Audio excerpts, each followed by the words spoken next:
Ignore that. Ignore that. You weren't supposed to hear that.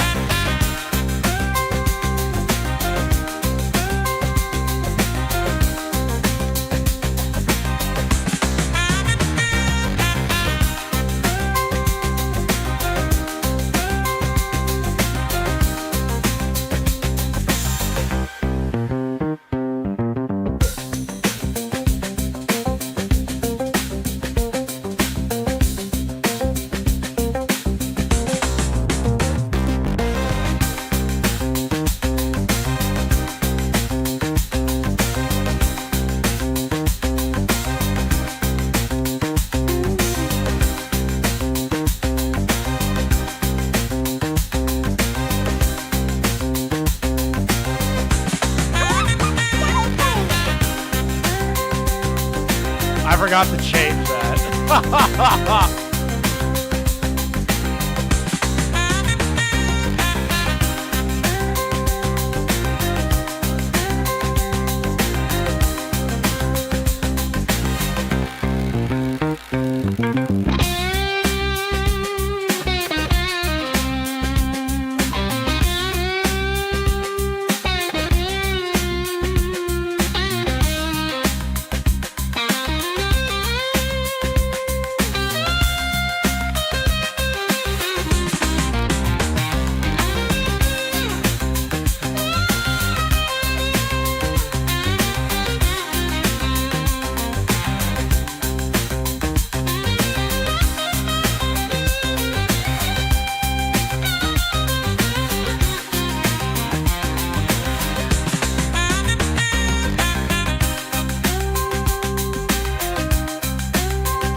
I'll give you guys a choice. All right.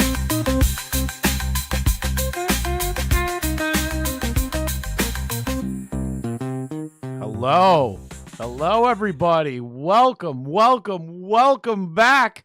I know I've been gone for a few days. I appreciate all of you that are still around. Thank you guys so much for sticking through this. I know we've been on a very heavy art community kick lately, but I didn't want to cover Ethan Hassan Destiny drama anymore. I didn't want to cover it anymore. But Ethan Klein decided to do maybe the most scathing interviews I've ever seen in my entire life. And as a bona fide hater of IDubbbz, all right, as a bona fide hater of Ian after all of these years, watching him just stab himself in the chest multiple times in a row, of course we're going to watch this.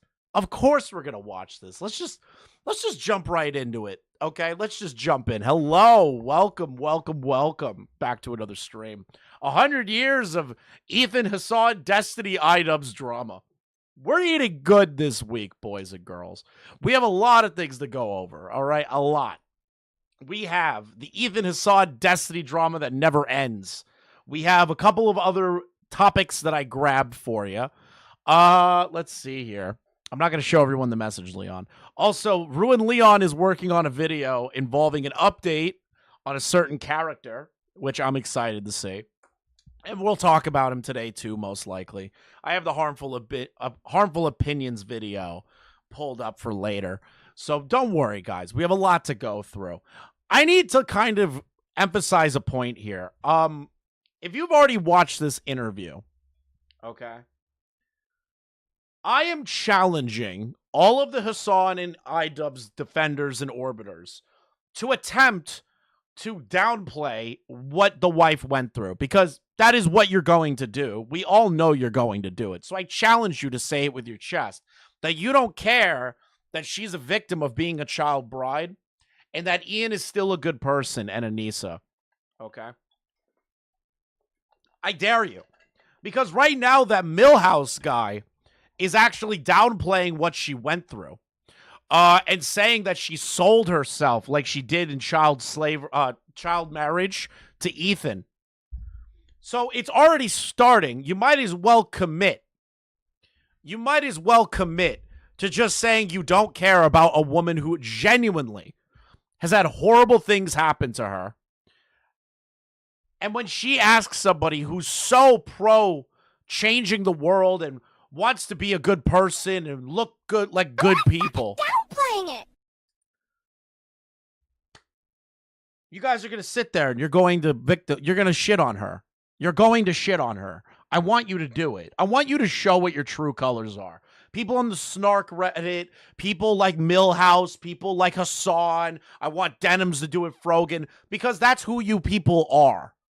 Okay? I haven't even gotten to the interview yet. But I am telling you, I am calling it. These people are going to talk shit about a woman that went through a horrible experience in her life and is doing everything she can to enact change while they sit there doing nothing, not going to Gaza to try and help kids being bombed by Israelis or Israelis being bombed by Hamas. You know, crazy. Okay, chat? Crazy. That these people will downplay something that a person went through as a child but won't do anything to help. They'll sit there and bitch on the internet all day but pretend they're better than you. Think about that. Think about that the next time you see a snarker post. Think about that the next time you see one of these people do a video on the situation involving Ethan Hassan Ian drama. Remember what IDubbbz is. Remember the fact that IDubbbz and his wife stay silent about helping a woman through a traumatic part of her life to get more awareness to end that across the United States. Remember, their silence speaks volumes. Now, I need to let you all know before we get started how this is going to go, all right? Ethan Klein did something I could not believe what I was watching yesterday. When I disconnect from the internet, I disconnect from the internet when I can, all right? Like, I'll still DM people once in a while. I'll keep up to date. But, like, when I'm gone, I'm usually not watching YouTube, all right? Like, my room still smells like the charcoal from yesterday. I got to do laundry right after this. But, like, I was grilling. I was having fun yesterday. It was a beautiful day out. And I was like, I'll just tune into the H3 podcast, see what's going on. I could not believe half of the shit that I was hearing. I just left it on and listened to it while enjoying some beers and burgers. I couldn't believe it. I have never seen something more petty, more insane, more hilarious than this interview. Okay? I loved it. I love every second of this. And again, I do not know how these people are going to defend these people. I don't know how the Son Snarker sphere of people are going to defend Ian and Anissa. There's no fucking way, all right? So Ethan brings on the boxing coach of IDubbbz and his wife. Two people that have been intimately through Creator Clash 1, kind of intimately involved in Creator Clash 2, and a bunch of other information. Now, I wish to state, these are all stories being told by this guy and his wife, okay? Two disgruntled people. I will say that you should take this stuff with a grain of salt, okay? I will say that. Not her victim story. That shit's real. I looked into it. Like, her Instagram's real. Look up everything. She dealt through real shit in her life that Ian and Anissa did not care about. Everything else, grain of salt.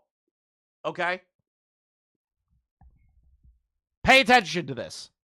Regardless, again, this is the most scathing goddamn interview I've ever seen in my entire life.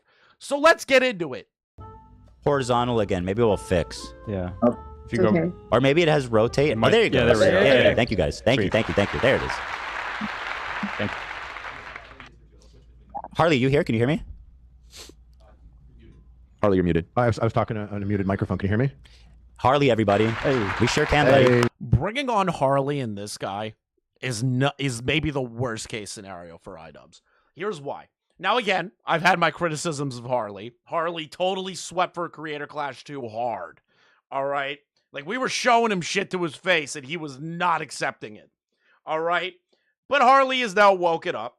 There are things about Harley that he kind of, like, downplays his involvement in publicly. He was doing, last Creator Clash, all right? I'm going to be brutally honest about that. I don't like the fact about how Harley handled himself. Creator Clash 2 happened, but they ended up fucking him in 3, and now he's being more open-minded to the situation. He's come around. Bringing on Harley, the _1 defender of Creator Clash 2, now Turncoat, and bringing on the private trainer of Ian and Anissa, who helped them bring together the event and taught them the boxing scene. This is 9/11. This is 9/11 before we even get to the part where Anissa and Ian don't care about this woman's trauma story, all right? Now remember, Ian and Anissa is shacked up with the leftists. The leftists pretend that they care about everything when they really don't.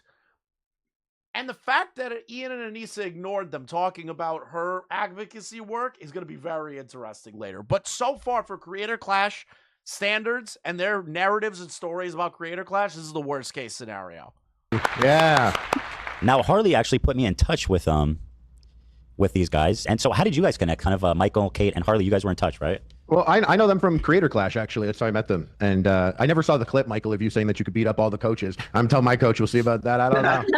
He's not going as hard as you do every day, but I don't know. I've seen Michael. He's a beast. Yeah. I don't know where he gets all that energy. I'm not. By the way, this is like a direct call out. I know Ian and Anissa don't watch my shit, but like this is me just saying it.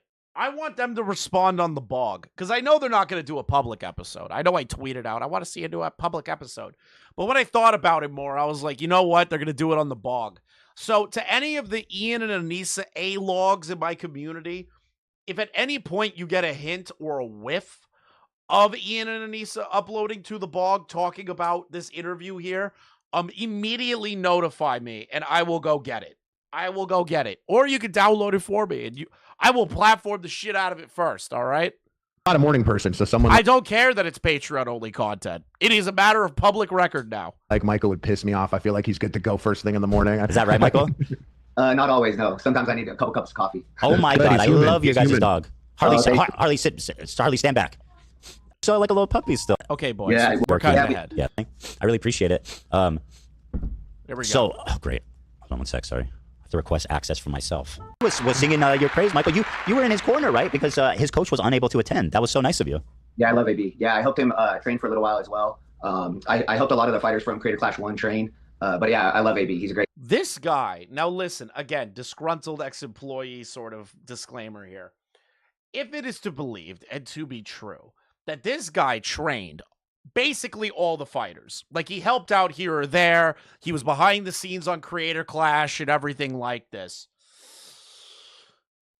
Again, this is bad because this dude is basically the guy that is holding all the keys of the kingdom of information that we've wanted to know for a while. Now, obviously, there are things that we don't know, like where the money went, how much Ian and Anissa actually pocketed of Creator Clash 1. I saw Wade put together a video about that. Some people are speculating they made about $1 million from Creator Clash 1 while screaming from the rooftops. This is all for charity. Creator Clash 2, you're going to find out that they were operating at a cost of negative $500,000 before the event even started. But we're going to get 34% of the profit. It's interesting, no? Guy. Yeah, I'll be in his corner any day. There it is. Oh, Thanks, bud. so nice. Appreciate you. I actually, we were supposed to go out to eat, the three of us, recently, but my grandma got sick and I had to bail last minute. But nice to see you guys. Yeah, good to see you. Yeah. And Kate, what did you do for Creator Clash? I traveled with Ian and Nisa along with Michael, and I did all the recording for all the sparring sessions, all the meetups with all the YouTubers, even small interviews with like Eric, who also fought on CC1. So I have a ton of content, and Ian promised us that he was going to put out this documentary that was going to share the journey of how Michael took this video game nerd and turned him into a boxer. And so that's how they sold it to us when they first came to us. And see, this is the thing, right?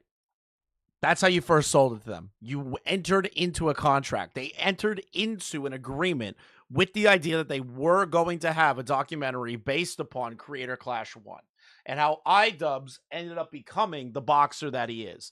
Now, here's the thing, though, chat.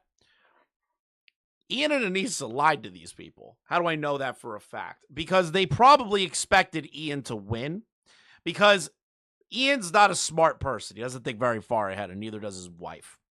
All right, they don't think far ahead. Okay, they don't think far ahead. Now, the reason I'm saying that is because Ian probably expected, oh, well, that Dr. Mike will go easy on me. I'll beat him, and then we can put out the documentary showing how much of a Chad I am. But because he lost, he started blaming the coach. So he burned the coach for no reason. Top was himself. He burned the coach because Ian is a failure of a boxer. Ian is a lazy piece of shit, according to the coach. So they fucked over these people because Ian and Anissa felt like they should have won that. That's what I believe deep on the inside. So if he won, they would have put it out, but he didn't win because he's a lazy piece of shit. super psyched that this is going to be a way for me to help build my husband's brand and also put the work out there. But it never came through. And so when he most recently put that video, also on top of that, Ian is the most lazy content creator on the planet. And that's crazy coming from me.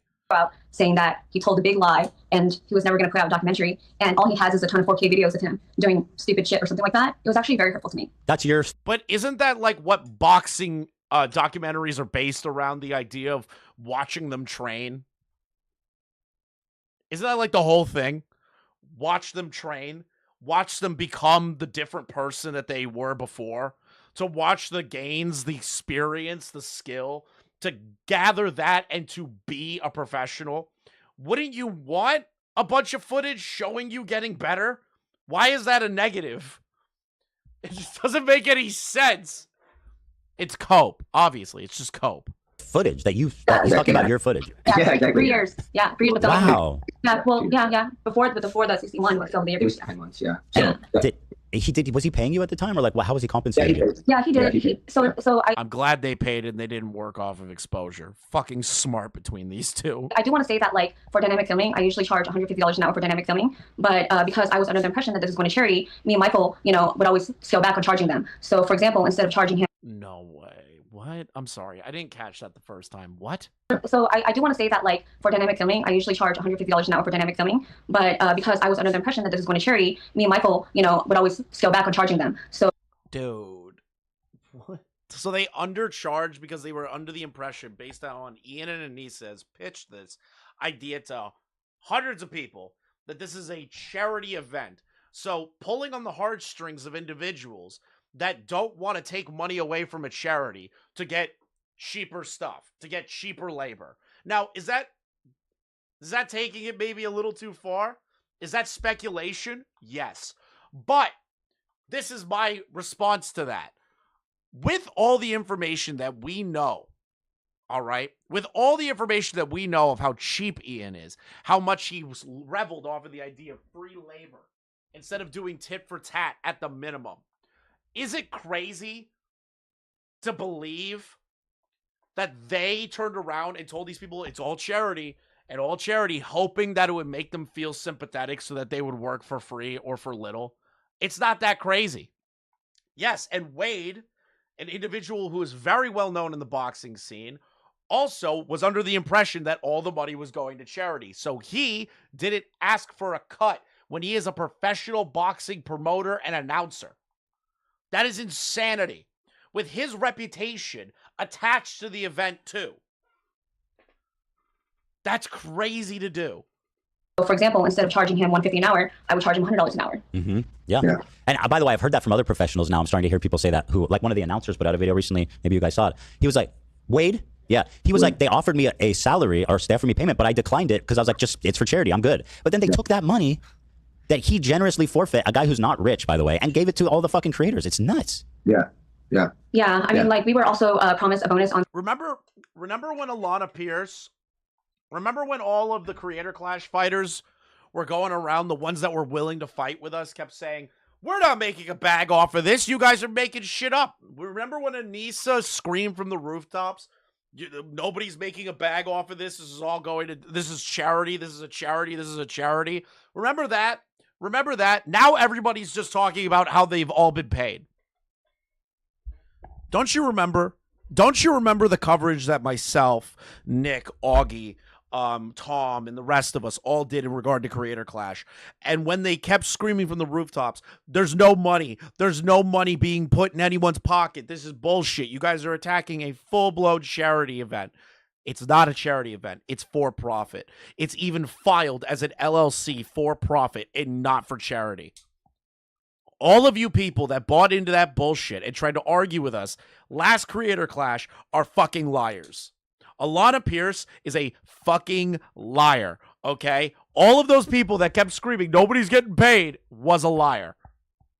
CC1 and we never got it, but because Michael was so nice, he didn't want to like make Ian feel uncomfortable and ask Ian and Nisa about it. I was pretty upset by it, and I thought it wasn't fair because how is it that we put on this great event, we raised $1.3 million for charity, and he promised us a bonus, and then right after the event, he just kind of pretend like he's too busy to check in with us, you know? And then I don't know how you promise things like this. Hey, you guys did a lot of work for me. You guys even cut down your fee for me because I informed you it was a charity event. I promised to give you a bonus. A $5,000 to $10,000 bonus, whatever the arbitrary number was, right? I promised to do that for you because you've done amazing work for me. And then you just ghost them. You don't go, you ghost. You say nothing. You just walk away. And you go, you know what? Fuck it. I don't want to keep dealing with this person anymore. That is the most dick move shit imaginable. You can't promise somebody that amount of commitment and money when they are doing already nice things for you. You promise them something nice in return and don't act on it. That makes you a dick. Yeah, after the event, like once the event ended, I didn't see him again for about 5 months. So because he was working with Dax on some show, and so he never trained. So the only By the way, according to certain people, Dax Flame stopped responding to Ian while they were doing that show. If you remember correctly, Dax Flame was going to do like a kind of like Eric Andre style show. They had Airsoft Fatty on and everything like that. So you know how IDubbbz said that Airsoft Fatty said that IDubbbz stopped talking to him? Dax Flames did that to Ian. Dax Flames is living his best life not being involved with the fucking Ian Jamha media empire today. 8 times that Ian ever actually trained was I trained him from July until May, and then I didn't see him again pretty much for several months. And then how are you going to be a boxer? How are you going to be somebody that cares about fitness, skill, repetition, talk about how much you love the sport of boxing, and then you don't go in for 7 months when you are the main headliner of the event? You are somebody that cares about the fighters, that you want to be involved in the process, that you don't go to the fucking gym for 7 months and then blame your coach for not being good enough when you weren't there. Started training again to fight Alex. Pretty much we started at like the end of December, and then that's when like they had to kind of get serious with the camp because they realized. Are we sure Nisa ain't the one who wanted Ian to be the boxer? That is true, but Ian publicly, I'm talking about publicly, Ahsoka, constantly talked about how much he loved boxing and the concept of boxing and everything, building up to Creator Clash and Creator Clash 1. Anissa was behind him, obviously whispering in his ear, but publicly he was screaming from the rooftops. I fucking love boxing. I love boxing. I think it's an amazing thing. We're going to do a great thing. I want to put on these shows. I love the culture, yada, yada, yada. And then boom, now he magically hates it after getting his ass beat. Crazy. Like Alex was training hard. So really I only had 10 months with him to begin with, and then about 4+ months with him for the second event. And then I've never seen him again since then. Yeah, I was talking to AB. I think it was pretty normal that the boxers at least gave their coaches a tip, especially because you were there. You weren't just working for him. You were helping everybody out. It seems like you guys were both like super involved in this event. Yeah, one of the reasons he was even able to kind of connect with Manny Pacquiao's people who hooked him up with Mike Leonardi was like one of. I don't care about Elon Musk outing Donald Trump on the Epstein flight logs. I don't care. We already knew this. Stop spamming. We already knew. If you didn't know, you're a fucking retard. Trump is obviously on the Epstein files. Duh. Our connections, our friend Eric ran into wow, shocking. A guy in a bar in Vegas, and that was the guy they were supposed to get a hold of, but he was not who the fuck reaching back to him. So we were able to get them connected with the people that connected them with Mike Leonardi. So we were literally there from I was there from the beginning for everything. So you guys had a really unique point of view where you my fucking dad texted me about the Elon thing, Leon. Stop it. Had like a front row seat to everything. Yeah. It seemed like you were with them intimately more than probably anyone else involved in this event. So there's all these interesting little details that you guys shared with me. For example, one being that I think it was you, Kate, that mentioned that he and Anissa did in fact pay for Hassan and all of his compadres to travel to and stay at Creator Clash 2.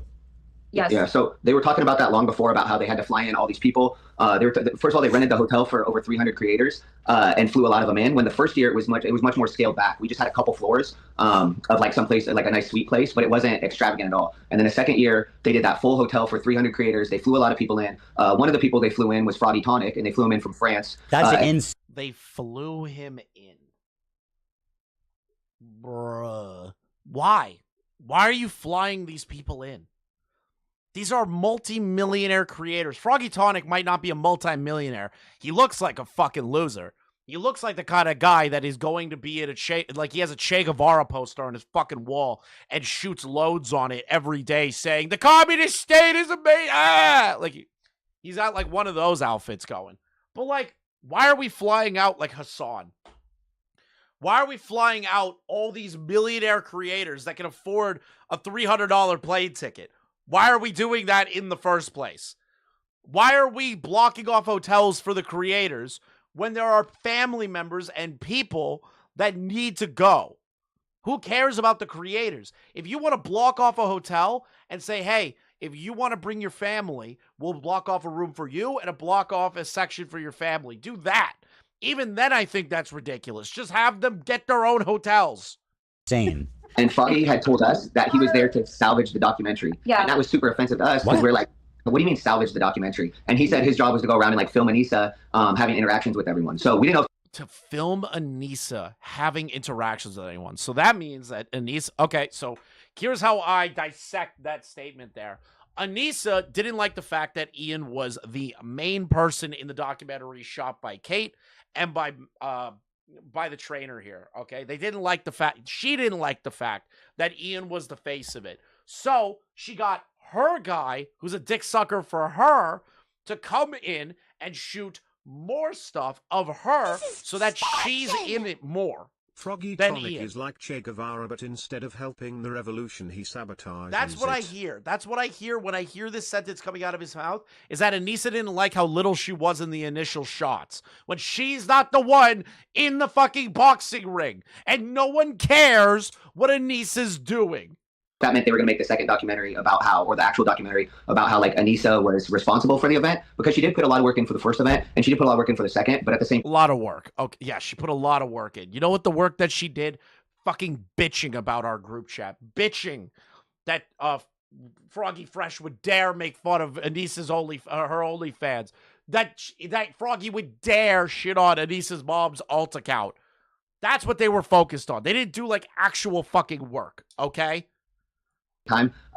In the first event, she didn't get credit for it. So ChrisTheNarc, did Anissa really sleep with denims? I doubt it, but there's certain people are pushing that narrative. I am not jumping on it until I see something more concrete. she felt like she deserved all the credit. So I think that's why they paid Froggy Tonic to come film her and follow her around for the second event. But yeah, they flew in a lot of people.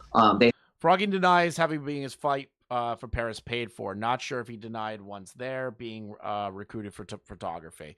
All right, fine. He didn't get his flight paid out. This is why I'm saying you need to do this with a grain of salt with these guys, because they only know the interactions between themselves, Ian and Anissa. That's what I give more credence towards versus them talking about other people's interactions with them, okay? They rented out the whole hotel for 300 creators. And when we asked them if Ian's dad was going to be there, because he was there for the first event, they said they couldn't afford to fly Ian's dad in. It was too expensive.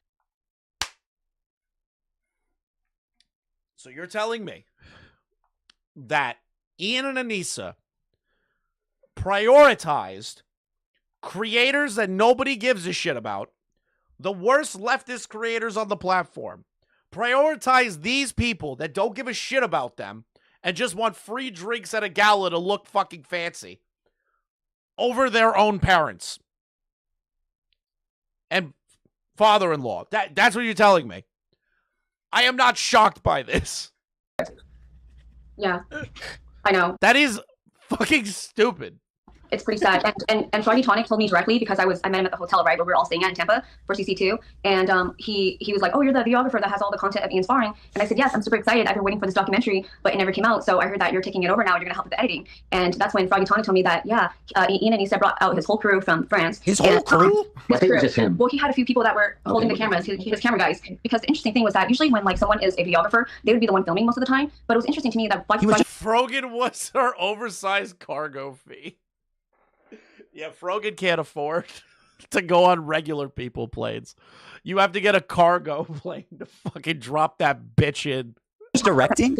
Yeah, he was more directing. This fucking guy thinks he's Spielberg? Scorsese. What the hell's going on? People with him that were actually doing the work. I don't remember that, but I do remember for a fact that he had told us that he was flown in to salvage the documentary. Anyway, so we were just offended by that because we were like, what do you mean salvage the documentary? And then him saying that he had no idea how to make the documentary for the first event. I had taken him from like 140 pounds as like never played a sport a day in his life. 10 months later, he ends up fighting Dr. Mike in front of over 10,000 people with 100,000. My question first is like, how as a man, okay, this is me just being sexist, all right? I don't care.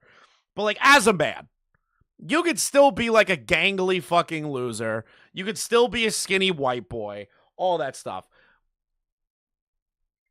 I don't believe that he never did a sport ever. That would be crazy to me. All of us, in America at least, I don't know about other countries, our parents basically told us you have to do like some form of physical activity, which is sports and shit. I did multiple sports growing up, so it's kind of weird hearing the words, Ian never did a sport ever. I wouldn't be shocked, but like, maybe not combat sports. I could see Ian not being a combat sports person, but like, I couldn't imagine living my life not doing a sport like once in my life. I can't picture that. Maybe I'm stupid and assumed everybody should do sports once. Stop playing it. Kate and Michael are total opposites of Jamha's. True. Pay-per-view buys, and the fight itself was like a rocky moment. And then he literally took interviews with everyone before the fights, after the fights. He got all the coaches to interview, and then he said he had no way to make the documentary. So I was just like, how can you not make it? Yeah. AB made a documentary. Everybody made a documentary. AB, Harley, I was in their documentaries, but I wasn't in Ian's documentary. What the fuck? Yeah, it's so sad to work on an event, like to work such a big event like You this. guys are so invested. Yeah. We're so invested. And it would always drive me crazy because I could tell Ian wasn't really proud of his work. So one of the big things is like, I don't know how you can be proud of like anything when you have that succubus bitch of a wife, like just sucking the blood and energy out of you. How do you do that? How do you feel joy in anything when that woman is just standing behind you, sucking the last remnants of your soul? I can't imagine that. What a horrible thing to deal with. Uh-oh. I just broke my vape somehow. How did I do that? How did I take this whole screen off? Hey. Chef, if you see a little black thing, please don't eat it. This is extortion. I remember being forced into Little League Baseball. I found it. We're good. It was very hard to get Ian to train because he doesn't like boxing. He doesn't like boxing. Well, that seems to be somewhat of a problem, a sticking point. Yeah. So I would try to make the session Because he's boxing, just to be clear. Yeah. Yeah. I mean, He doesn't.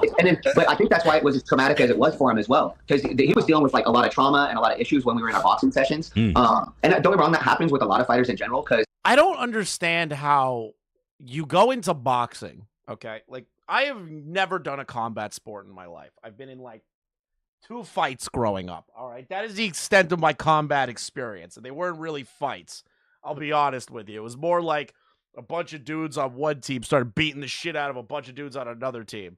But, like, that's really it for me. I couldn't imagine if I didn't want to get into combat sports and I had, like, this much trauma on my body or, like, in my mind. And, like, I'm that weak-willed of a person like Ian.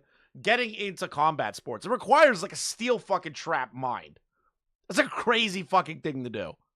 Fighting's very hard, whether you're fighting MMA, boxing, whatever. It's very hard because you're getting beat up constantly, and then you're supposed to show up to the gym the next day and the next day and the next day. AB can attest to it, right? So it's mentally very hard.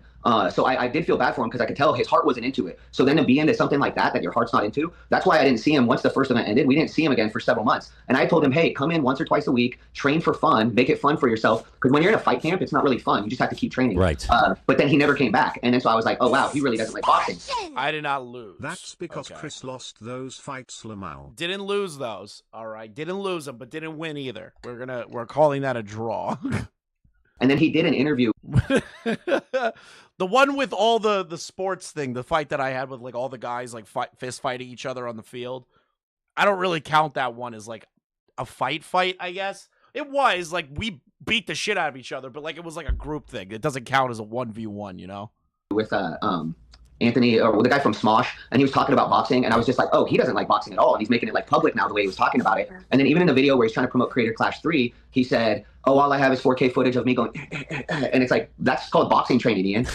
But that's literally the thing, right? It's a documentary about you learning how to train and be a better fighter.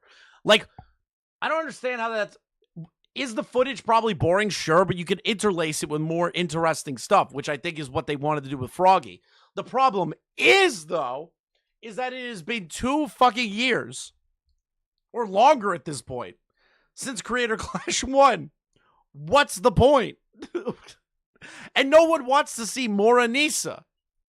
That's what. So, like, what's the point of putting Anissa in more when no one gives a shit about Anissa reaching out to people? Boxing looks like. Yeah, that's literally what you're doing. And then if you notice, after he walked out of the third event and stepped away, he goes, I'm through with this boxing shit. I've been doing it for 4 years. And I was like, well, wait a minute. You trained for 10 months for the first fight. You took 6 months off. You trained 4 months for the second fight. And then you never came back to boxing again for over a year. So I'm like, how are you sick of boxing? Like, you obviously hate boxing. So, yeah, so it was hard for me as a coach. Like, worst case scenario is that Ian went to another trainer and never told this guy, and he's assuming that Ian wasn't training. But if you look at Ian, all right, if you look at him, if you look at the his accolades as a fighter and his body type and everything, the motherfucker wasn't training. Like, you can tell just by looking at him. To just get him to train. Also, like, half of the sessions, we'd have to train Anissa. So every Why? session, instead of being just trained. Okay, why do you have to train Anissa? Why? Why? Why are you training Anissa? She's not fighting. This is I don't get extortion. that. Chris coping for the draw, aka he got beat up all. All right. But listen, seriously, why are you training Anissa? What was the point of training Anissa if she is not the one going to be fighting in the ring for the event that holds 10,000 people that your reputation is a part of, when Anissa is the one that's behind the scenes? I don't get this. I don't get it. Yeah, Anissa was going to fight, sure, but she got hit one time. What's the point of doing more training after that? For Ian for a fight, I would have to take half of the session and train Anissa. Whose idea was that? Hers. Yeah.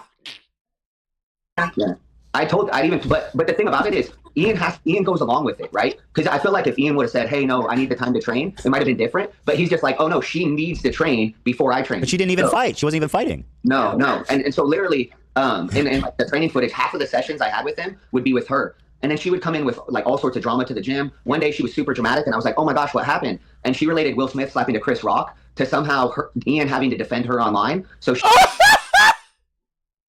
I didn't catch that. I didn't catch that last time. I didn't catch that. I'm sorry.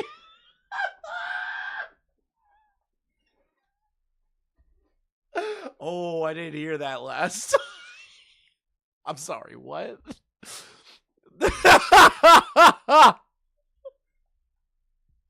Imagine going in to your gym, going up to your trainer and going, I see so much in Jada Smith. I understand what it's like. You know, people make fun of me on the internet.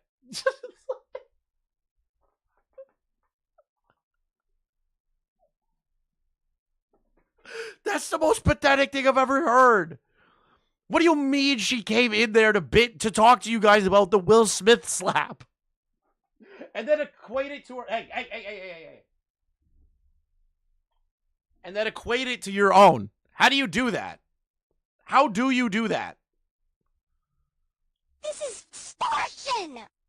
That's a lot of main character energy. Woman face palming emoji. No, this is the thing, right? She's always had this fucking level of main character energy for being a fucking nobody. No one respects Anissa Jamha. Nobody. There is not a single person that I have heard with reputational weight or a normal person say anything nice about Anissa Jamha. Nobody. I can't find it. I can't find it at all. And if they did say something nice, it was years ago. And then later, they ended up telling a story about how much of a piece of shit she is. Name one person other than the new Hassan sphere of people that have said anything remotely very good about Anissa Jamha. I'll wait. She was like super dramatic the whole day, and I'm like, I can't even train Ian today because she's so dramatic.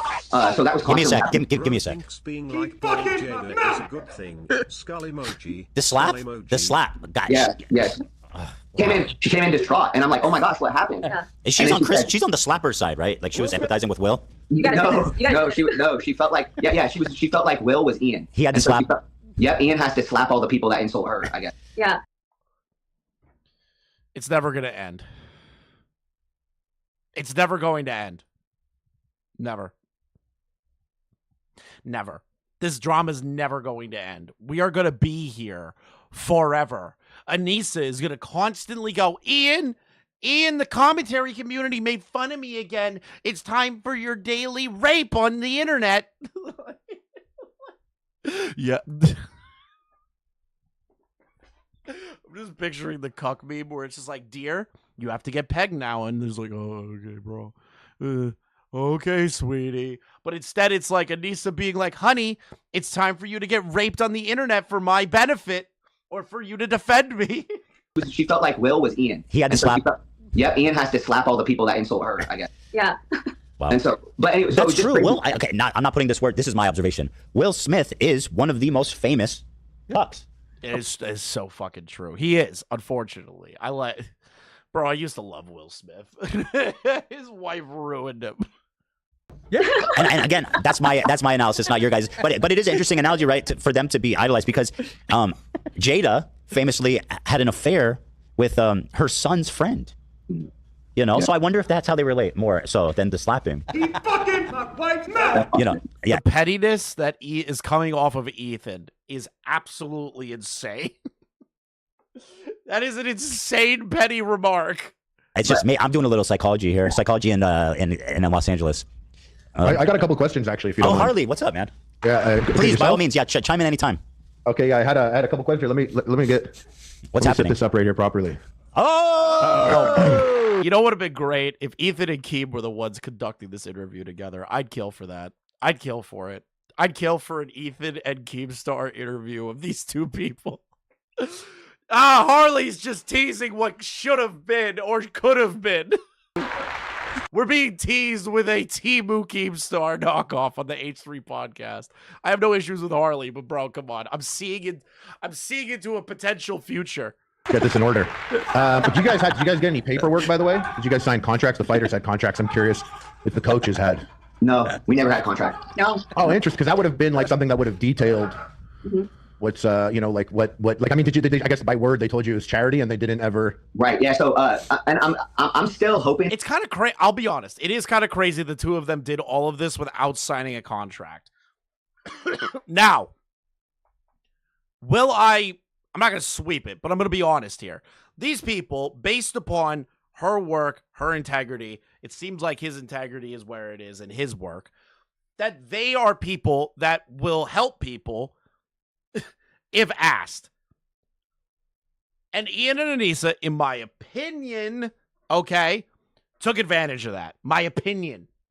That the first event was all charity, other than Ian taking his fighter purse. But what was crazy about that is then you said you had a $27,000 bonus, and I was always under the assumption that there was no bonus because even though he told me there was a bonus, he then disappeared for 6 months and I never saw him. So I was like, was there a bonus or was there not a bonus? And you confronted about that? You asked them, or you didn't want to? No, I just let it be. Because I'm the same way, by the way. I never spoke about money with Creator Clash. I have a guy on my team that does that. I wanted to. Never spoke about money on Creator Clash, but spoke about how all the fighters are definitely not being paid. Okay, Harley, let's just wreck on that. Not talk about money, and plus it's awkward when it's a charity thing. You're like I understand he's talking about negotiations between the event and himself and his management team, but like, come on, Harley. I don't want to. Am I going to ask for money? Yep. Right. Yeah, and it's awkward when it's your fighter, and then you have to train him for a whole nother event. And I mean, truthfully, like a lot of times fighters will say they're going to pay a coach and then not pay a coach. So that happens sometimes. So truthfully, unfortunately, I'm used to that, right? Where they're like, oh, there's more money coming in. And then the more money coming in just goes to them. So you get used to that as a coach. But I am under the assumption that the first event did all. Yeah, no, I know about her work. I watched a good chunk, like I think up to like here is where I got when I first tuned into it. I did not watch most of this. Go to charity, and then the second event was supposed to go to charity, but instead it went to the hotel, the pre-party and after party. Was there a moment about that? Why do you wait a minute? Why do you need a pre-party and an after party for a boxing event? Aren't people supposed to like get psyched up, like be in the locker room?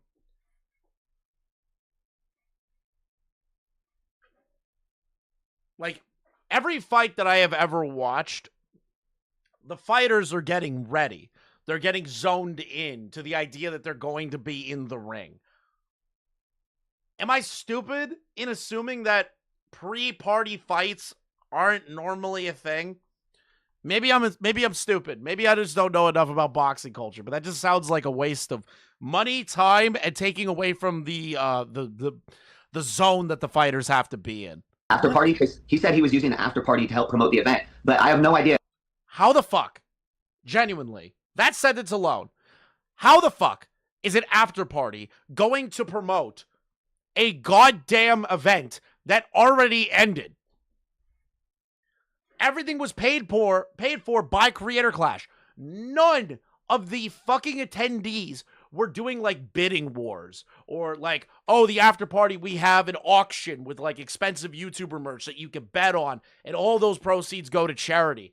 That didn't happen. They hired a fucking comedian for allegedly $20,000 and paid for the food and the drinks and the event space. Like, how is that to promote the charity more or the event more? How an event after the fight will generate money for the fight. Well, so that's in his most recent video of concern trolling. In the beginning, he says he's explaining how they lost money in the second one, and he goes, the event before the boxing was to promote it, and that sounds reasonable and normal. But I don't think he even mentioned the fact that there was a massive gala after the fight where Anissa got. No, they didn't mention it. They didn't. I remember all of this. There was no mention of a gala or anything. I remember the second that it dropped. The second that it dropped, that Ian and Anissa were like, yep, we had a gala and I wanted to process my trauma. I remember watching that and my fucking brain was broken to the idea that there was an after party event when they lost all that money. I sat there and I was like, are you fucking kidding me? To do what? To process your trauma? I remember it. To this day, you can watch my fucking coverage of it. Got to play as MC and give out awards and shit. So we actually didn't even know about the gala until about probably maybe less than a week before the event or a week before the event. The only reason I knew about the gala was because Ian had invited some of his training partners and they were on the email list. And so they kept telling me there was going to be a gala. And I assumed they were talking about the pre-party because the first year they did do the pre-party, but it was much smaller. It was on a way smaller scale than the second year. And then also, so we had no idea. So when everyone was asking me about a gala, they're like, what are you going to wear? I was like, I'm going to wear sweatpants. What are you talking about? And then they're like, what? You're going to wear sweatpants to a gala? You're crazy. And I was the first year, it was like the first year was like a little party thing. It was like a Sweet 16 vibe, which is all you need. It's game set up. Yeah, that makes more sense. If you're gonna do like a little after party thing and do like a tiny little event for the fighters and the fighters' family, that makes sense. That makes total sense. I have no issue with that. Keep it small, keep it cheap. Have everybody come back and say, oh, guys, thank you for everything. You guys are amazing. Here's some food and drink on us for a couple $100. Like they get catering or whatever. That makes sense. The gala was none of that. The gala was an attempt of a red carpet event. That is not the same as a tiny little thing that they put on just for the fighters. Super Smash Brothers setup. It was in the hotel both years. That sounds great.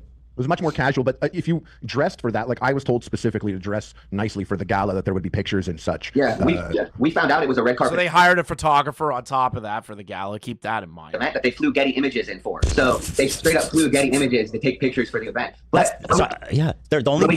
Go ahead, sorry. Oh, I was just gonna say, when we asked them about it, and I said, "Hey, is there a gala?" And they said, "Oh, you guys don't even worry about it. You don't have to go to that." And I said, "What?" This is what Anissa said. And I said, "What?" And I said, "Well, some of the sparring partners got invited." And she said, "I don't know how they got on that list. They weren't supposed to be on the list." And in my mind, I'm like, Ian had invited them. He sent them the email personally. What right? a disgusting human being she seems to be. I'm sorry. I can literally picture it. I can picture Anissa. This is how I picture that interaction went. She gets a text message from the coach, looks down, go, "Oh my God, this sexist piece of shit is trying to crash my gala where Pokemon's supposed to be. Why is this happening?" The coach tells her, "Hey, the sparring partners are, we're told that they're going to be on the list. Ian sent it out." And she just whips around, just whips her head at like fucking breakneck speeds and looks right at Ian's eyes and goes, "How dare you invite these lesser scum people to my event?" And she just punches him square in the stomach and makes him throw up his lunch. And she looks down on him and spits on him before she walks away and disinvites all those people.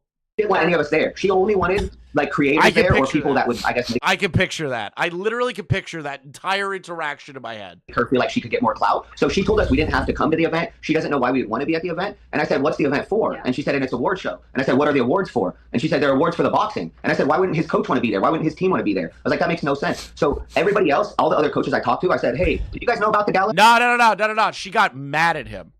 That when she gets pushed to it, so he is an obedient dog. I agree, Circumference. Crazy name. Listen, I agree with you that he is a very well-trained animal. Where I will disagree is that she would not get angry and hit him. I believe that happens. I believe it. I wouldn't be shocked. Now, that is speculation, Anissa, okay? Speculation.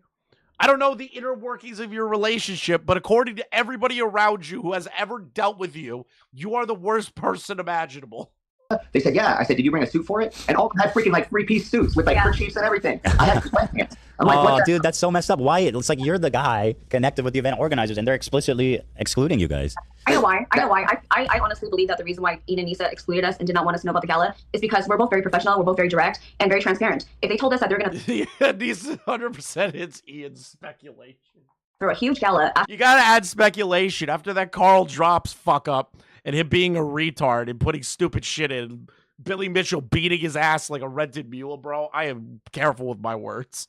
after the fight, and it was going to cost a ton of money, we would have asked them, "Why are you doing this?" Yeah, because Anissa already told us, she shared with us prior to CC2, like a month before, that they were negative. Was it 500K already? Yeah, she at the time. Whoa.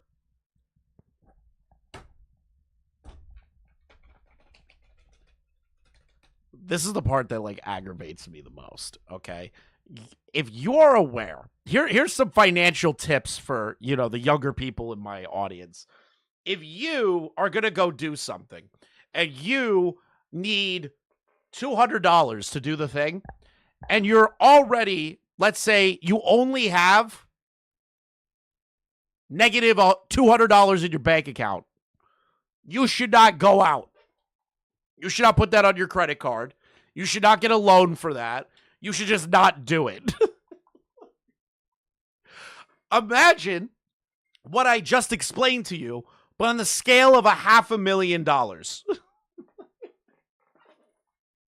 That's an insane fucking thing to do. I don't like doing things if I don't have, like, here's my thing, right? Here's how I money manage myself. If I don't have triple of what I am going to spend on a trip already in the bank account, I am not going on that trip. It has to be triple for me to even consider the idea of doing something.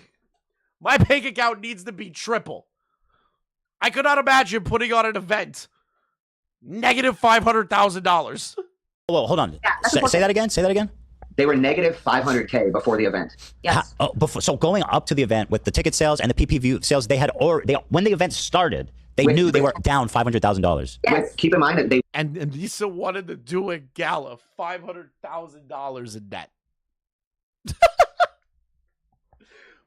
What did they spend the money on? Oh wait, I know. It's their house. It's their house. They bought a fucking house, probably. Am I wrong? I could have swore there was a conversation about them buying a house. So here's me alleging something, okay? The money that they pocketed, they bought a new house with that Creator Clash money. We moved to a bigger venue, and they sold a lot of tickets. But before the event had started, they said we're fine. So the reason we found this out was because I wanted Ian. They did?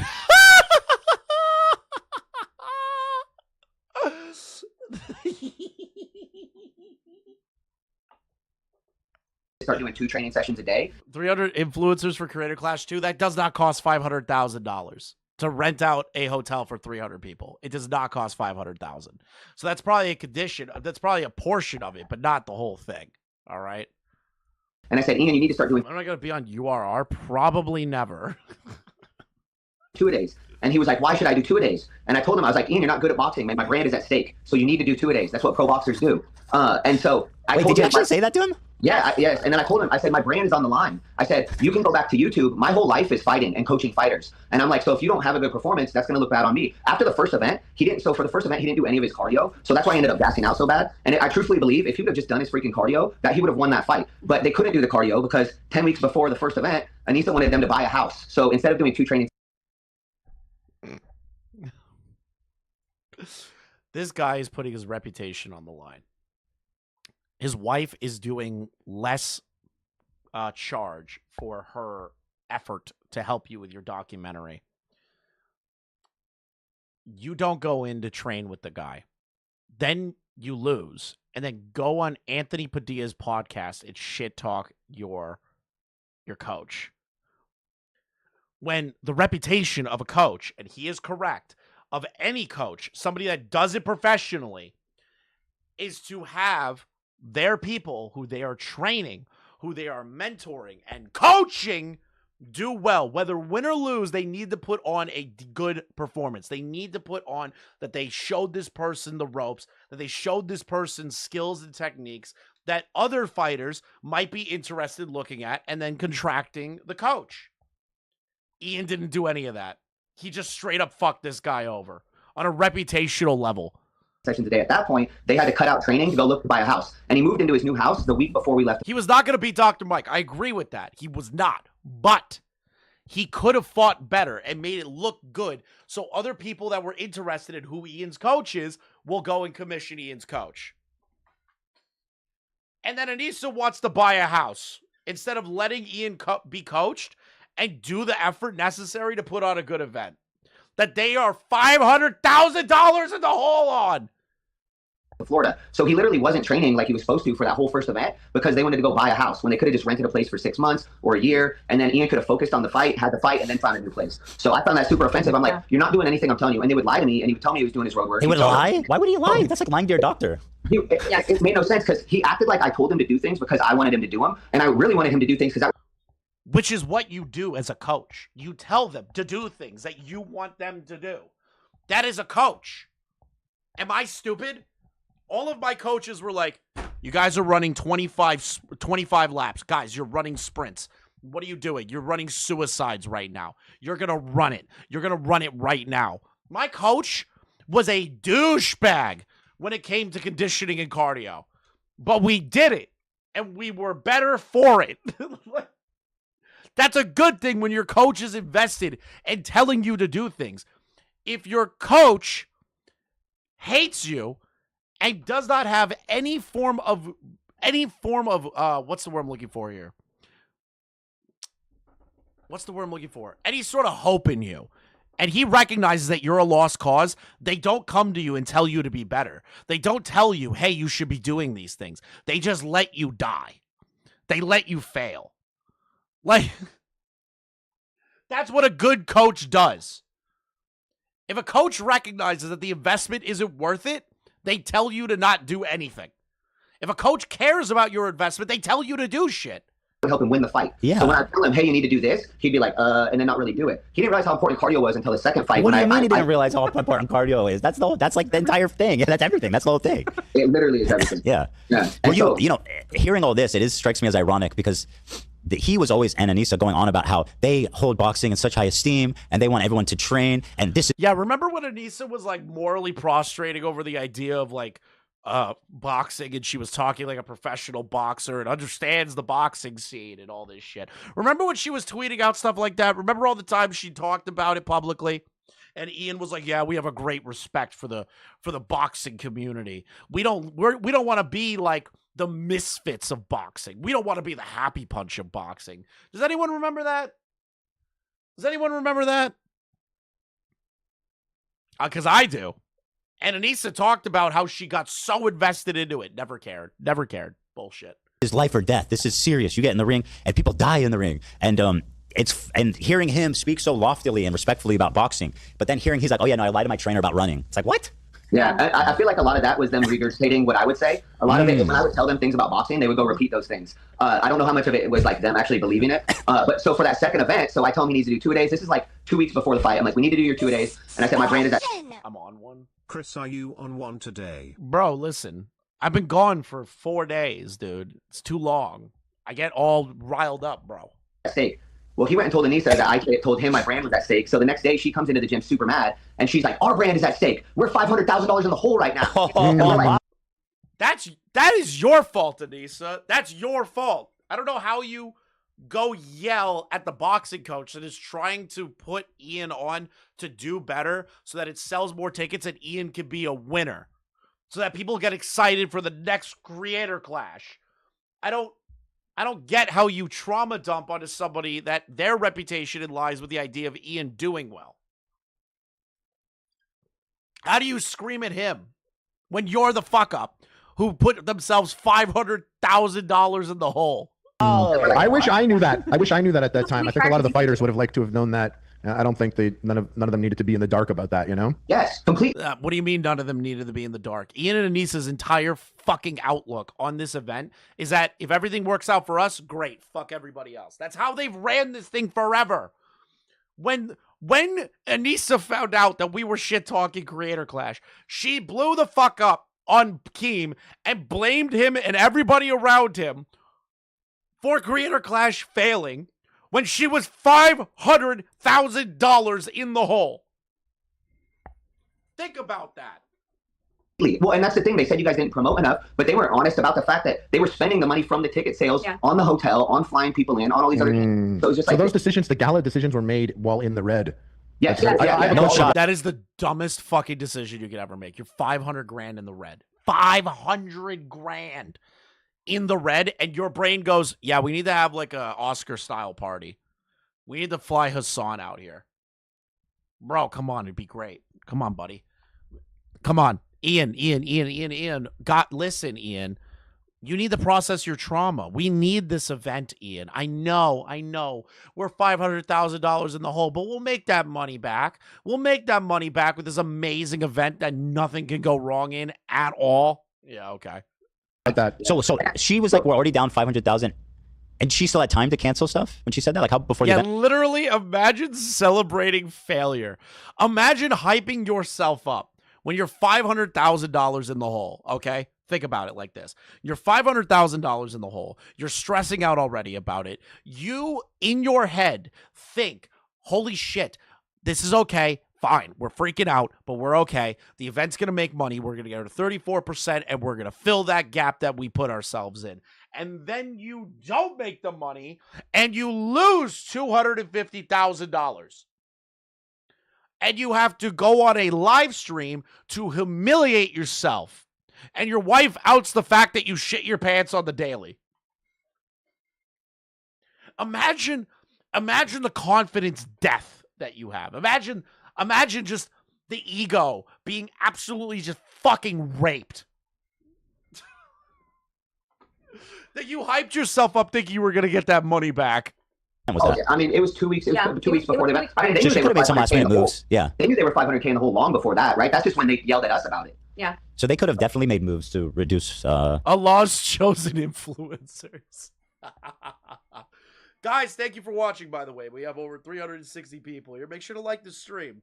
If you want to donate, you're more than welcome to. It's pretty inexpensive. If you want to become a member, it's about $2.99, and I will read your messages and let TTS play it out. Thank you all for watching. Spending. We wanted that award show so That's my shill. bad the next day. That is the one and only shill for this whole stream. Really, really wanted to have that award show so she could give out awards. Once again, you had heard, like Ian said, he didn't want to have the fight just end and have everybody go home the next day. He said, I'll quote him because it's very rich. He says that the first time afterwards, he woke up and everybody was gone. And he found it super depressing because he didn't get a chance to process his trauma. Ian, you're in combat sports. These people don't do processing trauma. That is not a thing. All right. That is not a thing. Okay? You're in combat sports. Imagine if Conor McGregor, when he was at his height, when he was at his peak, said, I'm going to throw a party because I need to process my trauma of beating up that other guy. Imagine that your trauma matters more than kids with cancer. That you put your mental health, that you put your trauma for an event that you wanted to put on over the money being donated to kids with cancer.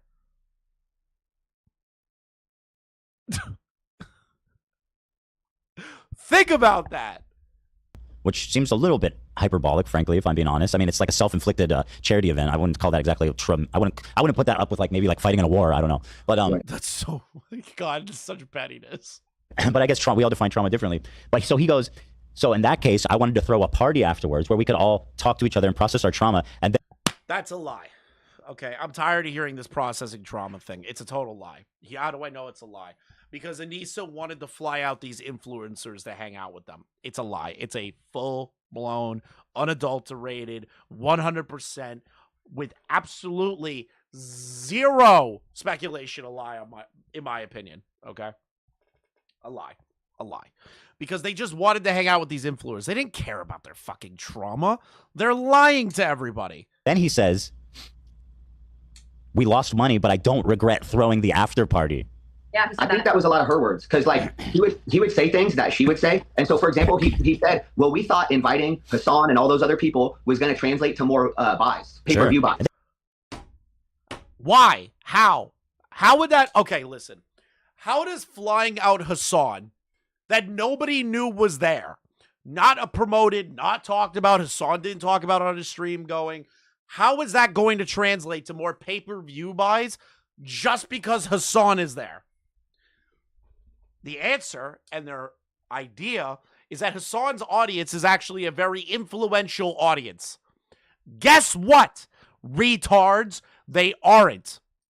They aren't an influential audience. It's a group of slacktivists that won't do shit no matter what, okay? If you genuinely believed that Hassan's community, a bunch of communist cucks, were going to pay money to watch an event that Hassan's not even in, you're insane. They didn't even promote. They didn't even care. No, it made no sense to me. I'm like, people don't watch fights because Denzel Washington's in the crowd. True. Right. Denzel Washington's there. I need to watch the fight. Right. Like, it makes no sense. And if they would have taught, so a lot of decisions before the first event, they spoke with us about, because I know boxing. I've been around boxing my entire life. So I'm like, oh, I could help them with all these other things. And then for the second event, I felt like they wanted to make it much more like their own version of a TwitchCon, their own version of a VidCon. That's what he said, yeah. She said that she wanted to be like a VidCon. And we are new to the YouTube world. Like, we never been to VidCon. And she's like, you guys haven't been before, but it's super cool where all these famous YouTubers come and everybody gets to vibe out. And VidCon sucks. It sucks. My one VidCon experience, it was a fun time. I had fun with the people I was with, but like the actual event in of itself and like going to the thing and meeting creators, it blows. Okay? It fucking blows. It blows. Look at this Che Guevara douchebag knockoff Frenchman fucking faggot. Look at him. I hate Froggy Tonic. I hate the French. Like fucking Christ, I hate his outfit like so much. I hate the aura this guy's giving off. So I was just like, is it like Comic-Con? Yeah, he was really mad the first year that I literally cannot stand Froggy Tonic as like a fucking entity. Like because she would always talk about a certain group of people. It was like somebody named Pokimane and all these other people, and she would always talk about how she wants like them to be there and she wants to be a part of their group. I want to be a part of the Pokimane group. Oh, I just want to be on the podcast episode with Lily Pichu and Pokimane. Oh, Anissa, these people don't matter anymore. They fell off. They're still making millions, but like they're not as influential as they used to be. They just have a very dedicated, garnered audience. But even then, Pokimane's not doing the announcements. Pokimane's not in the fights. Why the fuck do you care about what Pokimane wants to do here? Why do you care about wanting to meet Pokimane?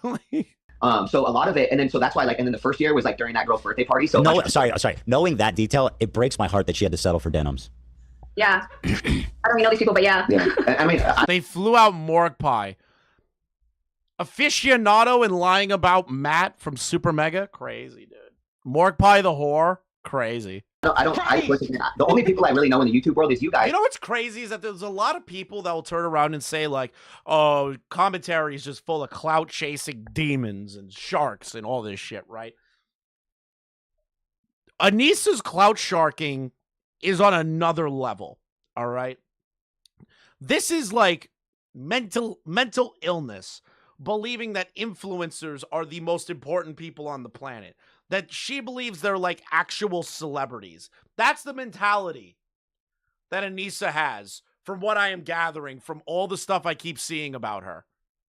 Because you guys were so nice to us. Like, we got more clout from being on your show than we ever did from working with Ian, because he would never show any of the work we did. He would never, yeah. And then everybody else, it drove me crazy. Like, AB would shout out his coach, Wale, Lucky Boy, yeah. And then AB was all about it, man. And you know, the coaches. She really is.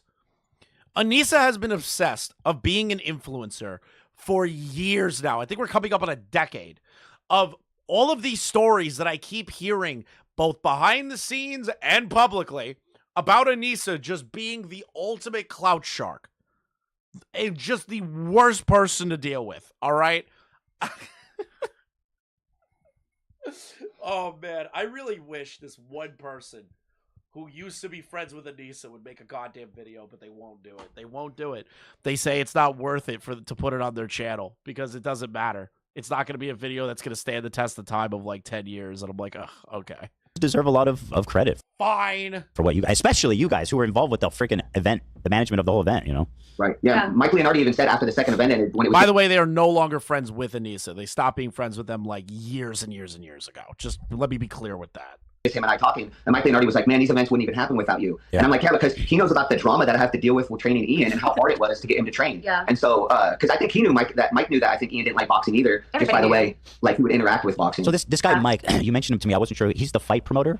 So he was the manager that they got in touch with. So what happened the story of this event was amazing. Like, Ian had to reach out to all these people and they were weird. And then he reached out to Manny Pacquiao, and Manny Pacquiao hooked him up with a guy. And then that guy ends up putting him on a phone call. And that's how they met Mike Leonardi. And so Mike was a manager in Vegas, and he knows promoters, and he knows how to promote boxing events.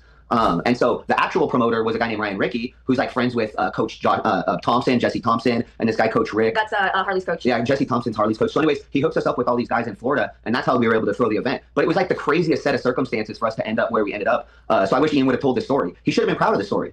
You know, it's like, that is something to be proud about. I don't know how you don't talk about how that's a good thing. The amount of connections that you made and people that were willing to help you out. Like, This is extortion! Chris, when they had to fly out of Raw and Jake Doolittle, they drive up the PPV sales. Yeah, no. Right. Give with a 5, Archer. I had a quick question. Sorry. You want to go or should I go? Oh, I was going to say, sorry, I'm being silly. Go ahead. Roll it. Oh, Just Ela had a funny silly over comment. here. She said, Ela donated. I hate when she does that. Why is she giving money to Google? That's our money. Anyway, she said, too much dumping in here. You guys, stop. This is not what podcasting is. I know. I was afraid this was going to be an emotional dumping ground. This And I was like, oh, I hope it doesn't sound like. Anyway, sorry, Harley, go ahead. I was going to ask, because just your opinion, do you think that they were intentionally misleading with any of this, or just sloppy Yes. in their execution and I believe communication? misleading. Just sloppy. I think it was just sloppy. Like, that's the thing. Like, I still freaking, I always had the best. You want to be around people that want the best for you. And I always wanted the best for Ian. And so I always felt like, man, like, we're going to break through. We're going to have this moment where we break through and things are going to be good. But then they never were. So in my mind, I think they just got sloppy. I think they thought in this. This is the issue with people that interact with Ian and Anissa like later on and don't know the lore of these people, in my opinion. So, like, I'm not holding it against them, obviously. They're just normies. They had no idea what the fuck was going on. They don't pay attention to, like, internet culture. If any of these people looked into Ian and Anissa, or Anissa, I'm not even Ian, just looked into Anissa, they would recognize that this person is just a horrible human being to be near. The problem with Anissa's clout sharking is her personality doesn't mesh with public figures. She's an uncharismatic person. She is hard to approach. True, and I do agree with Wag in the chat. This is a perfect answer for them because it makes them look good. What I'll say is, I wouldn't say good. I would say it makes them look more human. Less influencer, clout-heavy people that are just like, I really just believe they were being sloppy. Like, I don't think they were being malicious because they actually spent time with them. They're being honest about their feelings. That is a good thing. What I'm trying to say is that if they looked into Anissa and knew her history, they would definitely not want to work with her. Second event, they were going to do millions of dollars in pay-per-view sales. And so I think that's why they went so far in the hole, because they just assumed they were going to get these huge pay-per-view sales. Just to be clear, Ila's joking. I don't know if you guys know that. The dumping thing is a joke about something Oh, he yeah. had said. Yeah. Okay. Oh, yeah. I didn't want you guys to think that I was... You Because guys you're a dump host, not a away, dumping ground. please. We're here to dump. Yeah. Yeah. You mentioned something. So this guy, Michael, Mike. So Why would he give them the benefit of the doubt? Because they might just be good people that are annoyed that they got fucked over. Here's $5 in celebration of getting an Indian phone scammer to block my number. Nice, Pooh. Nice.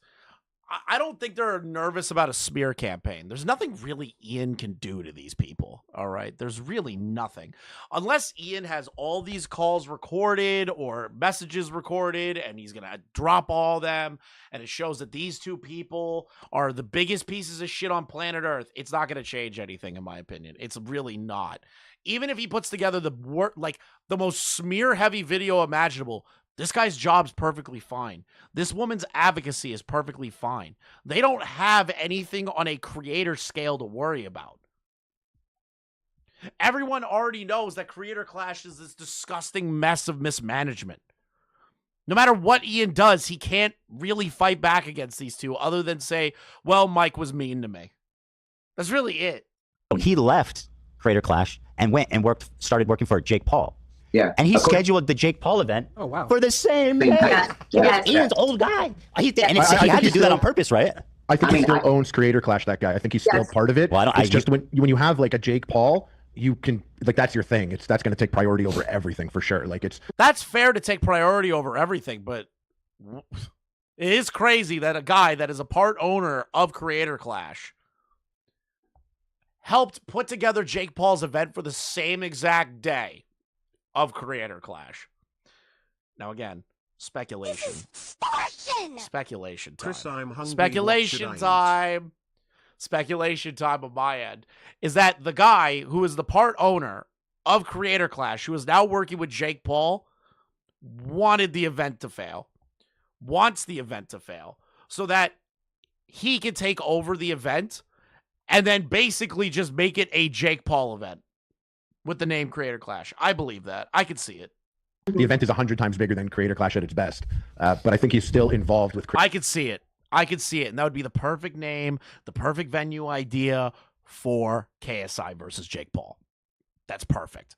It's literally perfect. It wouldn't be considered a real boxing event. It'd be considered a creator event.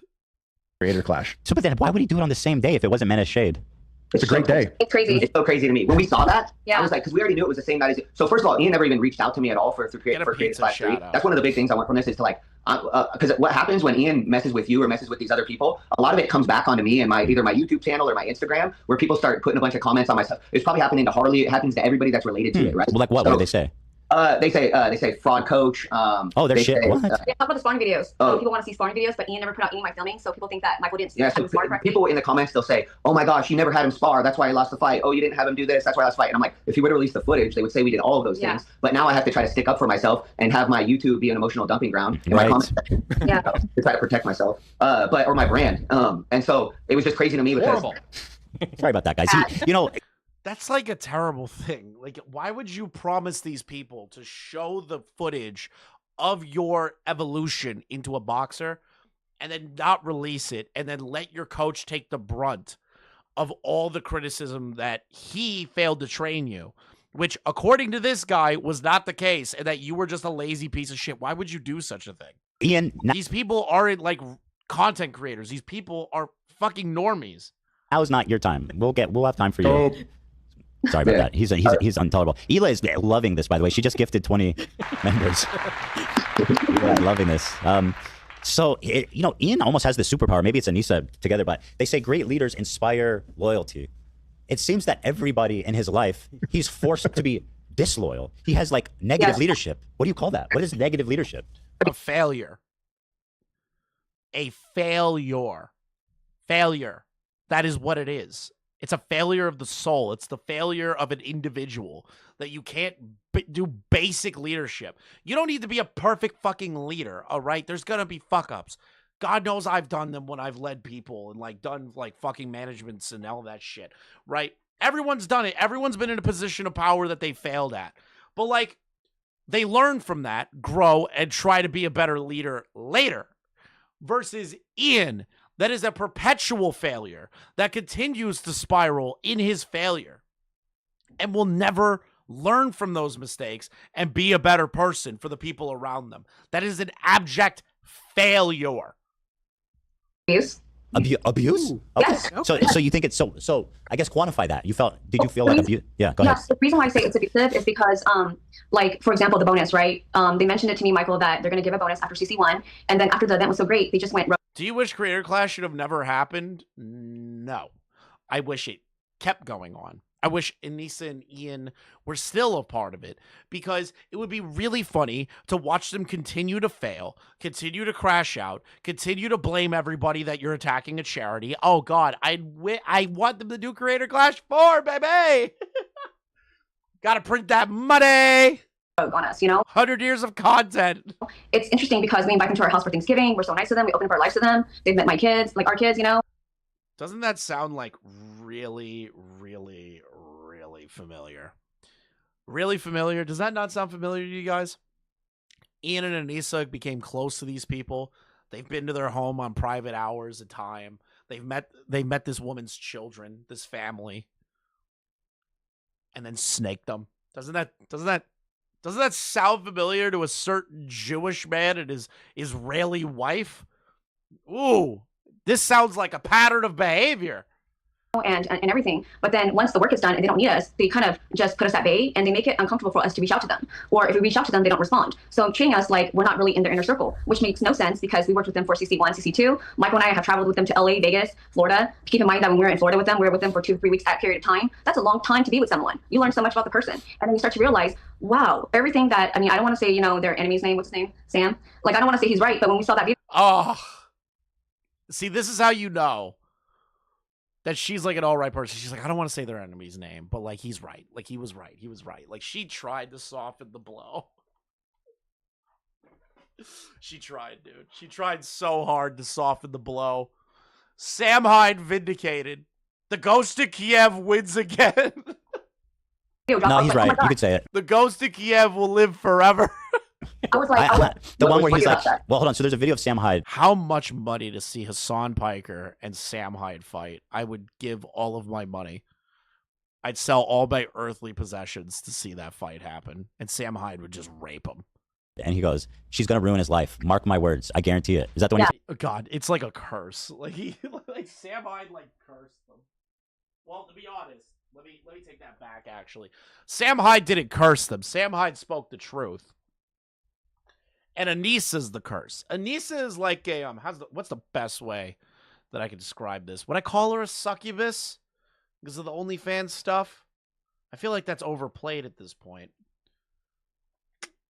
There's got to be like some kind of like ghost or something that sucks the living soul out of people. A Dementor? Yeah. She's a living Dementor. That is true. I'll use Harry Potter logic because Anissa and Ian probably hate J.K. Rowling because she's transphobic. A Banshee, that's a good one. Anissa really is a Banshee when I think about it a little bit more.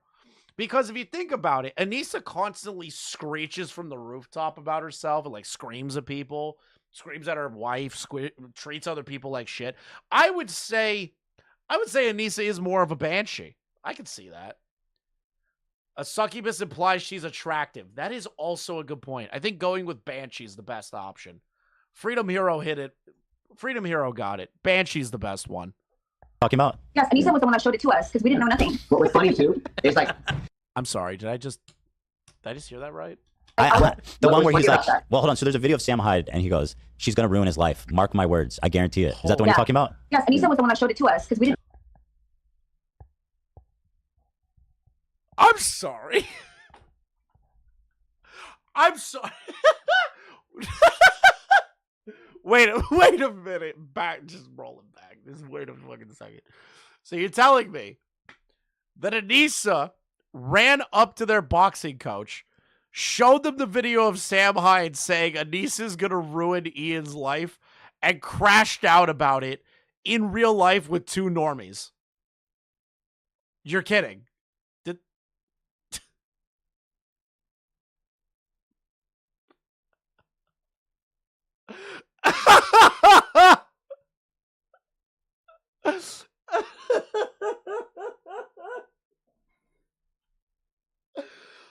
Oh my God, that's the most pathetic thing I've ever heard. That's so pathetic. That's like the saddest thing imaginable. Some dude's talking shit about you on the internet, and you run up to two normies and go, look what the ghost of Kiev said about me. No, nothing. what was funny too is like, I mean, I was just thinking about that on the way to work because I saw that clip too, and I was like, damn, That's like the funniest thing imaginable. like Sam fucking, Yeah. he was right. Yeah. well, so what's crazy to me is like, so for example, when Ian did your show for Creator Clash 2, he would never say my name. He'd always just go Ian's coach or my coach. And then AB was the one that actually had to say my name. AB was like, oh, you mean Michael? And then I was like, thank you, AB. Appreciate you. But so, and then same thing when he did the other podcast, he said, oh, my coach is he's really tough. He has. Watch them. Okay, watch this happen. Watch this happen. Okay, I'm gonna put money on this. I'm not gonna tell you what the amount of money, but I'm gonna put money on it. All of these people that are gonna come out and defend Ian are gonna call this guy a homophobe. I mean, not a homophobe. They're gonna call him a misogynist piece of shit because of his lying about like women in combat sports, right? Like there's a differential between the two. And they're gonna turn it on AB and go, AB supported a misogynist. Watch it happen. Watch it happen. Watch it happen. One of these motherfuckers are gonna say it. One of them. Toxic masculine qualities. Wait, when did he say that? He said that when he was talking to Anthony with the Smosh guy. Yeah. So he did that, and he You said, know what? oh my. He's lost his mind. I'm sorry, but if anybody deserves to have toxic masculine traits, it's your boxing coach, okay? Get in line, bitch. You know what I mean? Go fucking wake up and run. Think about, you remember Mike Tyson's coach, this like grumpy, insane old man? Like, this is who you want to fucking coach you, dude. What are you talking about? You want an animal to coach you if you're going into combat sports. You don't want a fucking, like, prissy little bitch teaching you how to fight. If someone came up to me and said, Chris, teach me how to fight, I'd be like, no, I'm not a good fighter. I can't do that. No. Go find a real professional. Go find an animal at a junkyard or something. See the podcast you're talking about, but yeah, I know when I was training with Michael, I felt so loving compared to when I was fighting with Wally. It sounds like Wally used to Wally. tell me you could punch me in my sleep and I won't blink. Yeah. That's the thing, right? I actually had to learn how to talk to Ian from training because during one of the sessions when he wasn't supposed to spar, but then he ended up going to spar Alex Stearns one day. Oh, I want to ask you about that. Oh, it was hilarious. It was funny to me, but I'm sorry, what? Leftovers subreddit has been coping hard. They said Mike ignored Ian's trauma. I did see that clip. Okay. I need to like say something real quick. All right. If a coach is yelling at you, that means he cares about you. And Ian trying to equate Mike trying to give coaching to his trauma involving his father is single-handedly the most pathetic cuck, beta male, bitch thing I've ever heard in my entire life. You are going to go to another grown man and say, you remind me of my father when he yelled at me. It's just so horrible. So not only does Anissa have daddy issues, we also have Ian with daddy issues. I am full force advocating that you do not take Ian's trauma seriously when it comes to him being yelled at by his boxing coach. That is not traumatic. That is not traumatic. Stop it. because we weren't supposed to spar that day. Actually, it was. I am advocating for it. Fuck the Snark Reddit. Fuck the Leftovers Reddit. Suck my dick. I hope all of your dads fucking beat you until you were black and blue. The morning that he released the Same High documentary. Yeah. So I had no idea he had so much going on. Yes, you used daddy issues to punch harder. Because I didn't even know what the documentary was. We didn't know who anybody was. Anybody. I just want to control. I want to focus on the fight, right? So he releases the documentary, but we're in LA. We're visiting gyms. For your podcast. Yeah. Oh yeah, that was for that. But we wanted to watch Alex Ernst train. So we go to Alex Ernst's gym, and the coach of the head guy of the gym, the owner, says that he doesn't believe women should fight. So Anissa gets really upset and decides she wants to. The owner of the gym said that. The owner of so Anissa got so. Oh God, here we go. Anissa has to stand on the moral high ground. Moral high ground. Sup, Chris just got home from work playing that Turbo Overkill game that you played before. It's a great game. I'm loving it. Highly recommend Turbo Overkill. It's a great game. Great fucking game. Offended that she said Ian needs to. Oh God, here we go. I'm sorry, I got distracted. Here we go, guys. Anissa has to make a fucking big deal out of something that is a random comment made by a guy, and instead of just going, "Damn, that's kind of weird." All right, whatever. Like just moving on with your day, like anyone else would. Spar now today, and we're like, and then so Anissa got so offended that she said Ian needs to spar now today, and we're like. And then so, and I'm like, man, to get slaughtered by Alex Ernst, who's like some kind of like boxing savant or something. He fucking annihilated him, dude. Yeah. So what happened was, it was funny because Alex has really thick glasses. So he took his glasses off and he can't see anything. So he just starts swinging haymakers. Oh, he couldn't even see. Oh no, but Ian like froze. Okay, and also before the filming, so before they did the sparring, Anissa and Ian runs up to me and they're like, "Kate, make sure you film this because we want to put on our YouTube channel how does in the documentary how does 3 week of training look like and 3 months of training look like?" Because Ian at that time had been training for 3 months with us, and so I filmed and Alex 3 weeks. He just started. Yeah. Well, and the thing was, skill wise, Ian was much better. Ian wasn't just used to somebody throwing haymakers, and so Alex comes out and just starts hitting with haymakers. And the first 2 rounds, I was talking to him very softly. I was like, "Ian, are you okay? Can you throw punches? If you can't throw punches, I'm going to scrap this sparring because you're not throwing any punches." And then he's like, "No, I'm fine." And then that's literally what a regular coach does. It's like, "Hey, can you do this? Because I will like you're fucking up here in the nicest way possible." 2 rounds later, then I'm like, "What are you doing? Like, why are you doing that?" And then he went on the small show and he was like, "Yeah, it's bad enough when you get beat up and your coach is yelling at you too." Shut up, dude. What a pussy, dude. I hated that Padilla interview, man. That made me like not like Anthony Padilla as much as I used to. I'm going to be honest. I'm happy that him and Ian are back doing Smosh again. I have no problem with that. But like Padilla kind of just like didn't pressure that or like push that a little bit and be like, "Hey, like, isn't that what a boxing coach is supposed to do?" You just let Ian say it. I'd be like, "Bro, what? It's your boxing coach." I swear. Yeah. Dude, listen to the audio of any corner. That's how the corner's like, "What the fuck are you doing?" Yes. Throw a punch, man. Oh, here, actually, I have the reference here. Let's watch it. Alex is a freak of nature, I gotta say. I remember watching that, and everyone was like, "What was that?" Because he kind of, it seemed, everybody could tell he got pretty rattled by that fight. Oh yeah. Did you say? And I'm gonna. Did you say he cried? Oh, we had to have a meeting. Yeah. So after that,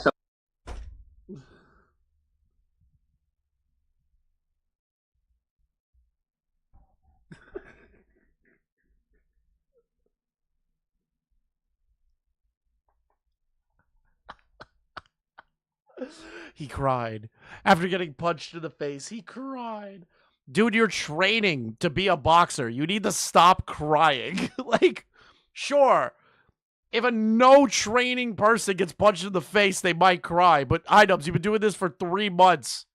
You purposely put yourself into combat sports situations. You need to stop crying.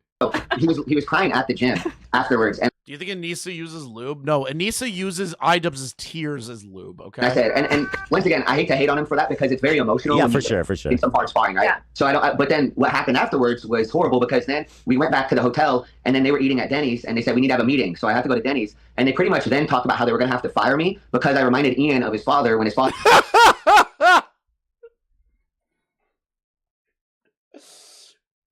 I'm sorry, Mr. Trader, that your whole job is to yell at me to be a better version of myself and train me in the ways of combat sports. You remind me too much of my dad. We have to fire you.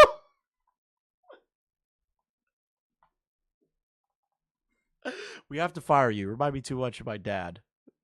Your yelling just triggers an emotional response in me. And instead of using that emotional response as fuel to be a better person, I'm going to let it control me and destroy my mental health. I would yell at him as a kid. And so I had to relearn how to talk to him. And at the time, I didn't even mind because I'm like, as a coach, I need to learn how to talk to different fighters anyways. Like, communication is the most important thing. One of the most important things as a coach. So I was trying to turn it into a positive, but it definitely was. He almost got fired at Denny's. Yeah, exactly. I want these two to be Me correct too, in I all their do. stories so badly cause this is the greatest podcast True, episode. but again, grain of salt. It's just funny to hear it. It's it's like the most ridiculous thing I've ever heard. But let's be real here, okay? Let's be real. Let's be real, chat. Let's be real, okay? Just me and you, okay? You know, we got 381 of my closest friends and family here. Between me and you, is that the most unbelievable thing you've ever heard about IDubbbz? Because I believe that happened. I can see it happen. Where he's like, oh, you treated me like my dad used to.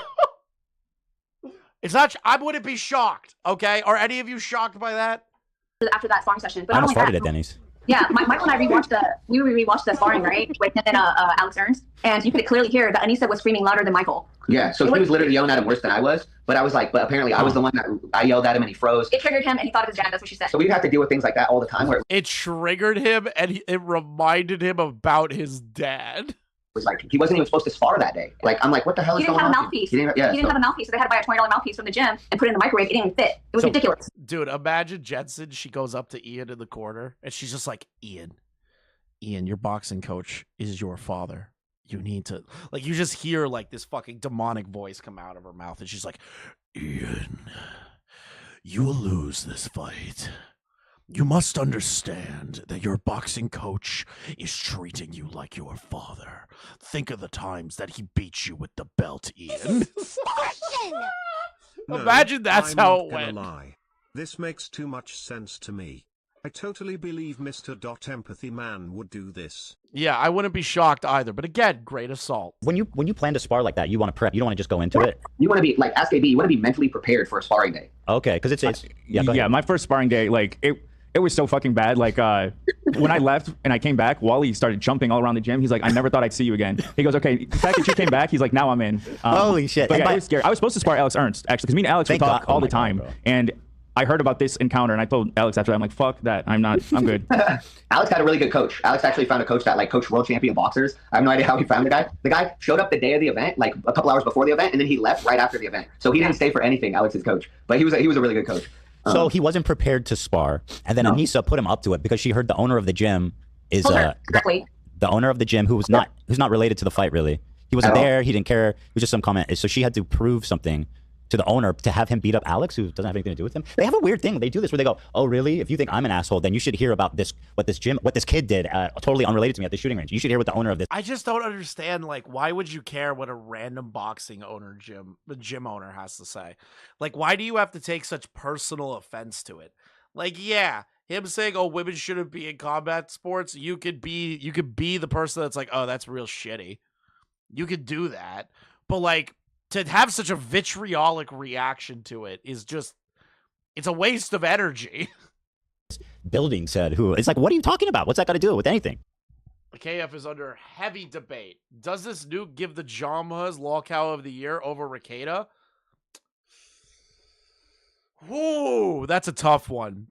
I doubt Kiwi Farms cares about my opinion on this, but if I'm gonna be real with you, Rikeda, there's a lot, like, yes, this is nuclear, okay?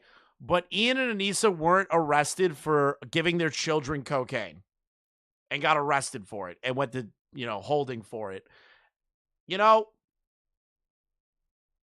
That's kind of like where my position is. I think Rikeda, with how he's acting, is worse than the Jamhas, which is saying something, all right? I'm just saying, okay? Listen, if I had to put him on a scale, Rikeda is like the Jamhas are here. Rikeda is like right here. Like he's got such a little bit of an edge over the Jamhas, all right? Yeah, it's like another Rice Gum situation where someone's beefing and Anissa's like, Ian, you better go throw a fight now. That's my personal opinion. You can all argue what you want, all right? And beat him up and be a boxer. Yeah, that was actually how the whole situation started, was because Rice Gum had text Anissa, and he said, tell your husband to fight me, or tell your man to fight me, or something like that. And that's how they ended up hiring me, because I was supposed to train him to fight Rice Gum. So I was like, all right, I'm going to have two totally inexperienced people fight on some event. I had no idea what was going on. Right. This is a lot. It is a lot. The sparring thing is next level because sparring at our level, people don't spar in their first year of boxing necessarily, Right. and it is really mentally and physically taxing. And if someone did boxing for 2 months and then sparred and then quit, I would understand that. And there's no way my coach would have ever anyone could have been like, oh yeah, he's gonna go do this or that if I wasn't mentally prepared for it.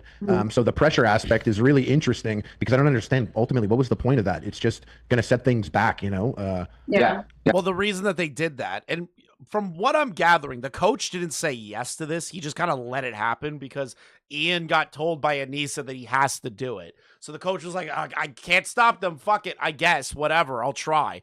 Like, that's not on the coach. That's on the two of them making the decision to do that. And that's why, I would always try to be have Ian do very controlled sparring until towards kind of more towards the last 8-10 weeks of camp, and then we would really pick it up. For the second fight, he sparred hard. He was literally stopping people in sparring. Yeah. Even for the first fight, he actually had stopped Nathan Barnett with a body shot. He stopped Alex Idubbbz with a body shot. So he was actually in sparring. Once he got a little bit better, he was doing pretty damn well. But I agree, you shouldn't be putting people in early until they actually know not only how to throw punches and defend themselves, but also counter after somebody hits them. Because a lot of times they might know how to throw punches or even defend, but then they get hit and they freeze or they just don't know what to do. Right. So you were trying to dissuade. Did you try to dissuade him? Like, dude, you're not ready. This is. I was like, we don't have a mouthpiece. We don't have headgear. We don't have the right gloves. Yeah. I was totally trying to dissuade. I was like, you're not ready for this. Okay, so he did dissuade him, according to him. He was like, hey, this is a really bad fucking idea. This is a bad fucking idea. You should not be doing this. Okay, at least he's consistent. At least he kept that on lock where he's just like, dude, you don't have a mouth guard. You don't have anything here. You should not be fucking going to fight in a sparring match. You're 3 months in. There's no equipment here. Why are you doing this? And then you just hear the demon whore behind him go, Ian, you must defend women's rights everywhere. You must spar, Ian. You must defend my honor, even though it was not against me in the first place, Ian. It's like your coach, probably. Yeah, it was hard because Ian, you could tell in his eyes. Not in this gym. They didn't have anything for Ian. He could not say no to Anissa. Yeah. So what is he gonna do? He's gonna just suck it up. He can't say no to Anissa. Dude, I could not imagine having a partner and not being able to say hey, no, I'm not doing that. If you're putting yourself in harm's way and your partner's trying to push you into it, you should have the urgency and the basically the gumption to say no. Okay, just be like, no, I don't want to do that. Go get that $20 mouthpiece right there, put it in the microwave, and put it in his mouth. That's what he did. Yeah. But and then that was That such sounds a lot tragedy. like the sexual stuff he enjoys. Yeah, literally. He should have just had the balls be like, honey, I understand that you're mad at that guy, but I'm not going to get punched in the face with no headgear, no mouth guard, and no correct gloves just because you're upset at him. That's what a man would do. That's what a real man who understands the situation he is in will do. Ian is the most raped person on planet Earth. I made that. I don't know why. You know what? I apologize, guys. There was a moment about putting something in the mouth, and I thought, well, that's probably because of cuck thing. I just tried. I apologize for that, everybody. Once again, I mean, I always want the best for Ian, so I was always a lot of these things were just very disappointing, especially when he came out and said he was never going to release a documentary. I was just like, what are you talking about? We have hours of footage, and I could see why they didn't want to make a documentary on the second one, because they didn't want to show how Anissa helped promote this whole event, and it lost $250,000. Yeah. Ooh! Froggy Tonic. Hey, retard, put the documentary together. I want to see the uncut version of the documentary. I want to see Anissa going around trying to manage things like the gangly fucking demon that she is. I want to see that. Hey, Froggy, how about you stop tweeting about how Ethan abuses his kids with no evidence whatsoever and release the documentary uncut, retard. You Che Guevara looking douchebag. How about you do that, Froggy? So that made sense. No, I've heard Anissa talk a lot on the show and other places, and Ian was backing her up. She's like, she has amazing footwork. She is some natural gifted type of boxer. And I forget why they said. Would I say Anissa is worse than Yoko Ono? You know what? Let's ask the chat.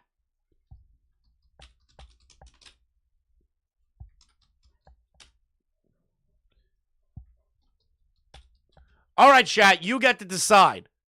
And I'll let this go the entire time that we're streaming this entire segment. Who is worse of a partner? Anissa Jamha or Yoko Ono, the most famous of terrible wives?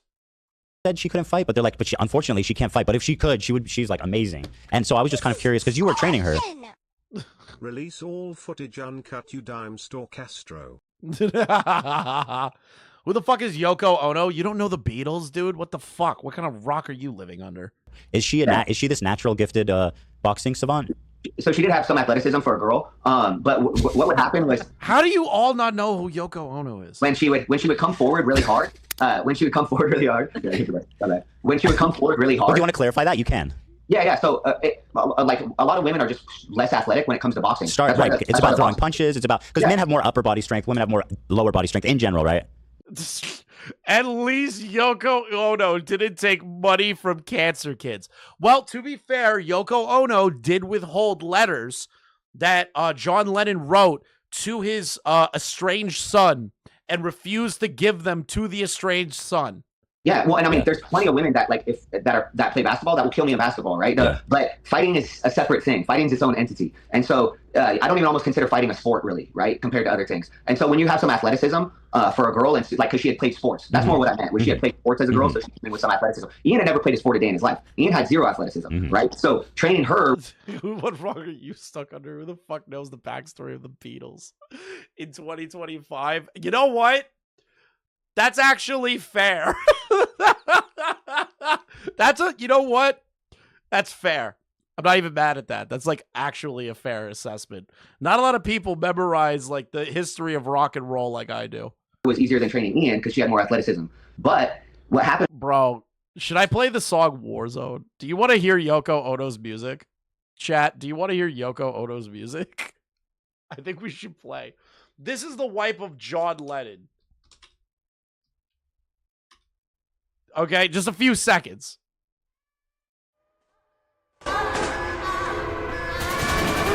This is actually the song. This is not the beginning. This is not the beginning. This is like halfway through. Warzone. Warzone. Yeah, that's the wife of John Lennon. On her first sparring session, I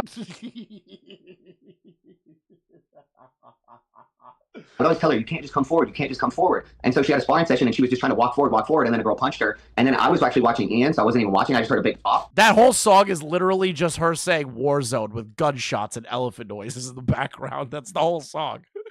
And then I looked over and she was kind of frozen. And then she said she had a concussion. Then the next day she went and told the doctor that she had a headache and sensitivity. Anissa could never make Warzone. This is fashion. The only reason I didn't pick Yoko Ono is because the Beatles sucks. You suck.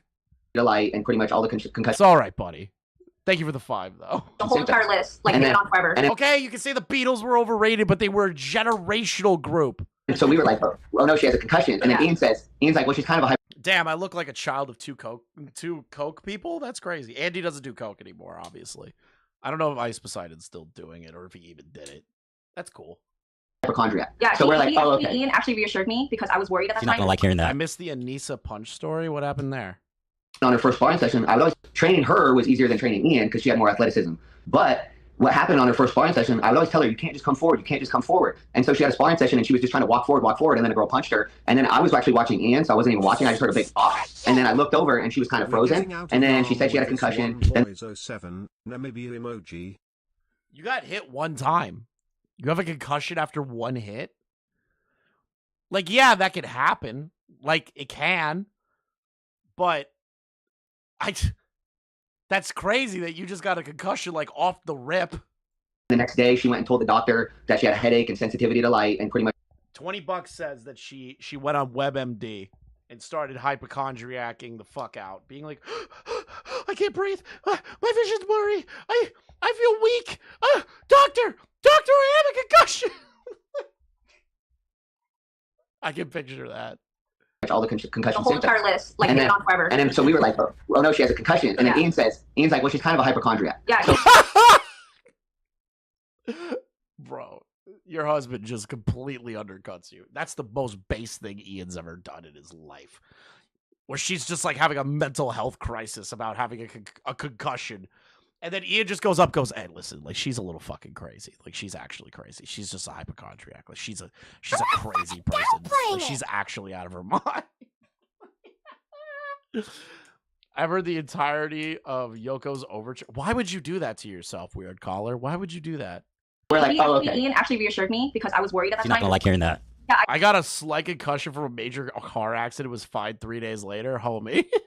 I tried to check on her, and he reassured me. He was like, "Hey, don't worry about her. She's actually a hypochondriac, and she does this often." She's just a hypochondriac. She's a little crazy. Where she self-diagnosed herself and reached She's out. not gonna like that. That's like, don't worry about it. She'll be fine. And I was like, okay, then why is she continuously talking about it on all her media outlets? The thing that drove me crazy. Is that why was she said she couldn't box because she had a like? Do you remember what it was? Yes, she said that she received a concussion and that she couldn't fight because she was not willing to go through another concussion. She was an athlete in high school, and she had previous concussions, if I remember correctly. She tried to say I got concussions in lacrosse, I got concussions in all these sports, and then I received another random concussion. Oh God! Correctly, Okay. or something where the doctor told her it's too big of a Well, risk. definitely don't box then. Also, the doctor's going to tell you what you tell them. If I come in and I say I'm going to be lighting out headaches, they're going to say you have a concussion, right? So, and then the part of the story that drove me crazy was how all of a sudden she went from saying she had this concussion to she's had all these concussions while she was training, and then by the time she was on like your guys' show and these other shows, she's like, I've had 11 minors and 2 majors, and I'm like, you'd be dead. I'm sorry, you'd be like retarded, which Anissa is retarded. Maybe the concussions finally got to her. But, like, think about it like this, all right? You have 11 minor concussions over your life with 2 major concussions. That is not good for your fucking brain, okay? That's not good, all right? Not good at all. Your brain is essentially Swiss cheese, that you've had 13 concussions in general. Yes, there are severities to them, but 13 in general, your brain's a fucking mush pit. Why are you stepping into the ring involving a sport that has a high concussion rate? That is a good point, Northern Comfort. Most football players do not receive 13 concussions over the multiple years that they are doing a high contact sport where their head hits the ground constantly. That doesn't sound real to me. Show me your medical records, Anissa. On concussions my whole life, and nobody's like, that was a minor, that was a major, you know? And so I was like, well, if you had 2 majors, that would mean you were like completely unconscious. And she said she got them from like lacrosse and hockey. So I'm like, you're telling me that you got knocked out completely unconscious on the field, and then a few weeks later they like put her back on the field. Not Ian, Anissa's saying it. I'm like, that makes 0 sense to me. Like, Anissa's built different. She's a demon. She's a liar. I mean, she does lie. She lies about everything, it seems like. Yes. yeah, I just don't. And also, like, literally 2 majors. If she said she has 13, 11 minors and 2 majors, 2 majors would mean like you were completely unconscious. And That's a lot of head trauma. You know what's ironic? Ian acts like that's what happened. This is the thing, right? I don't understand how you could just lie so flagrantly when there are people that are like experts in this field. I'm pretty sure if you told like a specialist in concussions that this person had 13 concussions over their lifetime, they'd be like, how the fuck are you walking? They'd be like, what? Like, how aren't you like brain dead? That's what they would probably say to you. They'd be like, what? What the fuck are you talking about? 13 concussions is a crazy fucking number. Happened to him. You know, but Anissa, she seems more in control than ever. Oh yeah. Well, it's odd, and that's why like I felt so bad because you could see like 99% of the NFL hasn't had more than 5 concussions. That's crazy. So that the 2 of the best weeks are one of the. What I mean by brain dead is that she's not like in a comatose state. That she isn't like legally brain dead. You know what I mean? Like we can call her brain dead all day. Like she's a retard. But like I'm talking about the legal medical definition of brain dead. The best weeks we had in training was when she had to go visit her family in Canada. And then that was when Ian invited his sparring partners to the gala. I wasn't a part of that, but he went out and did like they took him out to hot and cold plunge. Yeah, one of the guys that runs the gym. So first of all, the gym that we're out of is this guy Luca Hosever's gym, and it's called Vigor Ground Athletics. And he was the one that did their programming in the beginning. And when they went on some show and they were like, Ian, how did you gain all this weight? She was like, oh, I studied kinesiology. That's and I'm like, crazy. Wait. I'm like, how did? Okay, listen, hold on. You studied kinesiology. Do you have a professional career in being a kinesiologist?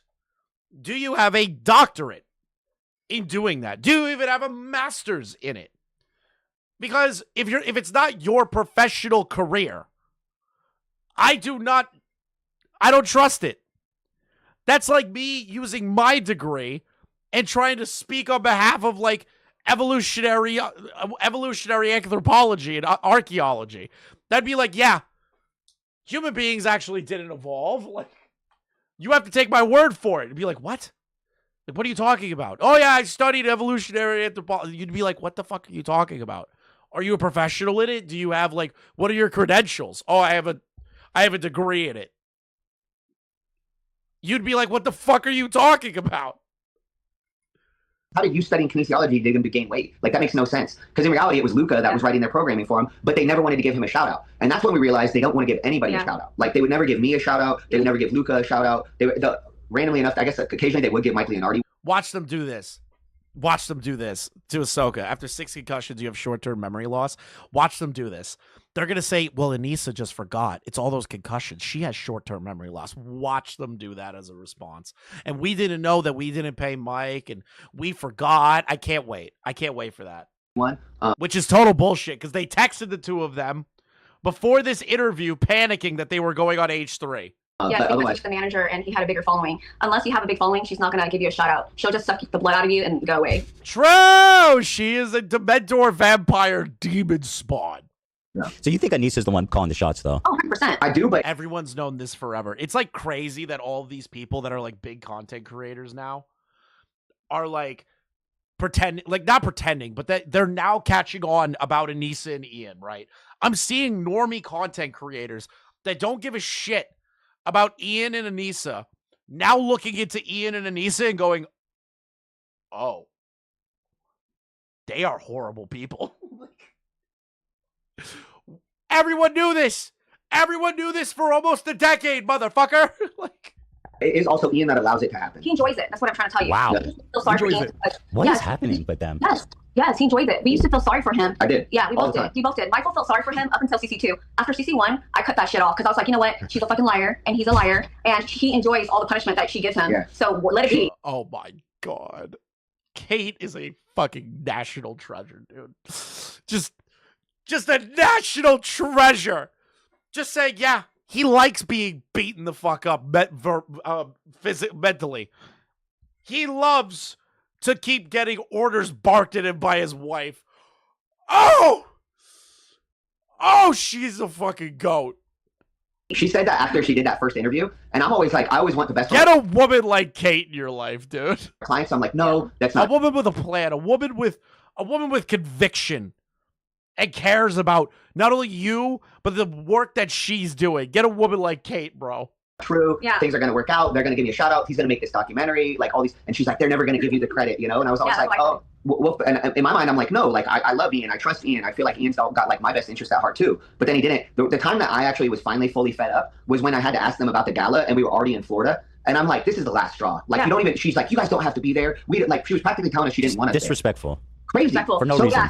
Yeah, and the reason why, I also want to say the reason why, like, Michael and I, we were waiting for them to tell us about the gala, but they never did. So I can't wait for Milhouse to go through the interview with these two. Because he's doing it right now, by the way. That Milhouse guy, I don't even know his fucking name. It's some fucking douchebag, a part of the Hassan Orbiter sphere. Right now, he's going over this while I'm going over this. And I guarantee you that when she talks about the child bride stuff and her trauma and her history and how terrible it was that she was raped by an older man and sold into a child marriage, that he is going to downplay the shit out of it. They waited so long. We got to Florida. We're 2 weeks away from the event, and they still haven't said anything to us. And at this time, all of Ian's foreign partners, there was probably like 4 or 5 of them that flew out, or I think 6 in total, flew out from Washington, paid for their own flights, their own hotel, and they're all. Did he actually say in the interview? Oh, yes. Hold on. I'm telling Nick Nobody about some stuff.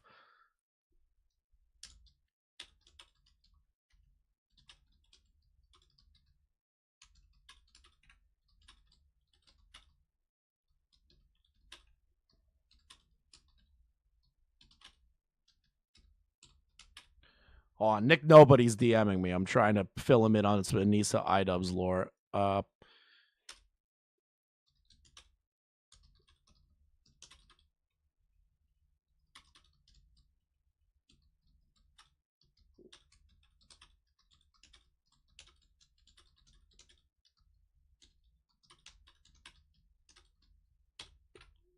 Sorry, I'm helping out one of the lolcow guy, one of the more premium lolcow channels, Nick Nobody. Shout out to that motherfucker on some Anissa and Ian lore because he's gonna be dropping a video soon. Coming there to support Ian, and they all have been helping Ian throughout his fight camp, right? And so they're asking us Tell Nick, wait, Nick Nobody covered Brian Mullins. When the fuck did Nick do that? about the gala. We don't know about it. So Is Nick Nobody watching my goddamn streams and taking my fucking content? we were afraid that if all his teammates showed up, they might not be able to get into the gala. How embarrassing would that be if his teammates are not able to get into the gala because she doesn't want them to be a part of it? Also, so that's why we asked her directly, and that's when she told us about the negative 500K. That's when she told us about why would we want to be there. Yeah. It made no sense. Also, it was like a year ago? Oh, so Nick didn't steal my content. I stole his content without knowing. Got it. His foreign partners paid for themselves to be there. Correct. Nobody, like, they would give him tickets to the event, but they didn't help anybody else get there that was a part of his team other than... yes, Ian is a sub. We all know this. He's not a dominant person. You know what's crazy? That she's probably like in the bedroom being like, I want you to dominate me, Ethan. Can you please try? And he tries getting on top and he just starts crying. He's just like, I'm so scared. I'm so scared. Like I can picture him like crying over her. And she's like, ugh, you're pathetic, Ian. You're pathetic.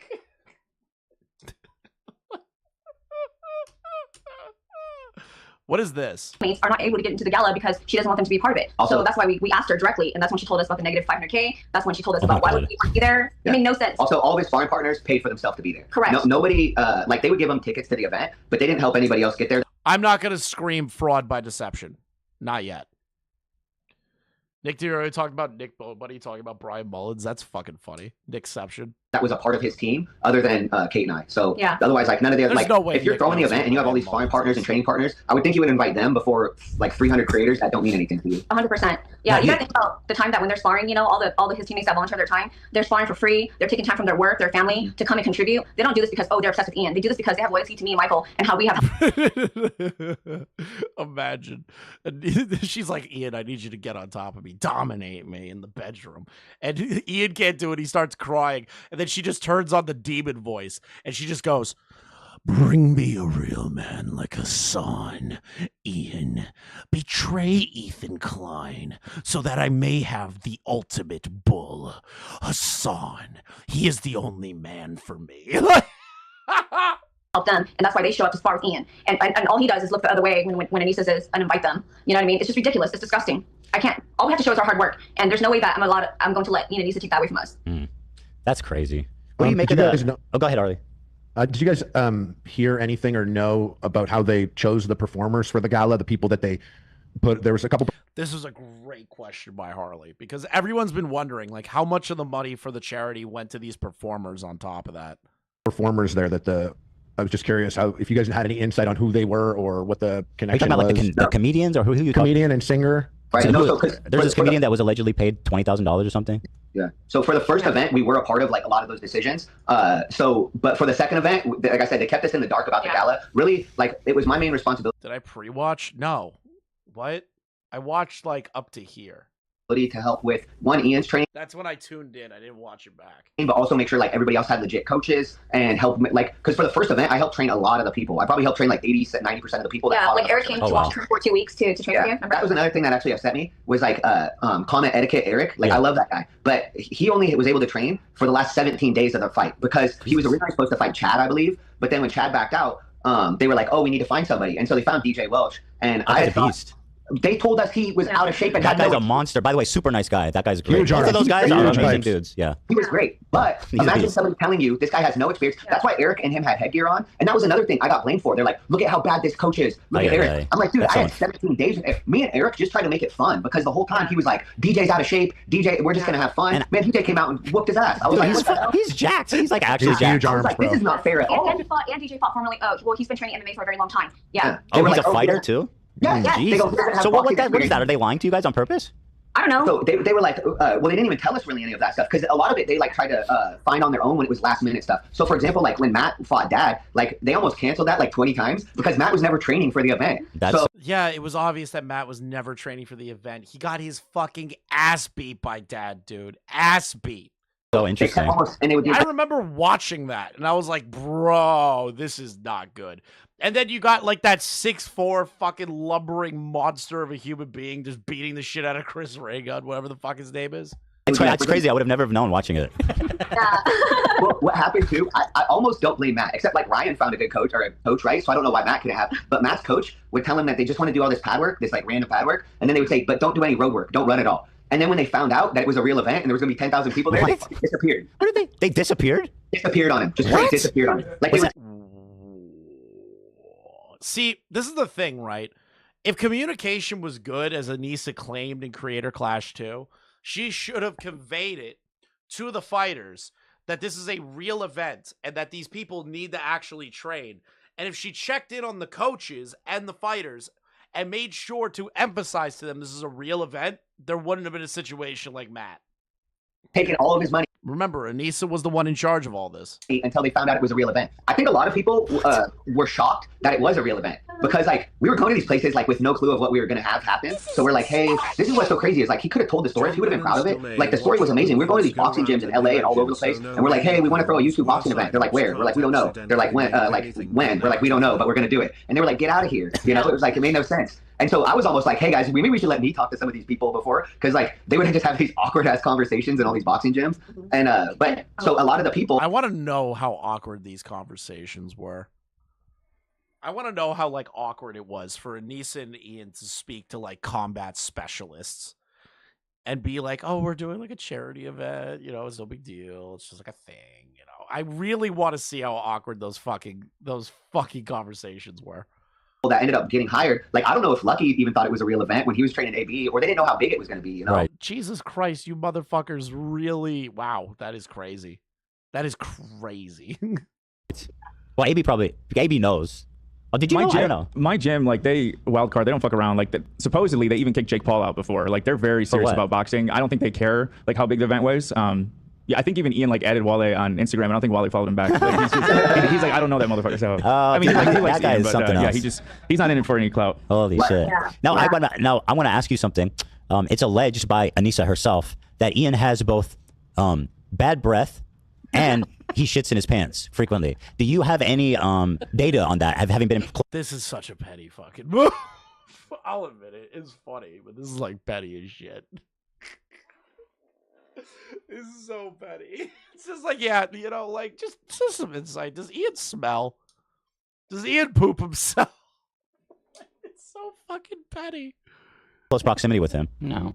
So Ian. I don't want to just talk shit about him, but like there would be times, for example, before the first event where he was talking about getting tonsil stones, and he was saying he was going to get strep throat because he had tonsil stones. Ew. And I said, Ian, tonsil stones don't cause strep throat. Tonsil stones are because you're not brushing your fucking teeth.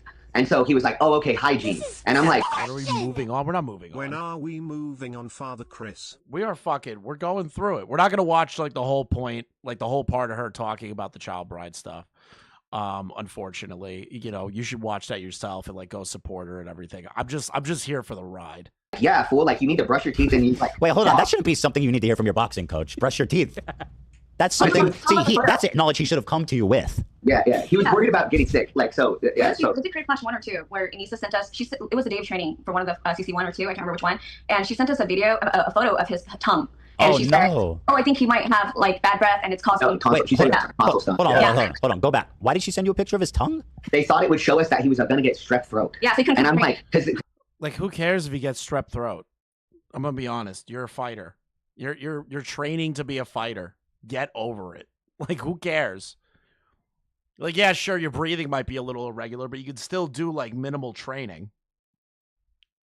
they were trying to say he's going to get sick before the event. And it can happen if you train too hard before an event. You run your immune system down, so then you can get sick. But we weren't training too hard for him to get sick. Yeah. So, for example, So like they wanted him to gain weight, and I kept telling him, like, there's ways we can gain weight right before weigh-in. So I want you at like a healthy weight because they wanted him to be 188 for the Dr. Mike fight. So the Sunday before the fight, Anissa makes him eat all this shitty food. So Monday,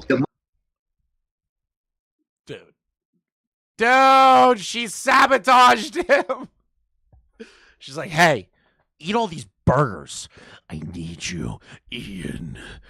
Ian, you must gain weight. I am a professional nutritionist, apparently. You must listen to me and eat all this McDonald's until you burst. Like,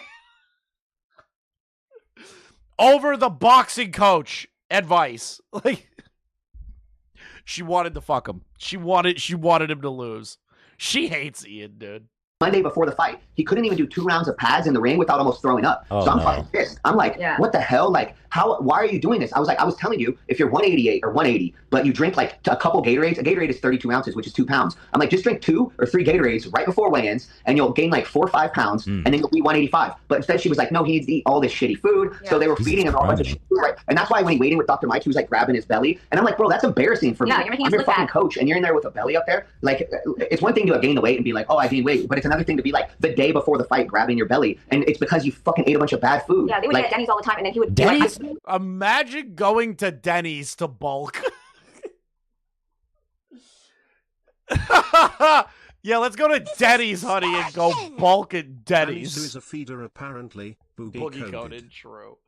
Dude, imagine you walk into a Denny's, dude, and you see Ian and Anissa there just shoveling food down his mouth, just going, and she's just like, Ian, you must listen to me. Eat the Denny's. Eat the Graham Slams. Yeah, this is important. I'm accused all the time of people say that they see me in Denny's farting. They say that about me, and I want them to. I never go to Denny's. I never go out to Denny's. But Ian, Anissa feeds IDubbbz like a baby bird. Yeah. At the Denny's, you walk into Denny's. Anissa's standing on the table, just like looking at Ian and spitting on him, and then goes, "Time to eat." Just puts a bunch of food in her mouth and goes, "You have to get fat, Ian." is the one who's actually getting his pants at Denny's. Not even Golden Corral. It had to be Denny's, dude. Yes, the meeting that we had right after Alex Ernst's fight, sparring session was at Denny's. Yeah. Say that again. I'm sorry. Say that again. The meeting that we had to have with Ina and Nisa after the sparring session with Alex Stearns was at Denny's. What did they eat at Denny's? What did they order? Just like disgusting. But she loved it because she used to work there back in the day. And I was in my mind, I'm like, Ian, you're a fucking millionaire. Why are you eating at Denny's all the time? Like, stop it. And then, He's allegedly, I've heard Hila noticed this, and I guess Anissa also confirmed that he's very cheap, apparently. Yeah, I mean, Denny's ain't cheap no more. I don't know who the fuck needs to break it to IDubbbz, but like eating out does not mean cheap.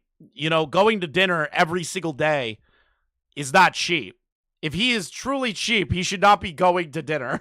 I didn't experience that. Like, he was always good to me, but at the same time, except for the fact he would never help promote me. Well, I could say that I wonder if, like, this is a good example, but like, for example, when Michael trains Ian, he charges $100 an hour, but Anissa would always want to be trained at the same time, so Michael is training both of them for $100 an hour, and I would always tell Michael, like, you're training both of them, you should charge each one of them $100 an hour, and Michael would be like, oh, well, it's for a charity event, and I feel bad asking, so yeah. So not only did she take a pay cut, thinking it's a charity event and they wanted to be helpful and get their name recognition out there, he also did it. Courtney Love, not Yoko.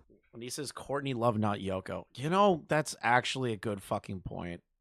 I'm closing the poll. You guys are making good points. let's just do it for now, because we're going to get a bonus one day. Yeah. And in boxing, if you do bring 2 people within that one same hour, you do pay more. Yeah, That's not just boxing. But, Yeah, thank you. And that's how it should always be. But for them, I was always like, whatever. Like, I once again, I always wanted the best for Ian. I always wanted the best. I was like, oh, this is why I like. He didn't want the best for himself, so it was really hard for me to want the best for him when he didn't want to train. Now, do you have any commentary about his potential body odor? I mean, I say it's true. I smell all the time. It's horrible. She does not care. She's just like, dude, I have war stories about how bad Ian smells, bro. A good example is this, because Michael's so nice, he doesn't want to say it, but here's the thing. When we're in fight camp, he does 2 hours in the morning and 2 hours in the evening, okay? For the first fight he did. Well, for the first part of the first fight, not for the actual camp. Correct. During the camp was when he cut out his 2 days, and that was the most important time to be doing 2 days. Yes, so he would smell so bad that when he comes back in the afternoon to train, he doesn't shower in between his sessions, and so like the coaches that are training other... Wait, why aren't you training in between your sessions? Wait, what? Why wouldn't you shower? Like, you already did the 2 hours. You take a quick shower. Make sure you don't smell like absolute shit going into the gym because there are other people there. Like, there's other people in the room with you in an enclosed space. Why wouldn't you shower? Members there. Like, just to be nice to everyone around you. Would just like look at us with the weirdest face, like a stink face. And then Michael would try to take Ian to the corner where there's not a lot of members of the gym, so they don't have to smell it. I tried to take him to the open doorway. Yeah, so that does happen. I'm not lying. It's true. He doesn't. I tried to take him to the open doorway. Oh my god. Shower. Yeah. I just didn't understand why she wouldn't tell him. I'm like, what is going on here? So, and also, She tells the audience. She humiliates him to In her Discord, White Glove, you can't say, oh no. Yeah. she's fine releasing everything. I know what you used to be or still are. I don't really know or care, but come on. But she won't talk to him about it. I'm just like, what the hell? Yeah, and Like, I didn't Hold feel on, like it was guys. my I got to place. sit on that for a sec. He stunk up the gym so bad you had to move him away from people. yes. Okay. Yeah. Hold on. Let me just sit with that. 0.5 hotter, as if like he fucking his breath didn't stink all the time. Fucking okay.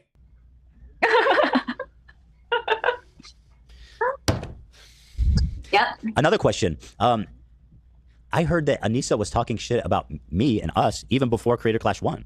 Yeah, she had said, like, I forget what she said, like, but she had said that she didn't like associating with you guys for some reason, but then like you had been doing better or something, so they were happy to go on your show. It was. Now listen, I will agree that being an Ethan person back in the day was not ideal. I still hold my criticisms of Ethan and his crew back in the day, all right? I still hold them, all right? I still think Ethan should have done more research into Hassan, but he pretends that he didn't know anything, which is like total bullshit in my opinion. But like, I'm going to keep a buck, all right? Ian and Anissa are two people that Ethan defended with blood, sweat, and tears. And they couldn't even like look past those things and just ignore it and be like, okay, yeah, he's doing stupid shit online. That's not our problem. That's his. They had to like make a big deal about it and shit talk him to other people. It's just like, bro, whatever, just let it go. It was. You're not the ones involved with it. It was vague, but she would talk. She would kind of talk poorly about a lot of different people, so it was easy to just lose track of it. But yeah, Of course, she shit talked a lot of people. definitely had mentioned like something about you and Hila, and like, or maybe it was just you, but somebody had done something that had offended her at one point. I'm so sure. she thought, so she felt like you guys weren't like good people or something. But then once you could do their show, but she loved AB and Lena. She always loved them. Yeah. She would. So here's There the you thing. go. Who doesn't love AB and Lena? To be fair. To be fair, right? Who doesn't love AB and Lena? So before 2022, that's before Leftovers. Yeah, Ethan was still fucking up before Leftovers. Like, I still stand by that. Like, what? She wanted to get her Lebanese credit, so that's why she like loved so much. She's trying to get her Lebanese credit up. Yeah. He would always, because she would be like, they're Muslim and I'm Muslim. Yeah, it's and I was like, No, you're not. Guys, I have a question. I assume you all know this video. Anissa is happy to be hanging out with other Muslim people. Let me just pull this up real Help quick. people understand where I'm coming from. Now, I've been afraid to make. Look at this title. Why I left Islam. Okay. Sure. everything you do is haram. I understand Muslim and Islam are two totally different things. One's a domination of a religion, one's a race. I get that. But Anissa's a poser, all right? Anissa's a poser. Like, it's obvious she's a poser. Like, nothing you do is. I have Muslim fighters. Yes. They pray 5 times a day. They don't touch women. Like, Protect their wife. they're a couple of them are from Dagestan, right? And in Dagestan, you're not allowed to shake a woman's hand. Like, but if they put their hand out, they're very respectful, right? But it's Islam is the religion, and Muslim is the adherent. Unless she was Lebanese, yes, she is. just a totally different mindset. So then when I hear, and I have other Muslim fighters that maybe don't pray 5 times a day, but they still, like, they'll try to eat Muslims don't practice. Excuse me, racism came out. My bad. halal when they can. I had a slip up. And they have, like, a lot more, they have a different moral compass. Excuse me, my mistake. I am a dummy. So, for example, she would always talk about how. See, this is how you should know to not take me seriously if I'm ever talking about politics or fucking race, religions, and creeds. America is this horrible place, and Americans are, like, so bad, especially, like, white Christian male Americans. Get out of here, dude. And Why, yes, what is her problem? And then, but somehow I'm like, wait a minute, what did she say? Like, they'll try to eat halal when they can. They have, like, a lot more, they have a different moral compass. So, for example, she would always talk about how America is this horrible place, and Americans are, like, so bad, especially, like, white. Americans are bad. You live in this country, bitch. You fucking Canadian whore.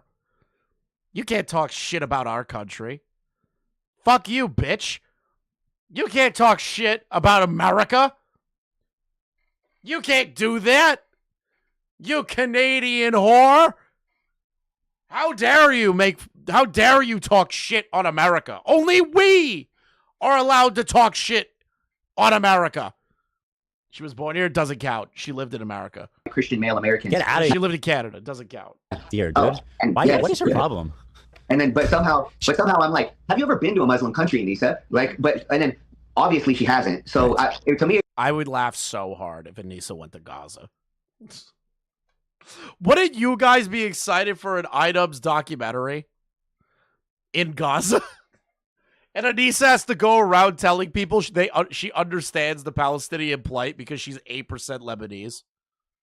And she's Irish. Wouldn't you kill for that documentary? I would kill for it. I would murder people for it.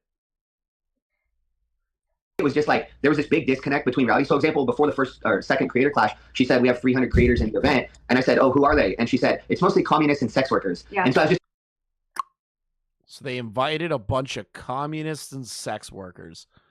This is the most anti-American woman of all time. It's just horrid. Horrid. You're going to bring disgusting communists to an event that they're not going to pay anything for? You're bringing whores to an event?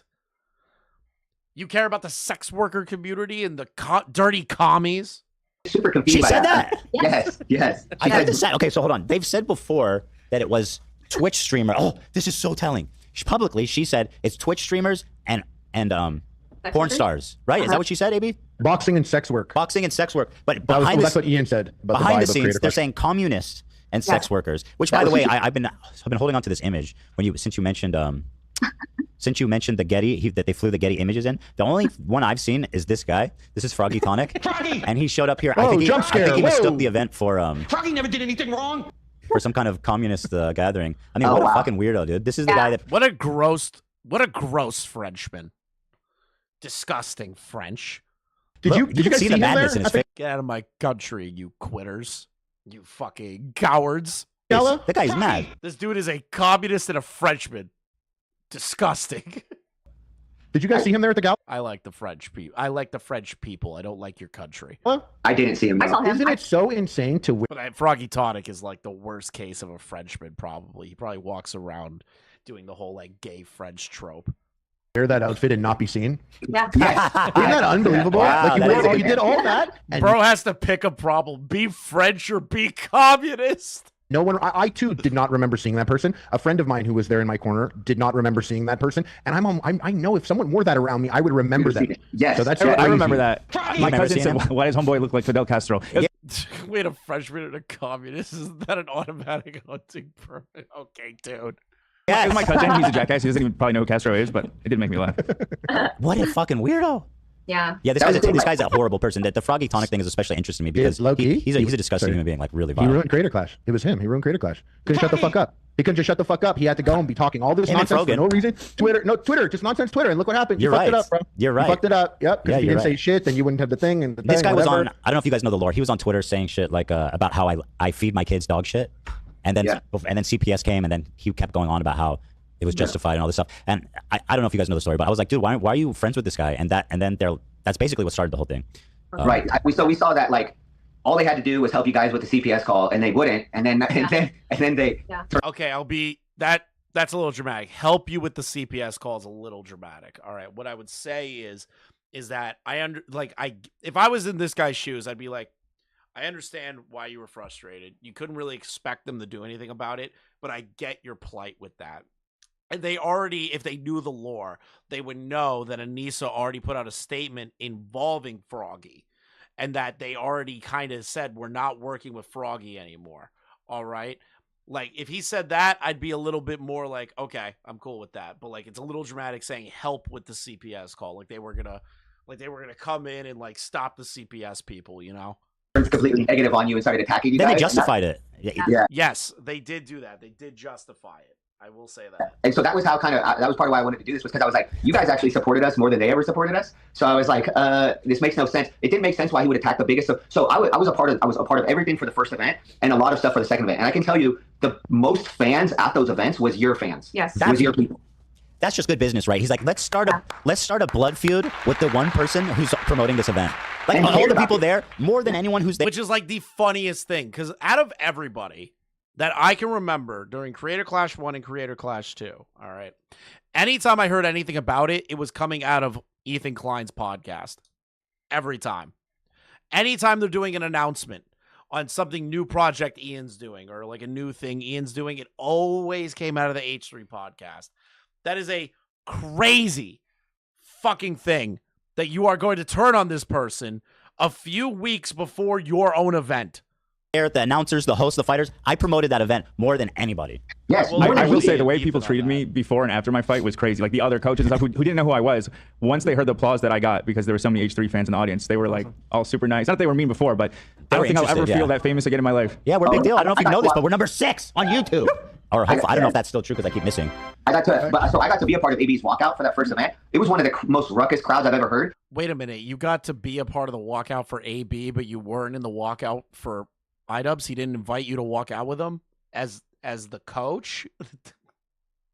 The craziest thing was like I was at the Seahawks stadium when they broke the record for loudest stadium ever. And when AB got back up and dropped Hundar, that was the loudest I've ever heard a crowd in my life. It was the craziest thing I ever heard. And when he got dropped, I was like, oh no, like here it's going to come, like Hundar might finish him. And then instead he dropped him back. And I was just like, this is the craziest event I've ever been a part of in my entire life. Like I was having the time of my life. I was like, this is insane, you know? But it was, a lot of it was because like AB fighting on that card and your crowd. Yeah, but it's just kind of sobering to learn that she was, you know, talking shit before even that event, and then they come on and act like we have been friends. But like the craziest thing is like, is it that sobering when you start to look deeper into Anissa that she shit talks every single person that she's ever been closely associated with in any capacity? Is it that crazy? Like, is it that sobering? To me, it's not shocking because I've hated Anissa for years, but like, I get where he's coming from. Like, they were friends with him. They, been to his house and all that stuff. I get it. It's just like, as a professional Anissa hater, it's so crazy that these people are like, man, I didn't realize how bad Anissa is. You know? Oh, hold up. Oh. And it's funny because I did say a comment about how it's funny how they show up when they need something from me, which is for me to promote their fight. And he got all incredulous about that. He's like, oh, really? I don't need anything from you, Ethan. And I'm like, well, how's the Creator Clash 3? Yeah, you do. Ian needs Ethan. Like, it's not the other way around. It is not the other way around. Muslim, but she is 58% lesbianese. Lesbianese, nice. Going.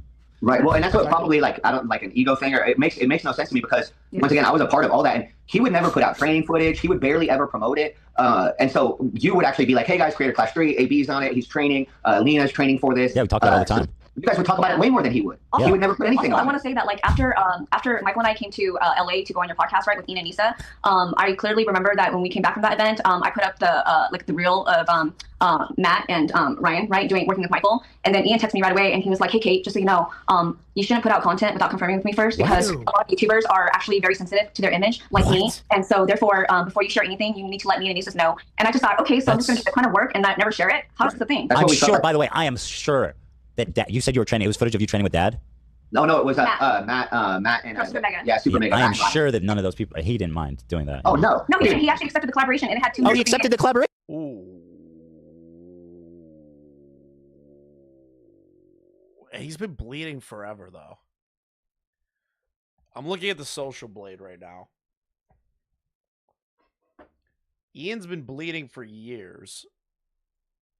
Yesterday, 10,000 people left.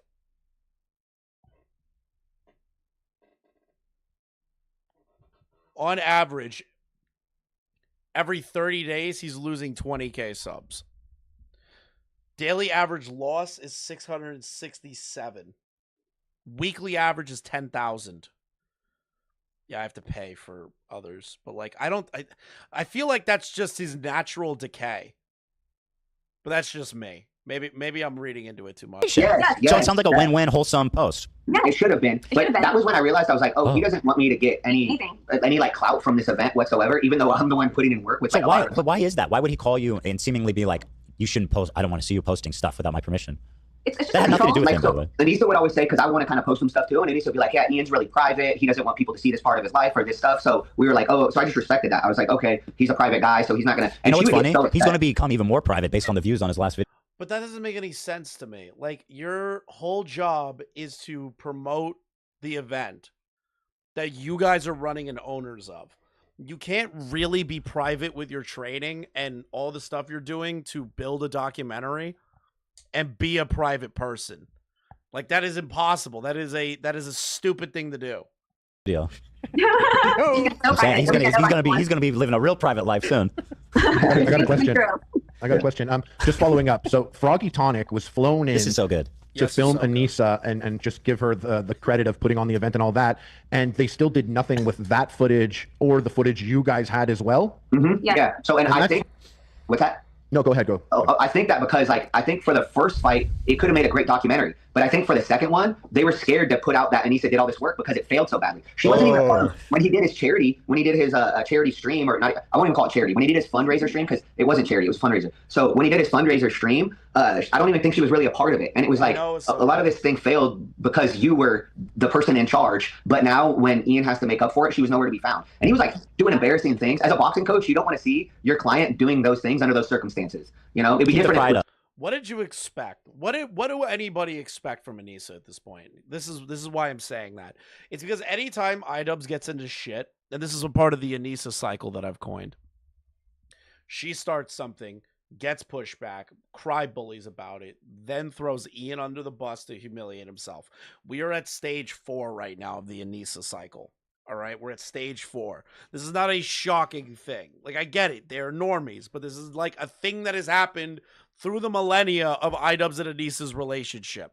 Keep the self-respect up. Literally, because that's on my, and once again, that's what I was telling him. I was like, a lot of what you do reflects my brand. So when he attacked you, all of a sudden, I start getting all these messages on all my stuff, and I'm like, what the fuck is going on? Like, why am I getting all this? Like, one, we were getting views again on some of the, like, old, because I haven't put anything on YouTube for a long time, and all of a sudden I had a video of us at the AM of the Creator Clash, and all of a sudden there's just all these bad comments on it, and I was like, what the fuck is going on? And then I find out, and that's when we find out that he created the drama with you, and that's when we found out all these other things, and that's why we were like, I'm gonna get my side of the story out there, because one, I'm not affiliated with him unless, like, except for training that 10 months the first time and the 4 or 5 months the second time. Otherwise, like, we have no affiliation. Yeah. We'd invite him to Thanksgiving dinner. He came once. Like, when I went to LA, Thanksgiving dinner at your house? I needed turkey for my first time, and it was a special Thanksgiving because you had turkey for the first time? Yeah, what have you been waiting for? Oh, you made it. I made it. Yeah, so I made the turkey for the first time. It was a super special Thanksgiving because Michael and I had just moved in together. We decided that we were going to get married. And not only that, but Michael's dad passed, you know? And so that Thanksgiving was super special. I've never made a turkey my entire life. I put it together. I figured it out. We live in a small 2-bedroom, 2-bath apartment, and I had to go buy extra tables and chairs. So there'd be room for me, Michael, my 2 sons, and my friend, and Ian and Anissa to sit. And we went out of our way to do all this for them. And they just treat us like we're just,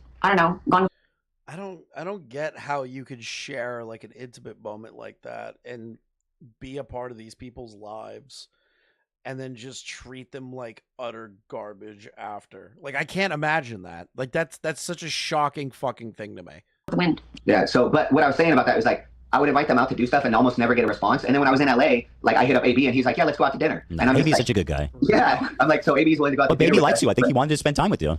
Yeah, but my own fighter didn't, and it broke my heart all the time because, like, so there's a coach named, like, Mike Quick Flores, and he's amazing, and his fighters loved him. They helped him start a damn YouTube channel. They bought him cameras. They helped him start a YouTube channel. They did all this stuff for him. And, like, one of his fighters was, like, James Odwin's out. That got knocked out in, like, freaking 30 seconds, and he still loves training with the coach. So I'm like, how does somebody that get knocked out in 30 seconds have such a close relationship with his coach? And I, like, went to hell with Ian, and we have no relationship. Yeah. I got punched out of the ring. That never happens. And I love my boxing coach. Yeah. That was pretty awesome, by the way, Harley. That was a great moment. That was one of the best parts of it for me, was one, meeting people like Harley, AB, but also, like, networking with those coaches, right? Like, Harley's coach, Jesse Thompson, is amazing. Like, he's an amazing guy. He's an amazing human. He's an amazing father. Yes. All the coaches that we would work with there, Coach Rick at his gym in Florida, like, we loved them like they were our Florida family. But then Ian and Anissa would just kind of use them. They didn't even know whose promoter's license we used until, like, 2 weeks before the second event. Yes. What? How do you... Isn't that, like, critically important to putting on any form of event? To know, like, the ins and outs of, like, the promoting license, who's actually going to be promoting it, whose license name it's under, so that you can file the paperwork correctly. Like, how the fuck don't you know that 2 weeks before the event? So I told her while the promoter was there, because that's actually his gym that we're training out of, right? He's a part owner. And so I told Anissa that that's actually Ryan Ricky. He's actually the fight promoter.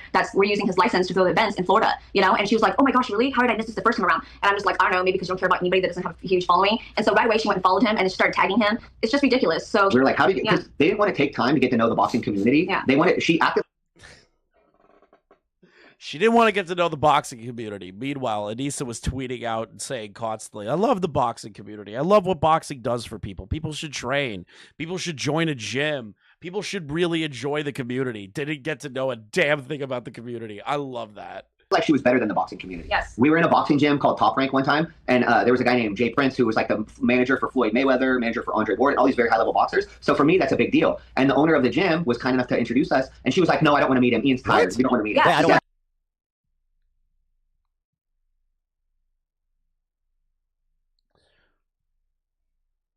There is a very important person within the boxing community that you are going to have an introduction with and get to know them. A great connection that you can use in the future for your event that you make money off of. And you don't spare the time to talk to him when your husband is tired. When you are the one running the back end of the events. This is the most retarded shit imaginable. That's like me, like that's like if Mr. Beast showed up, right? And I was like, I'm tired. I don't really want to talk to Mr. Beast. Like, I don't want to talk to him about future of content creation or like what things that can be better or have a meaningful conversation with the guy. Like, yeah, no, fuck it. I don't want to talk to him. Like bro, you pushed through. IDubbbz got what he cucking deserved. I mean him because of He does. He did get what he deserved. what? Yeah. Ian was tired. Yes. She Let me not even use Mr. Beast. PewDiePie. If PewDiePie showed up, I'd be like, dude, I don't care how tired I am. I'm gonna fucking drink a coffee and talk to him. would tell Ian when he was tired. One time we ended sparring, and afterwards everybody's hanging out, and she walks up to Ian and she goes, "You're hungry." Yes. And then so they had to leave. I wish he put on a voice for that. Ian, you're hungry. What are you talking about? You're hungry, Ian. Like Because Ian was hungry. So she tells Ian when he was hungry. We're like, what the hell? So It's so is this that is creepy. I don't like that. You're hungry. Like just completely off the rip, no notification, just walks up to him and goes, "You're hungry." That's creeping me out. I don't like that. what is this? What is this? It's Do you nonsense. think that he walks around in a gimp suit at their home? Yes. No, I'm genuinely wondering. Do you know, does The ball in his he mouth. just sit there? Does he sit there as a chair in a gimp leather suit and she just sits on him? I mean, where does this go? By the way, there's this clip here I want to watch. I've been having it on standby. It's when you reference the toxic masculinity comment aimed towards you. Let me see. Boxing. Oh, you don't have time or energy to do anything other than boxing. There's just like a lot of things that I've had to learn along the way. Like my coach is a tough ass guy. You know, he's got a little of the toxic male qualities, and it's made it hard sometimes. Toxic male qualities. I'm gonna keep a buck real quick here. Toxic male qualities in a combat sport profession is a good thing. It's a good thing. There's nothing wrong with that. You need toxicity to be a boxer. You need to have an animal in your corner teaching you how to fight people. Who cares that he has some form of like, oh, it's some toxic masculinity. Bro, what are you talking about? Your wife looks like a fucking man. Like, shut up.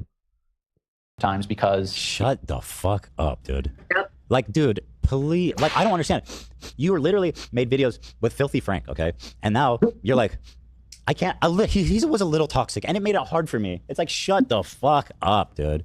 Yeah, and by I'm the way, like- compared to all the other coaches that I know, you came off seeming like super nice and like not yeah. not pushy. Yeah. Yeah. I know how to be soft with certain people, and then I'll be harder with other people. But if they can't, the sport's already so hard to begin with. This is one of the things I've been involved in fighting for over 25 years. So the sport is so hard to begin with. I can agree. Ian is the toxic. The toxic variant is Ian. This coach was being a coach. There's no toxic masculinity in somebody whose job it is to teach you aggression, to teach you to be more of a man. There's no toxicity in that. With that, if you're getting more shit from your coach than you can handle, you're gonna have a bad performance, right? So each person you have to treat so differently. So some of my fighters might need me to yell at them, slap them before the event, and really like get to a different kind of savagery. And then other people are very soft, and so you kind of, well, mostly Ian was the softest, but Was he the softest fighter you've ever trained? What's that? Is he the softest fighter you've ever worked with? Well, he hated boxing. Yeah, but not only that, every single time we had a session, it would have to follow up with a therapy session with him and Anissa. How frustrating is that? I was depressed. What do you mean a therapy session? I'm so confused what a therapy session with them is after a sparring. Like, were they like crying to you, being like, I can't do this, I'm just a horrible person, it's just the internet makes fun of me and I'm just a piece of shit? Like, is that the therapy session? Or is it him going, I can't box, I'm just really bad at this? Like, what was the therapy session?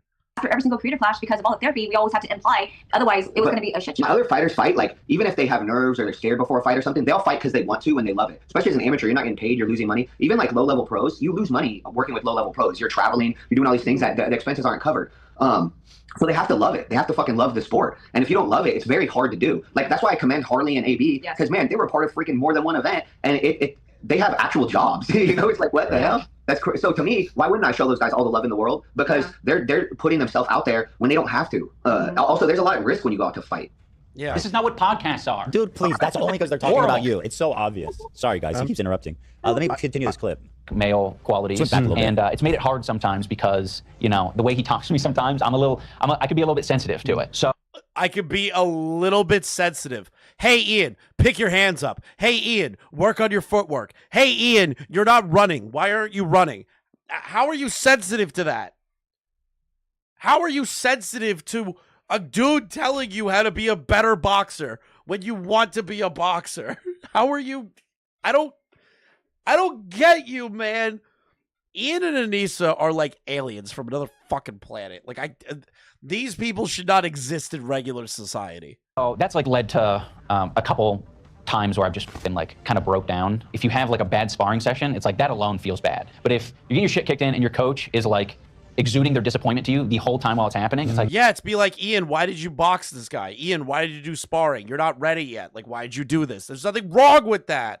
I just kind of suck. He's gotten a lot better at it, and it's really not his fault. Like, that's literal. And Anissa's told me that. She's like, that is the most normal thing. You're not going to find it. And Anissa told me this.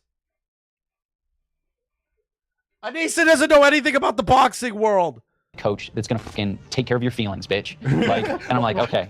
That's such a lie. Because according to them, Anissa would have also the therapy sessions with them. Alert? What's my donation alert? You should watch the Doodle Tone stream that I did. You should do that. You should check out my Doodle Tone stream. The biggest irony of all is that apparently, and you confirmed that she was consistently the meanest person to him. Yeah. She doesn't that way. But also, like, in defense for her there, she did stick up for me in that scenario, right? Yeah. So there was times, but also, I didn't know if she was sticking up for me because they liked me as a coach or because she knew I was one of the only people that would take their shit. Nobody else would train him. They couldn't have gone to, like, I can guarantee you, AB's coach would not have allowed Anissa to come into the gym with her attitude or want to change the music at the gym. And tell me that. One time she came and tried to put on her own music, right? Yeah, and then we got into it because they got into a tiff because she wanted to change. I'm going to tell you something, okay? I'm going to tell you something. If you go to the gym and you play music that is not gym music to a group of people that are trying to work out and then get upset that they say you can't change the music, you are somebody that should not be allowed in any fucking gym in America. The music. You deserve to be bullied out of your fucking gym. Go ahead, please. Yeah. So what song was it? Oh man, I would have to look it back up because I was actually in shock because some of the songs, even if you like that kind of music, because it was maybe some like indie punk rock music, dark. But what was just weird, and so not gym music at all. So I was just like, hey, I was trying to tell her that because one of the other coaches was like, hey, I'm gonna change. Yeah, I don't get why. That is a good question. Why didn't she just put headphones in? Why does she have to make it everyone else's fucking problem to listen to the music that she wants when she could just put in headphones?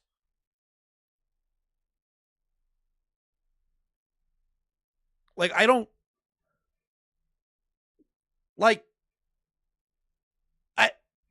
That's what headphones were made for. Change it now because she was playing the music after at the 1 gym. hour. But she shouldn't have even been on the aux in the first place. Like, you shouldn't be at somebody else's gym and then hop on their speaker. That's crazy to me. So she hopped on the speaker, and then one of the coaches was like, hey, I'm going to take you off now. And she was like, oh, like offended by it. And then I made the mistake of being like, well, that wasn't really gym music. And she was like, he doesn't play gym music. And then I said, well, it was kind of emo. And then she said, what's that? Hooba stank. Yeah. She said, was it Evanescence? Yeah. She said the other guy plays emo music. And then after that, I said, well, it was kind of like 12-year-old girl emo music. And then red jumpsuit apparatus. So I did go I probably went too far. That's not mean. I like 12-year-old girl music sometimes. I mean, in the right moment. In the right moment, sure, yeah. It's not fair to all the other gym members that they have to listen to her music. By the way, this is a very big gym. I think it's like how many square feet? 4,000? Yeah, 4,000. 4,000 to 5,000 square feet, okay? And there's multiple facilities inside this gym. There's a Fit Bar Cafe. There's a physical therapist office inside that gym. The Seawolves also train out of that gym, okay? They used to, but, you know, so other people use this space, and she just wants to control the music. That's so unprofessional. It's not allowed, and it's not fair to the other members. So she got mad. We don't allow somebody else to do that. Yeah, no, I don't allow my other fighters to come in. No, that's insane. Who the fuck changes the music for the whole ass gym? That is like the rudest thing you could do at a fucking gym. if they even see you do that. I have never been to a gym where random members of the gym can just start playing only their music at the gym.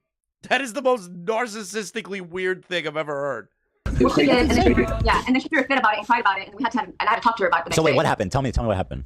So she ended up leaving. We were supposed to actually do her pad session, but then she left. She cried. And she had to go out to her car. I mean, I don't want to talk about how her feelings, but anyway. She cried. She cried that she couldn't play her music at the fucking gym when she has headphones.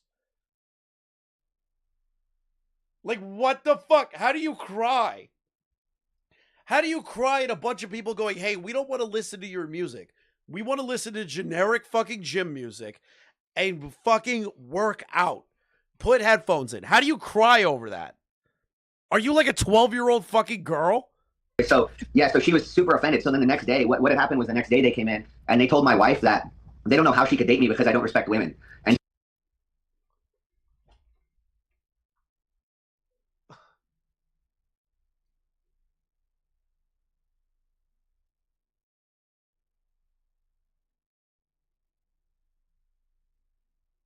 what? Why would you say that to the wife of your boxing coach? Why would you do that? so She doesn't know how. Wait, how did you expect your wife, Kate, to react to that? I have no idea. What It an was insane crazy. thing. Yeah, imagine saying that knowing that she is a victim of being a child bride, that he married her, helps her, supports her through that, and saying that to her face. Anissa 100% Think about is a that. domination king. She loves being in control. If she gives Ian any, I guarantee you he's getting tied up. Probably beaten. But like, think about that. How does he not respect women when he is helping her with the massive work that she's doing, trying to end child marriages in the United States because she is a victim of that? A single mother after her abuser beat her as hard as he did and treated her like garbage. Her family treated her like garbage. She picked herself up and did all of these things. And he saw that and respected it. How do you do that? How do you say that to that person? This is extortion! Imagine saying that to the wife of a guy who could literally beat you to death. Yeah, imagine doing that too. Sure, I would, if I had to ask you if you thought Michael respected women, you would probably say yes, considering you're married to him. 100%. I love Not in it. combat, though. Yeah. Not in combat. Not in combat. Right, no, right. no Yeah. respect in combat. Do you? I'm gonna throw you a curveball here. Oh wait, hold on. I want to finish this clip. I want to see where he's going with this. Sense they're almost preparing you for Yes. those feelings, right? Exactly. Because they're going to come up, especially if you are losing in a fight. I would just say that maybe it's given me more confidence just in Ah! Yes. I would say it's given me more confidence after I mentally raped myself and let my wife dominate me for years because I'm a fucking loser.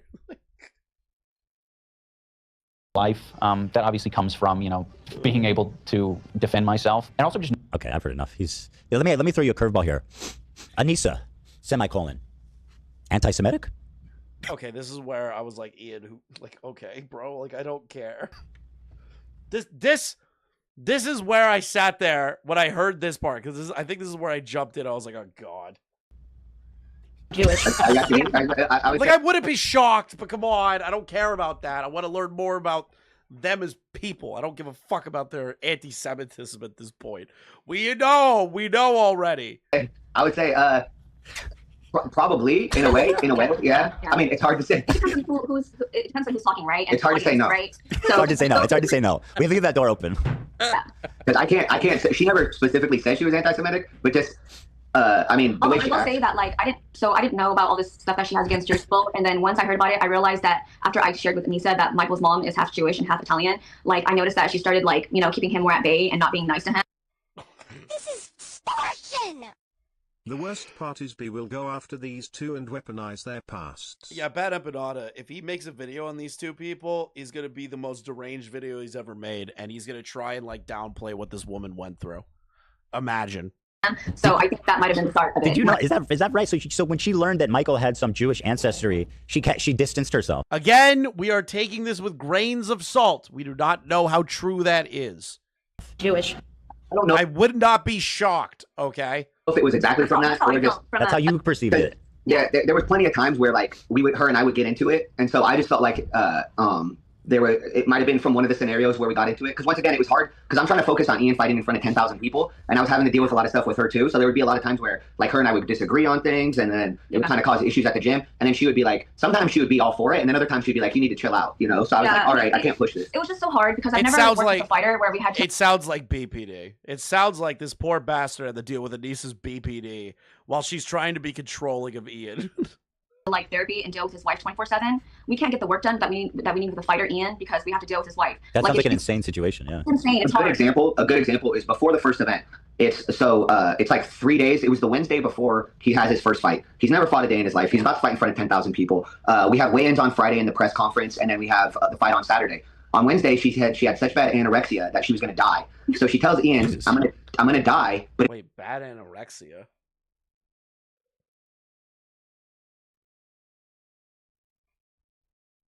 Anorexia? Does he mean anxiety or anorexia? That just doesn't... She doesn't look anorexic.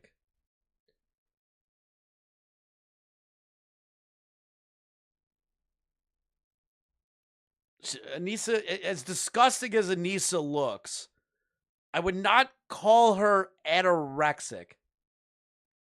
If I go to the hospital, they're going to hold me and I'm going to miss the event. Wait. They're going to hold me? I'm sorry. So Anissa is, you know what's funny is that she knows that if she goes into any hospital, they're going to commit her because she's an insane person. She says she's like, my anorexia is acting up and I'm going to die? Yes, the Wednesday before the fight. So that's literally because she's obviously I mean, she doesn't appear to be she appears to be of healthy weight. I feel like they mean anxiety. But like they wouldn't commit you for anxiety. They wouldn't commit you for that. Would they? Like would they put you on a like a wellness hold if you walk in with a anxiety attack? I don't know. Like I have anxiety, but like I don't think I've ever had it so bad where I thought the doctors would not allow me out. Unless you're a danger to yourself. Okay. What about anorexia? I don't know if they would do that either. Well, if you're a danger to yourself, you're putting yourself through anorexic death, essentially. So, like... I don't know. Look, I would have never guessed. I wouldn't have thought she was going to die. Anyone can have anorexia. Yeah. Right. Yeah. But I wouldn't have thought she was going to die on Wednesday. You know, I saw her. I didn't think she's going to die. But she's telling Ian. And so I'm like, if I was going to fight and my wife 3 days before my fight is like, hey, I'm going to die, but I can't go to the hospital because then I'm going to miss your fight. I would be so stressed out from that. And so it was just like, how are you stressing Ian out about this freaking... It's all about her. Yes. What I noticed too is that like knowing them for so many years and traveling with them and being with them all the time, I realized that it's something that she does. She has this way of always sabotaging every single moment before who's about to have a big moment. You know what I mean? Makes it about her. Correct. Like for example, for CC1, she decided she came to the gym and she was like, "Oh, our lease is ending and we need to buy a new house right now. Otherwise, I'm going to be homeless. The world's ending." So then Ian, you can't negotiate. Wait, hold on. You can't negotiate an extension and just say, "Hey, we need to go month to month until we get a house." You know, landlords are willing to work with you on that. And if you're a good paying tenant, you tell them, hey, you know, I'll go month to month. And if they try to fuck you over, you leave. But like if your landlord's cool, they won't fuck you. Why would you want to get a house the absolute second your lease is ending when you have an event to put on and you have so much money invested into this event already? Why would you do that? That doesn't make any sense. had to go and try to buy a new house for her, but then he couldn't because he had to sell his house in San Diego first. Otherwise, he wasn't going to be able to do that. So then they had to sell the house in San Diego, then buy like their over $1 million house in Seattle the week or two before CC1. Okay, and then for CC2, like before he was supposed to start training for his fight camp, right? But then they didn't come and train, and then she decided that she was going to have her tits removed like during his fight camp. Oh, that was the second one. That was I said CC2. Oh, yeah. So hold on, yeah, I remember by the way, a long time ago they came out to hang out with me and Hila.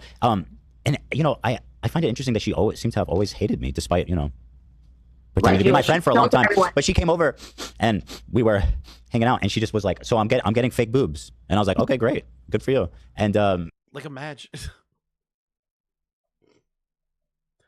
Hey, Ethan, father of 3, I'm getting fake tits. What a weird thing to tell people. Yeah, I'm getting fake tits. Excuse me, Ethan, you have to know I'm getting fake boobs. Why would you tell people that? Why would you be proud of that? And then next thing I know, she had him removed. Like less than a year later, I was like, okay, I guess, you know, why? I guess what was she saying, that it was uncomfortable or something? I mean, it probably hurt her back. I mean, It's not sick. What are you doing? She told me that. Why do that in the first place? Yeah, I mean, she always blames it on everybody. She blamed it on her doctor. She told me personally. How do you blame your doctor for a decision that you made? Now, if the doctor fucked up, like let's say plastic surgery went wrong and they made you look ugly or made your tits sloppy and disgusting looking, like, yeah, you can blame the doctor then. But the overall idea is that you chose to do this. That she wasn't too sure about it, and then her doctor told her to go too big, and now she's not happy, and she's got to get it taken out. But it's like, out of all the times that you could have done it after CC1, So you're saying she did it during training camp? Yes. Yes. Before the second fight. Also, I told him, don't fight Alex Wasabi. Alex Wasabi loves boxing. He put a boxing ring in his backyard. Yeah. He moved a pro boxer that was like a really good pro boxer into his house. Yeah. And I worked with him before the first event. Yeah. I worked with him before he fought Deji. And I was like, oh, Alex really likes boxing. So don't fight Alex because he loves boxing and you don't like boxing. And so he's going to be better. He's going to be a lot better. Well, so, and then exactly, literally. Yeah. And then and he trains with a good gym. He trained with this guy, Brian Valoria, Julian Chua. So he trained with all these high level guys. And I'm like, now my brand's at stake because I'm going to be competing with that type of level of guy. I need to have you show out. And he had missed literally between May to November was when she got that done. And so he was supposed to train during November, but he took all of November off because she couldn't come to the gym. But originally he took the whole month off because of the procedure to Yes. Oh, wow. Said, well, this is how you know he doesn't like boxing, because they said he was going to come into the gym when she couldn't be there. But then when she couldn't come in, he never came in. Yeah. So I don't know if that was his thing. So you're saying that Ian would never come into the gym without his wife? That's fucking weird. Why would you do that? Like, how attached at the hip do you have to be to do something like that? Like, I understand you want to spend time with your wife, your partners. You want to be a part of the things that they're doing. This is Oh shit! Thank you for I've the returned from the store $50 with gaming Fleetwood Mac witch. Records. Nice. Congratulations on your Fleetwood Mac records. Thank you for the $50 gaming witch. 07's chat. But my confusion is like, my confusion lies with the idea that if you know you have to do something, if you know how you have to put an event on, if you know you have to train and your wife can't make it, you should still go. Your wife doesn't need to be there. Now, I like, that doesn't make any sense. That's just ridiculous. Based on how their relationship publicly plays out, that I can see it, but like, huh. This is extortion. Ian skipped his friend's wedding for her tattoos. I forgot about that. He did skip out of Max Mofo's wedding because they had a very important tattoo appointment. Now, I'm going to tell you guys something. When my friends invite me to their biggest day, especially people that I've been friends with for a decade, people that I really fucking care about, I am going to go to that event. I don't care what's going on, okay? I don't. Like, maybe I'll miss a bachelor party. I did it once. But, like, going to a wedding, when you get invited by people that you've known forever, and you choose a tattoo over them, your wife just didn't have to come. You can go to the wedding without your wife. You can do that.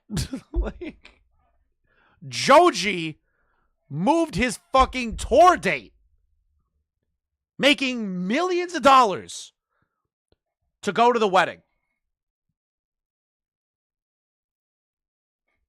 How the fuck aren't you as a man saying, you know what? These are my friends. Honey, good luck at the tattoo appointment. I'm actually going to go to Max's wedding. You don't have to come, but like, come on, let's go. needs his. He made a comment recently where he's like, "When Anissa's not with me, I don't know what to say." And I'm like, dude, what happened to you? Who are you? Yeah, she tells him when he's hungry, when he's tired. How's he gonna know? That's those why things? he's definitely in a gimp outfit at home. Yeah, she had said that she had actually, I didn't know this, but she had done the Content Cop. She worked on Content Cop with him back in the day. But she's never apologized for the N-word. Only Ian apologized for that. And she was the mastermind behind it. No, that's a great point because she wants to. I always got the feeling that she wanted the credit. Like, oh yeah, no, I worked on that. But then it was her. That's all she ever wants. She wants to be the person that everybody respects, but she can't be a respectable person. She's a shitty person. This is extortion. Off topic, Nobody wants to be but is friends Doodle with her. a man or a woman? Can't tell if they're a man with a voice changer or not. Doodles is a assigned male at birth. Okay, I don't even believe Doodles is a transitionary person. I can't take the voice changer seriously.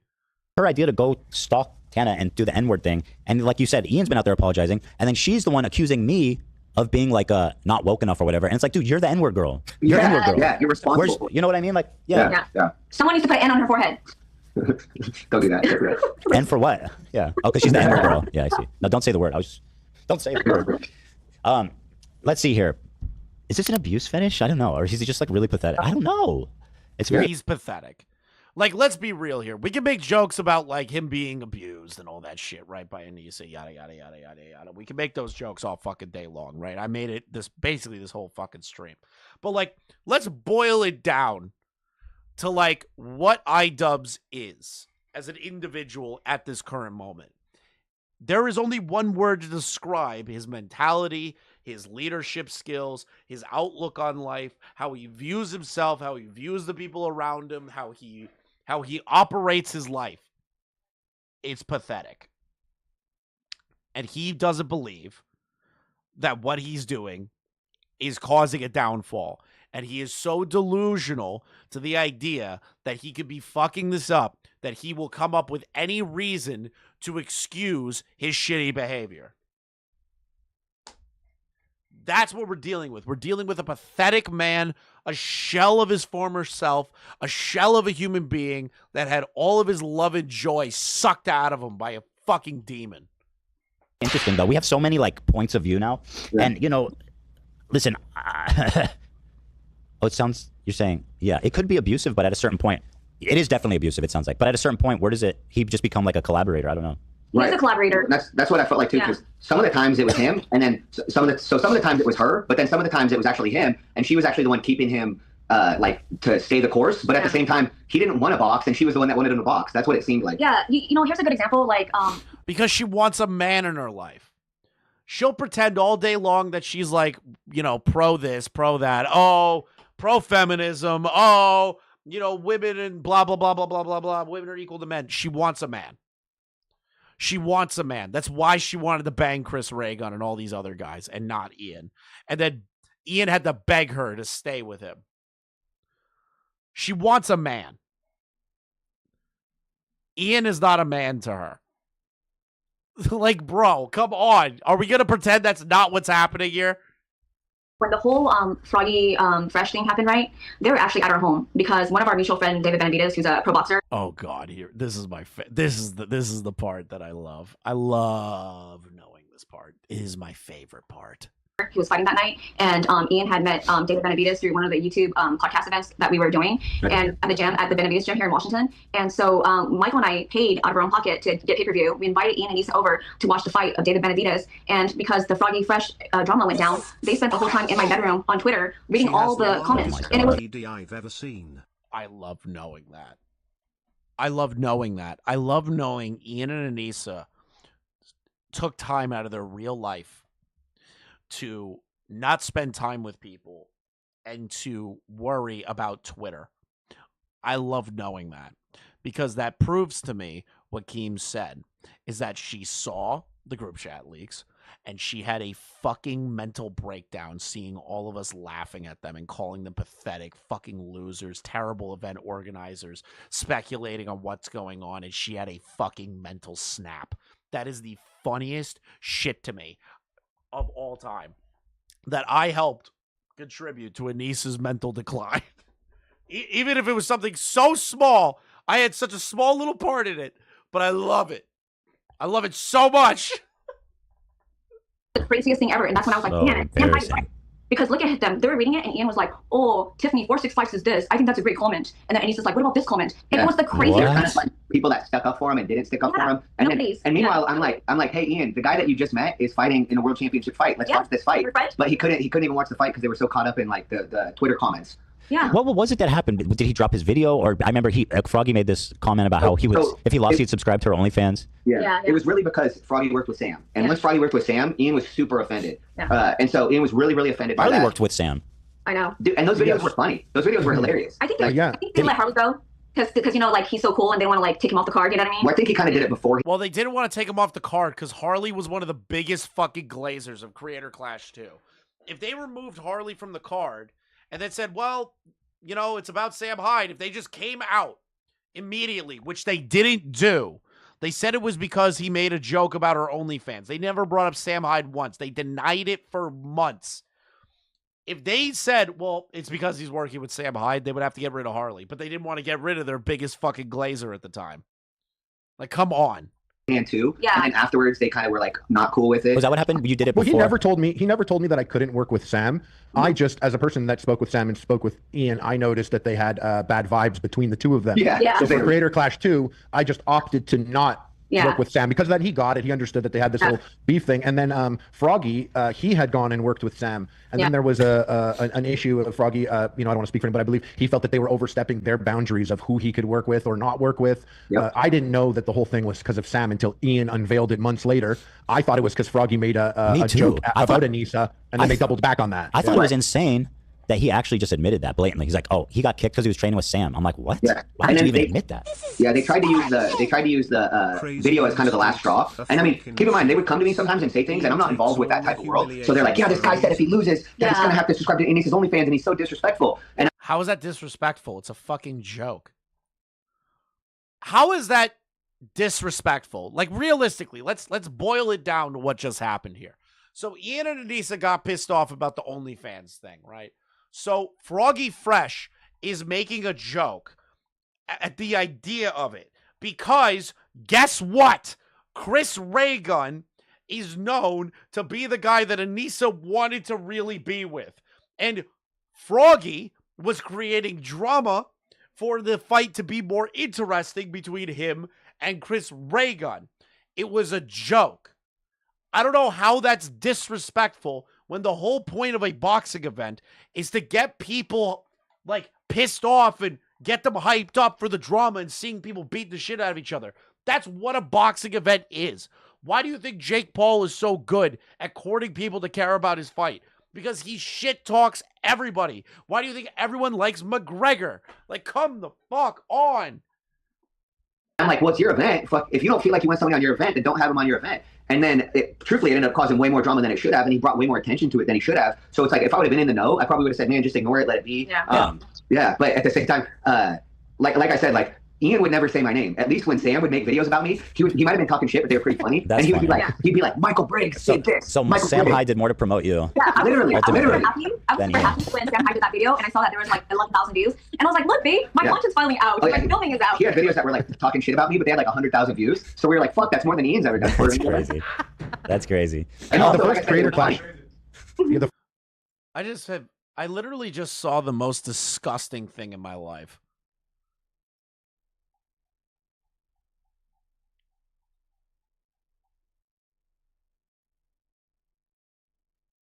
Hold on. Hold the fuck on. Like, what did I just see?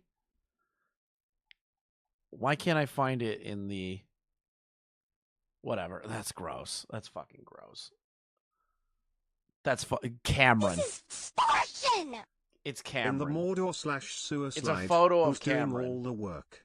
My money is on IDubbbz. Like, what a horrible photo of Cameron. Like, that is an ugly fucking human being. What is he doing? Like, why did I just see that? Like, I want to kill myself seeing that photo. And I can't find it again, and I don't want to find it again. That was horrible. Jesus. Yeah, the Sharpieing the tattoos on himself. That is the ew. First Creator Clash, Sam had a major presence there, even though he physically wasn't there. I did see a lot of shirts, a bunch of Sam Hyde, and something that has that type of. No, Gash, we're not going to move on. If you want to watch something else, you could go check it out for now. But I'm excited. I am invested in this drama right now. I don't even talk about it that much. Only if really good shit happens, which is this. What's it called? Like it's an allure. hard to get people to intrigue. move. Yeah, and people were there. They were wearing his T-shirt and stuff like that. And I had a lot of people that watched Sam and watched the documentary that watched Creator Clash. But I guess it was like picking and choosing who could be a part of the event. Right. Yeah. That whole thing was so stupid. Yeah, they brought more attention to it, not letting him be there, than they would have if he would have just been there. Like so. Yeah, it was the craziest thing because Anissa said to me, she's like, "Kate, dude, I hate Cameron. Cameron's a fucking loser. Everything about Cameron is just screaming a fake fucking persona." Fucking, I want to say another slur, but I'm trying to limit my slur usage. You don't understand. Ian and I both believe that Sam Hyde would really come and find me and would actually murder me. So that's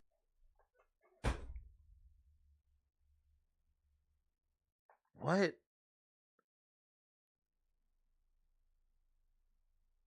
I'm sorry, what?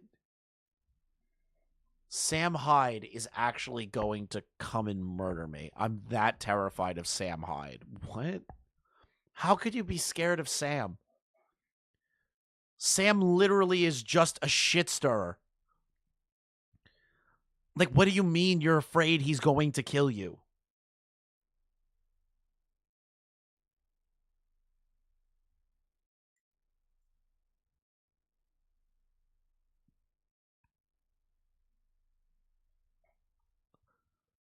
Is that like, did you actually think that has, like, did Anissa think that when Sam Hyde threatened to kill Hassan Piker, that was a real threat? So she thinks that Sam is would murder her too because of that threat? That is so fucking stupid. Why would you ever think Sam Hyde is going to kill you? Like, what? Yeah, he shit-talked to you and reviewed your OnlyFans on fucking camera, but like, he's not going to murder you.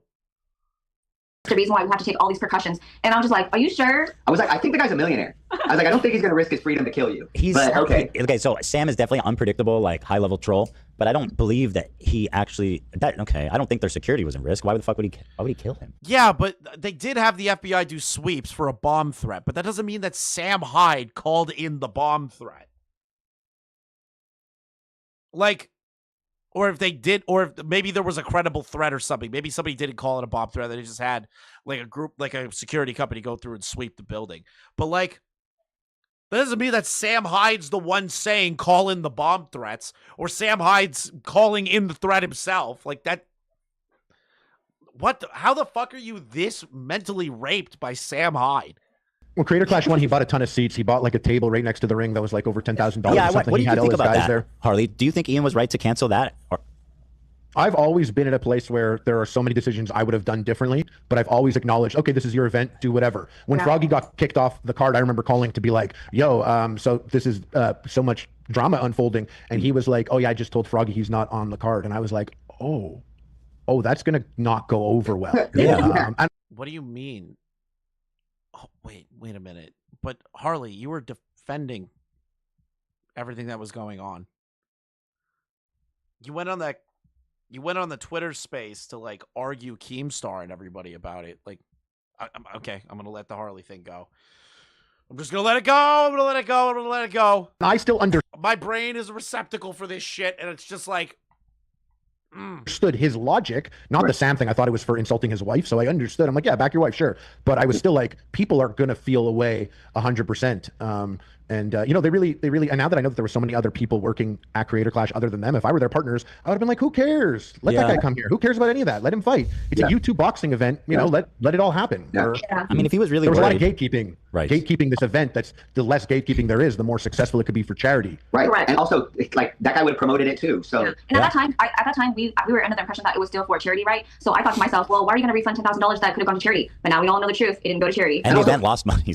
I'm so confused. Free Ian Stein. Anissa is Israel, just constantly taking everything that it can from Ian Stein, bro. What would Anissa's name be if it's Anissa in Israel? Anissa is a cautionary tale of Israel versus Palestine. So it's not a great look. That was the first one. That's for the first one, okay. Fuck. Okay. Yeah. So, and Fuck. I'm gonna get in trouble for that one. that was the thing, is they could be like, it was just 10,000, we raised 1.3 million, which once again, I was always telling Ian, I would always say, be proud of your work. Be proud of your work. And so, for example, when he Ansriel? Is that Ansriel? All right, so Ansriel versus Ian Stein. Ansriel comes in and just starts bombing the poor people of Israel Stein. came onto your show Ian Stein. for the second creator clash, we weren't with him for that event, for that interview. So he goes on the show and he tells you that he's been boxing for 2 years now and all these other things, when in reality, he took freaking 6 months off to make a show with that Dax kid. Yes. So I'm like, why wouldn't you go onto your show and Why would you take 6 months off to shoot a show with Dax Flame? I'm pretty sure recording a show with Dax Flame does not take 6 fucking months. The show was literally, you set up a desk and you had Dax Flame say weird shit to people.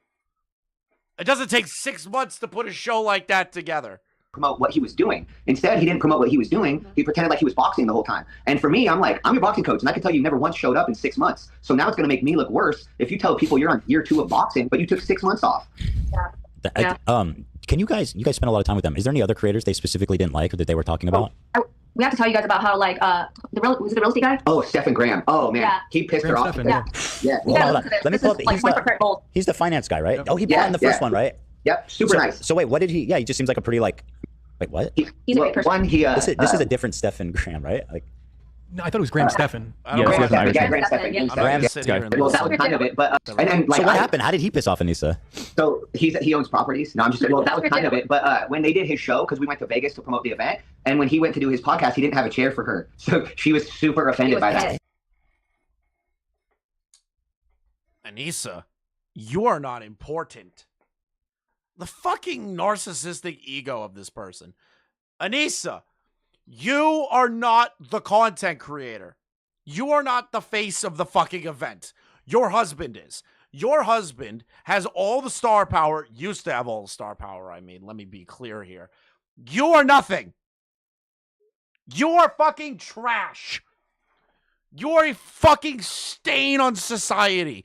You are not somebody that just gets to be on a podcast because they married somebody who is internet famous. This is the most narcissistic shit ever. Over a chair? It's disrespectful that he didn't give Anissa a chair to sit at the podcast table. He was so pissed. Jewish. Yeah. Did he not get her a chair? Is Gracie by chance Jewish?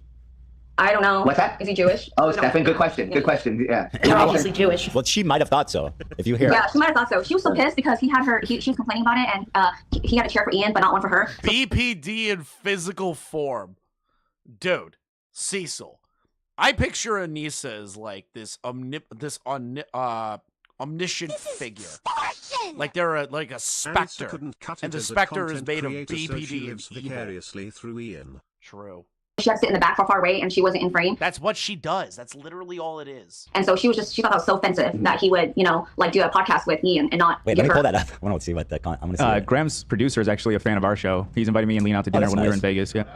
Yeah, Graham was great. Graham was super nice. Like Michael Reeves was great. Graham was great. Like I tried to help Graham a lot. So, Omnipotent? Is that the I'm trying to pull it up. Wait, this is not. Omniscient. I want to see their interview.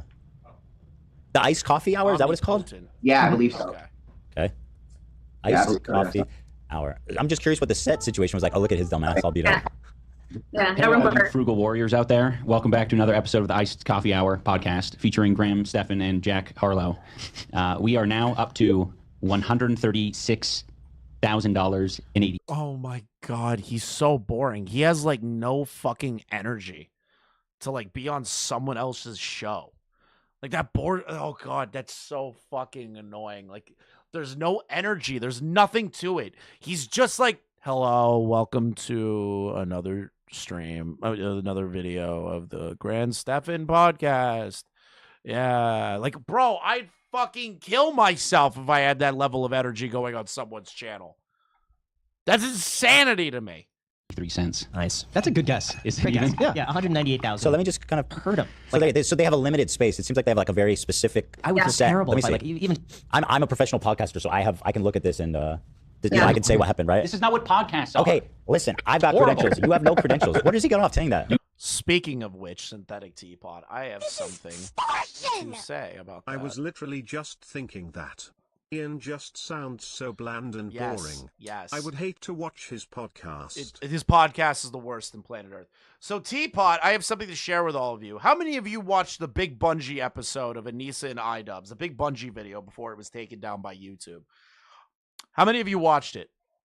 Because there's a certain part in that video that I find very interesting. Now, again, this is Big Bungie saying this. I have no proof of this. I do not speak to Big Bungie. I have no connection to Big Bungie. But there was something very, very interesting that Big Bungie said in that video. There was a point where Big Bungie brings up the fact that Ian was with Max and Chad. It's on Rumble? Okay, perfect. It's on Rumble. Go subscribe to Big Bungie's Rumble channel. So, there's a point in that video that is really, really interesting to me, where Big Bungie brings up the episode or the collaboration that IDubbbz had with Max and Chad. That if you go to that collaboration, the comments are just ripping on Ian the entire time. Okay? Big Bungie brings up something. He goes, I know something behind the scenes. That you were showing Max and Chad politics content like Hassan and trying to turn them into leftists. And that you said that Hassan is a great man and that all these people, you want to be a leftist creator. And that made it awkward for the shoot. Now, again, that's speculation. I don't know how real that is. I don't even know where Big Bungie's getting his information from. But let me ask you, would you be shocked if that was true? Would you be shocked? Because I wouldn't. I would not be shocked. He's already an uncomfortably weird person. Imagine trying to convince your two friends of over a decade that don't care about politics to convince them to be leftists and be fans of Hassan Piker. I don't think anyone would be surprised if somebody came out and said that publicly one day. Big Bungie's going to get another W. You've chosen essentially the Keemstar. Can I hear that, Dan? Okay, good. So it seems like they just have a preset thing here, right? Like that seems. Or maybe they were just like this girl's annoying. Yeah, to be honest, I just think they wanted Ian to interview. I think they just wanted to interview Ian. Yeah, and he's the fighter, and he's the guy. I mean, what the Right. fuck? Why do you have to be in everything? And you said, sit back, sit down. So wait, I gotta tell you this before I forget, Ethan. So like when we came to LA with them that first time, right, to be on your show, Yeah. It was so interesting because those two are very unprofessional. They're bad with communication, and they don't ever tell us anything ahead of time. So it's always last minute, right? So basically, the day before we were supposed to come on your H3 podcast, she was like, "Oh, I gotta get back to the hotel. I gotta rest and prep myself because I have a podcast tomorrow," and made it seem like it was just her. And so we're like, "Oh wow, maybe she's like this big YouTuber and she's gonna go on." I have a podcast tomorrow. Oh my god. Podcast and we're just gonna follow her around. Turns out it was actually about Ian and the Creator Clash. You know what I mean? So she like she was going on H3 for her. We're eating breakfast, so we go to eat breakfast in a hotel, and she's like, "I have a podcast today," and then Ian didn't say anything. Imagine going up to two normal people that don't give a fuck about any of this shit. Just going, I have a podcast. I'm going on a podcast with thousands of people to watch me. Oh, I'm so excited. I'm so excited. I'm so excited. Like, you'd be like, are you autistic? Like, the fuck is wrong with you? Why? Okay, cool. You're going on a podcast. Who cares? Like, So we're like, "Oh, she has a podcast, but Ian doesn't have a podcast." And then we go to Super Mega House, and it was Ian's podcast. And we're like, "Why didn't Ian say he had a podcast today?" Instead, she kept talking about how she had a podcast to do. And it was so odd, because then when we got there, it was like, "Wait, this is Ian's podcast." Like, I don't know if I've noticed that when they come on together, she does most of the talking. I'm struck by a memory long ago when they started dating at our old office. this is fucking funny to me. It's back in the day. That was a long time ago. This is funny to me. And Ian was like the content cop guy back then, and she was there, and there was kind of a narrative about how she was like just kind of a clout demon. A narrative. The truth? Ethan, the truth? The truth. Not a narrative. And I was like, do you want to sit in with us? And then Ian actually was like, no, she's not going to be in it. Like, he asserted himself. And I was like, wow, that seems like he's pretty guarded about putting her on camera, because, and it seemed to me that she was disappointed and he was trying to protect himself and his image. But obviously a lot has changed since then.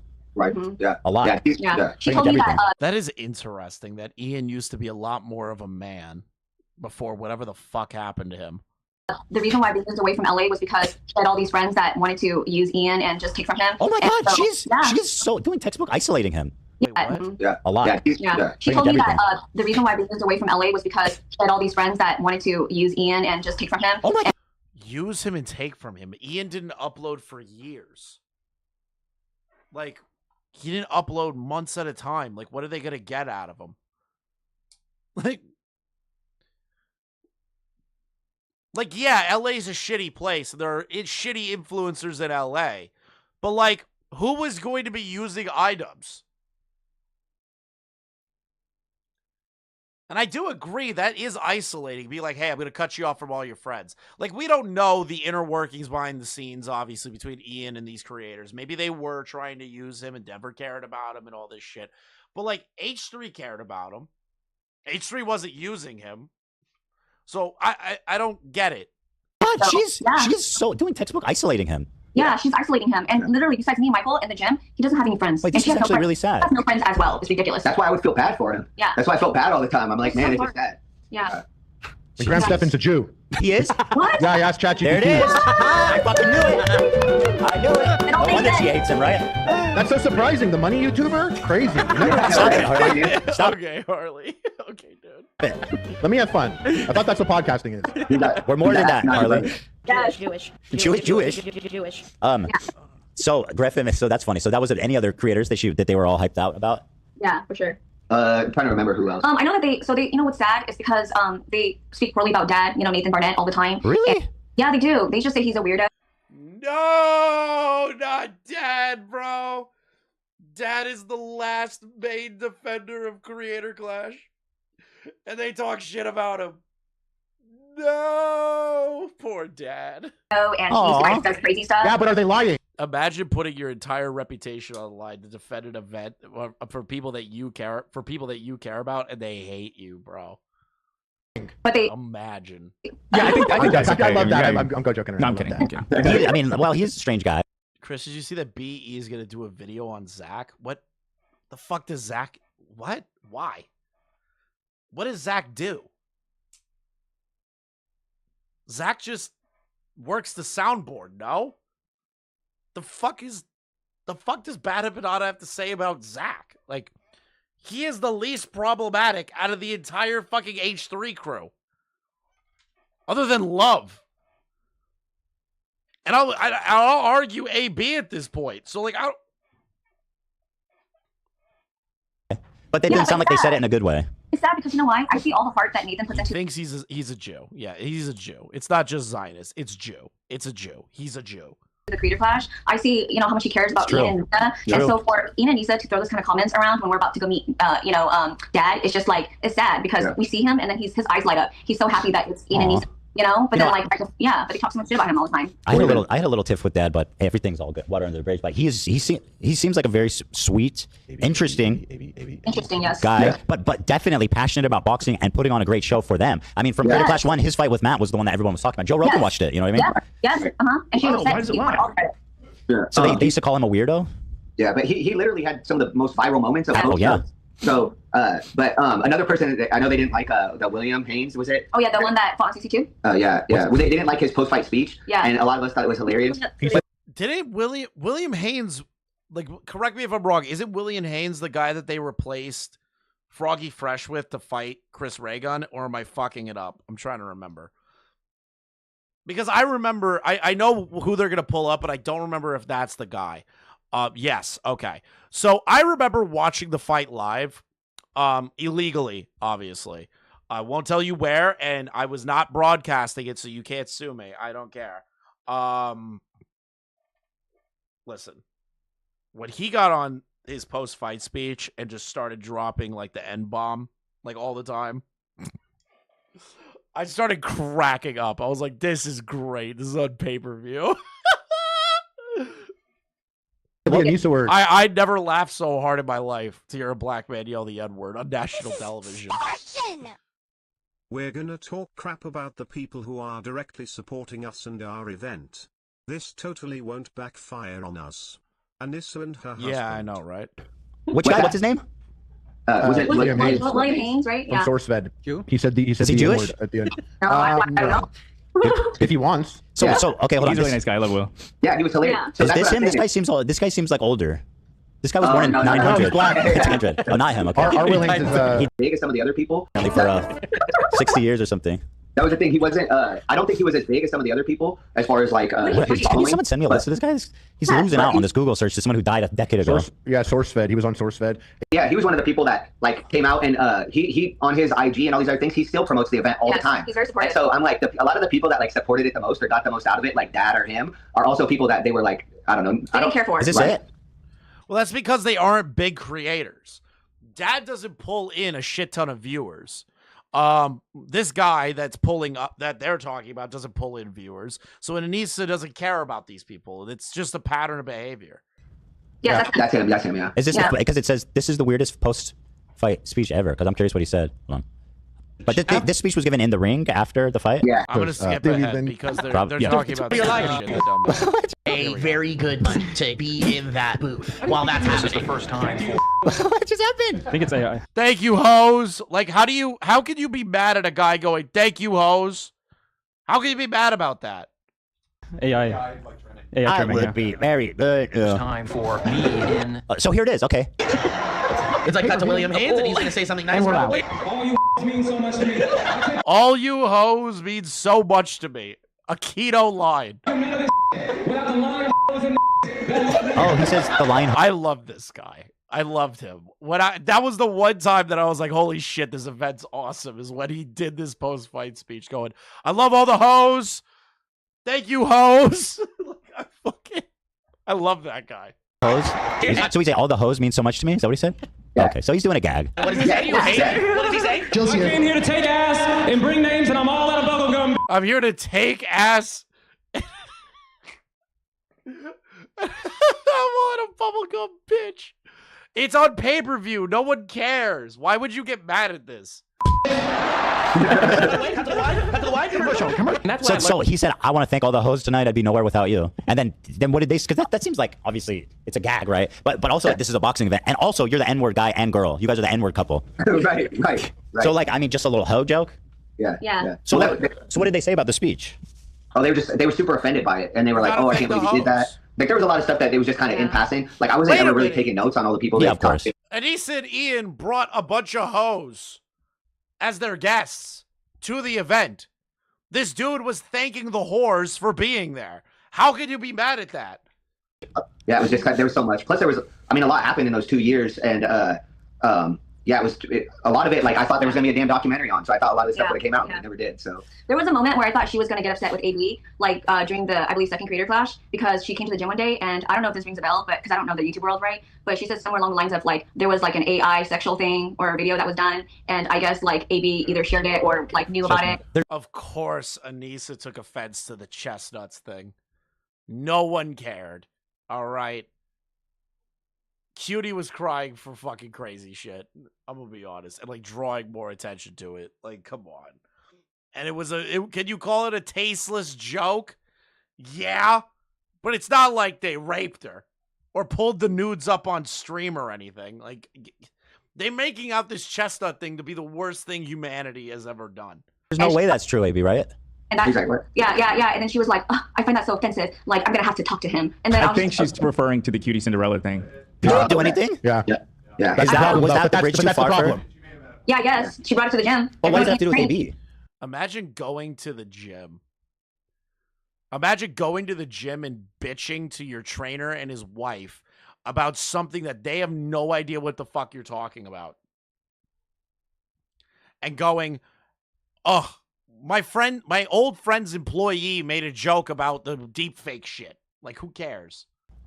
Yeah, it does nothing to do with AB. You're gonna have to talk to AB about something I did.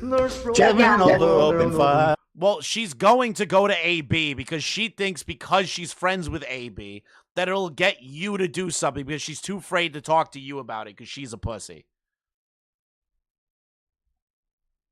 Sometimes he just takes This an is opportunity for to talk to Ian's AB. career and reputation. Okay, we already did this. Ever seen such a flawless victory in your life? Frosting. I don't know. By the way, for the record, a lot of people don't know why a lot of us were laughing in that moment. It wasn't actually the chestnuts moment. It was just the way that it played out. It was awkward. It was coarse. Very It was awkward. It was You know what I nobody mean? should be blamed for anything that happened in the office other than me. Well, Like, it was. thank you for It was saying more so. that you Obviously, kept telling right? Zach to Obviously. play it, and then as soon as he did, you blamed Zach. So I that's- told Zach to play. I bullied him into playing. You totally did. Zach was like, "I'm not doing it." And I said, "Play it." Laughing. You guys have no idea what we're talking about. That's okay. We'll move on. So you guys had mentioned you hung out with Ian one time without Anissa, and he was normal. Oh my god, it was so nice. Well, that's what I was gonna say. Is the sparring sessions that we had, or just the week that she was gone, was the most normal he ever was. That's why I remember on his show or on your show, he said that without Anissa, he's super awkward, and I was like, that's not true Opposite. at all. Like you became famous without her. Yeah, she convinced Like, what me the hell that's are you true. talking about? And then when anytime he was there without her, after sparring, a lot of times like the guys all hang out together, and that's usually when she would interrupt it and then tell him he had to leave. But then when she wasn't there, he'd hang out for like an hour and a half after his training session and just like hang out, talk to the guys, watch training. He actually seemed like he liked it at those points. So it was very odd that sometimes he would seem like he hated boxing, and then other times like that. He hated it because his wife was there. He hated the boxing because she was in the room. It's all her. She's a shitty person. Ian hates life being near her. He needs to divorce her. He needs to do it. This is his first girlfriend and wife. Like, this is crazy. Yes, these dudes are like in their mid-30s or early 30s. Like, dude, what?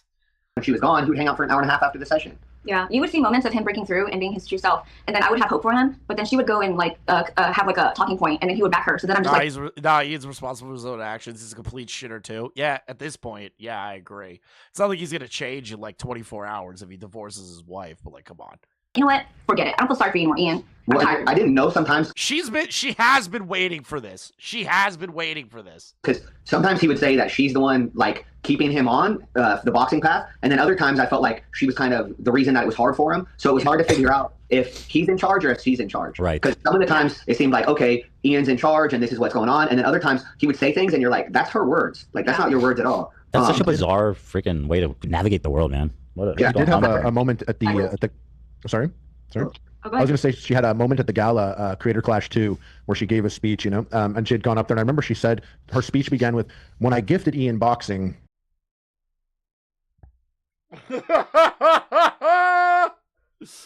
I need the Creator Clash documentary to come out. I need to hear Anissa saying that. I need to hear it.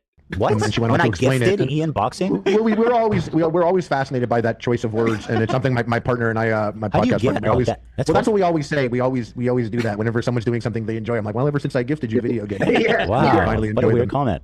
All right, this next question is very salacious, so it's totally up to you. You can pretend like you don't even know what I'm talking about if you want. But what I've heard is that she was hitting on one of his sparring partners. Oh no. Oh no. Oh no, here we go. Here we go. Here we go, guys. Here we go. Ooh, here we go. This is the rough. Ooh, this is the rough one. This is the rough one, chat. Ooh. Ooh, here we go. Get ready. And was obsessed with him and gave him a VIP pass to the event.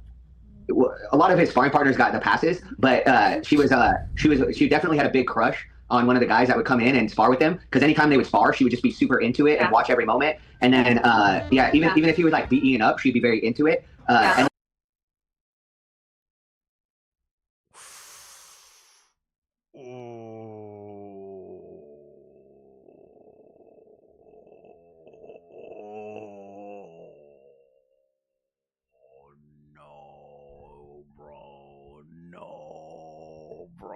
Oh no, bro. Oh no. Yo.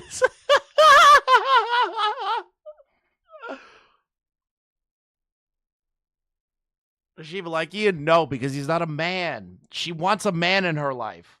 Yeah, I want to say that. I want to say that before. So Anissa never gave shoutouts to Michael training Ian at all, but she put out the first video of Ian like getting hit, rocked in sparring when Ian was sparring with her crush. Yeah. She shared the video of the bigger male, the more alpha male, beating her beta husband, and posted that. Oh no, dude! Oh no! Oh no! She posted the video of her bull beating the beta. Yeah. Yeah, it was our friend Gabe. She shared it. Yeah. Yeah, and we have a clip too. You guys can show. I would call him Gorgeous Gabe.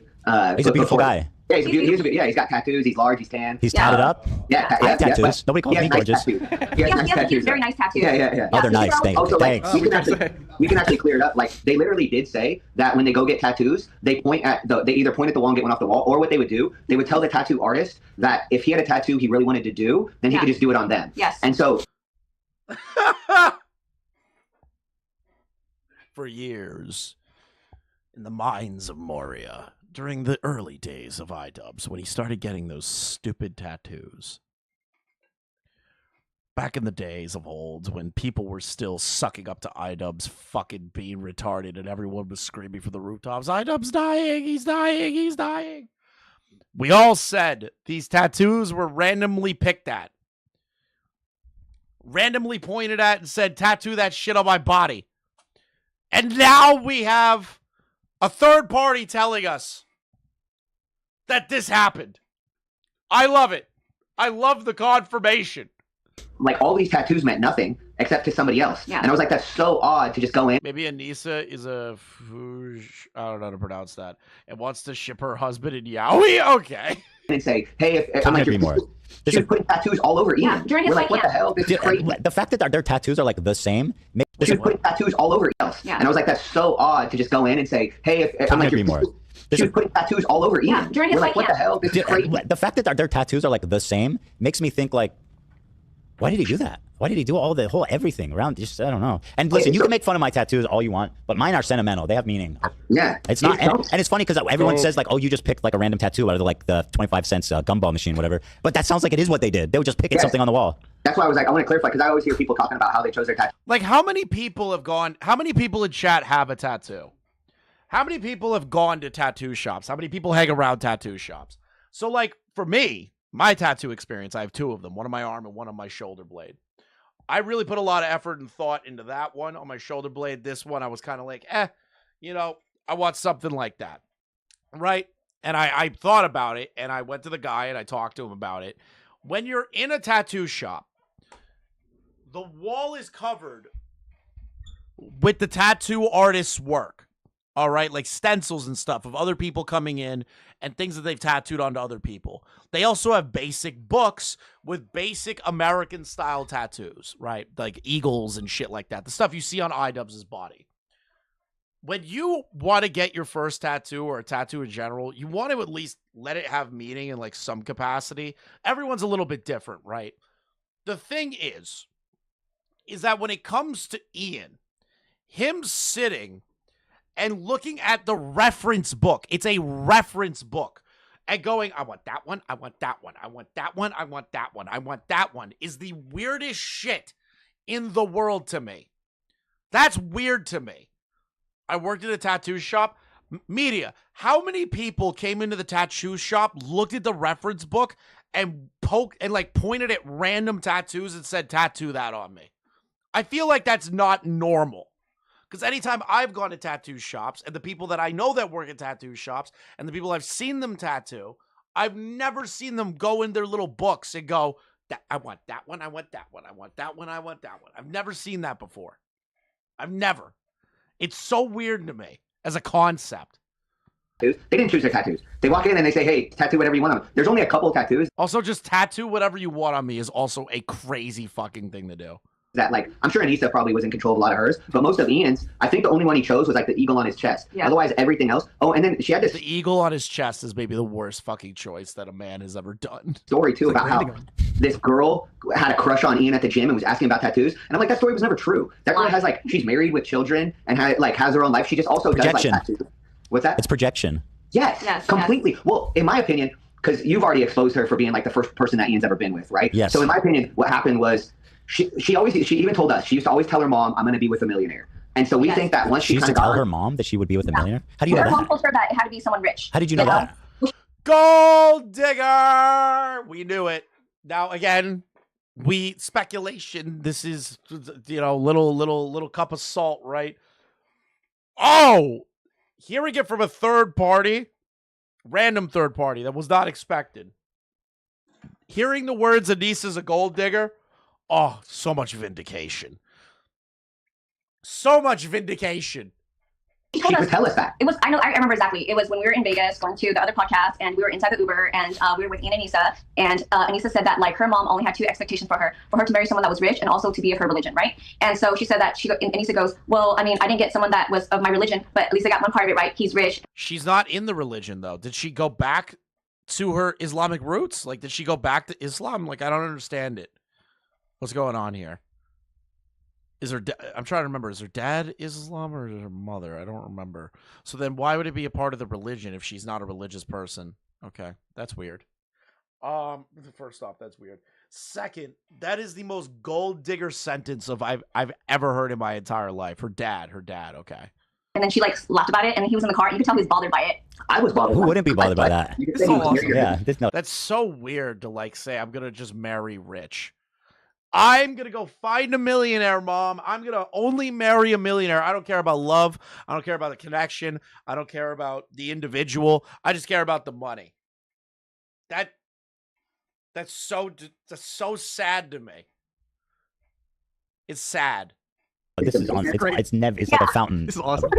That's really great. I felt like she was always trying to control him because she was the first girl he'd ever been with. Yeah. So I felt like she didn't want other people. Like I felt like that was. Did you know that?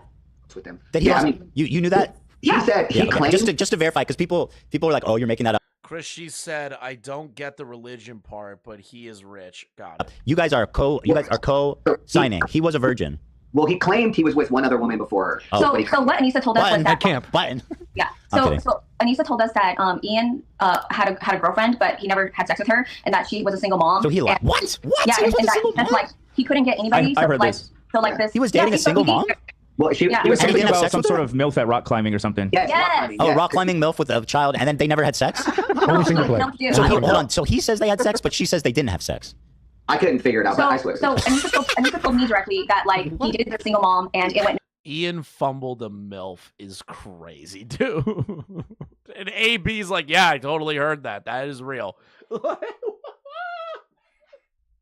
Nowhere, and he didn't know how to be in a relationship. So then they just kind of like broke up after a little bit. And then when Anissa met him, he was still. He didn't know how to be in a relationship. So he went from one relationship to learn what it was like to not be in a relationship that was working, to a toxic relationship. That is a crazy, sad thing, dude. Living with his parents, right? Yep. And then she convinced him that he had to move out of his parents' house and buy a house, or she was going to break up with him. And he didn't know how to be in a relationship. So then they just kind of like broke up after a little bit. And then when Anissa met him, he was still living with his parents, right? Yep. This is tracking, because if you remember at one point, Anissa said that she was breaking up with Ian, and Ian begged her to come back on Discord. Like, she said those words. So this is tracking with that timeline. Now we have the other thing where if I am hearing this correctly, Anissa demanded Ian to buy her a house during the time frame that they were broken up to get her back.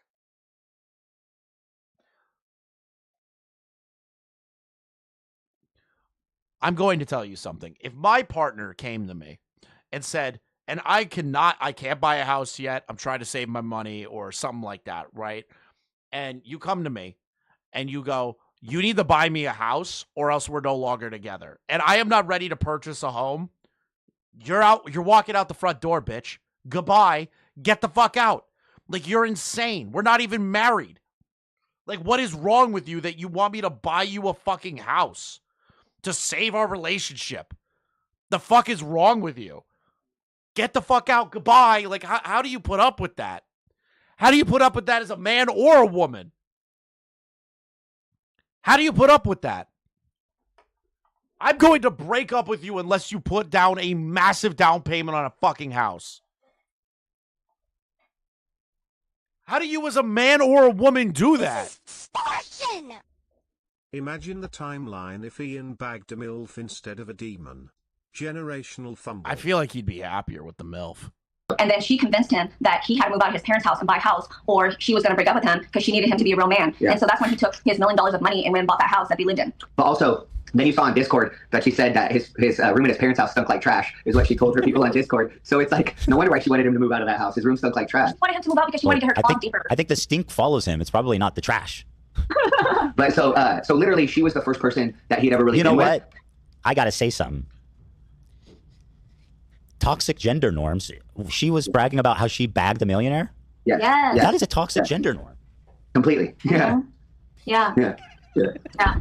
I mean, Baskin. Anissa is not a woman that anyone should ever hope to be with. All right. So if you ever here's my thing, okay? If you are a man or a woman and somebody is acting, I'm gonna call it Anissa's. Anissa's.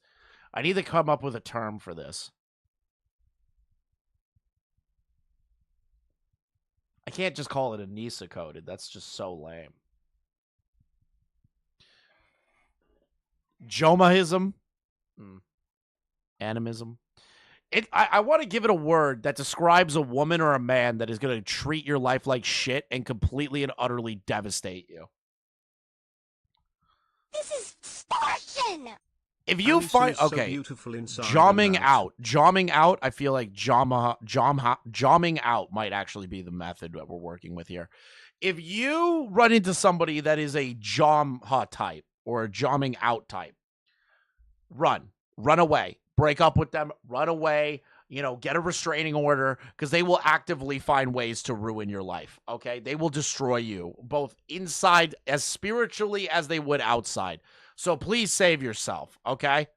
That. Toxic. You need a anytime you find somebody like that, run. man to buy her a house, a real man. I mean, this is toxic femininity right here.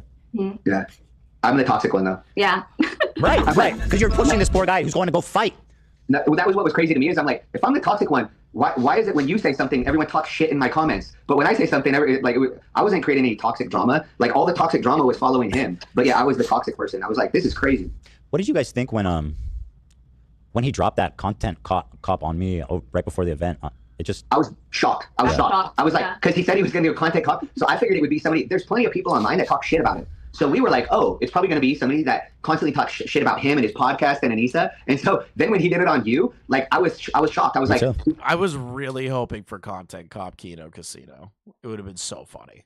It would have been so funny to watch Andy and PPP just laugh their ass off throughout it. Oh God, that would have been key. That would have been great. But like, unfortunately, no. Ian did not do that. Ian decided to go down the path of just being a complete retard. There could have been a universe where Kino Casino got on the IDubbbz channel, got a content cop made on them.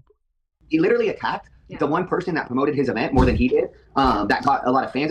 That's part of why I was like, man, I wanted to do your show. There's a universe out there where Ian chose the right path and didn't attack Ethan. Or wanted to at least put our side of the story out because this is my thing that I'm learning very quickly about Ethan Klein.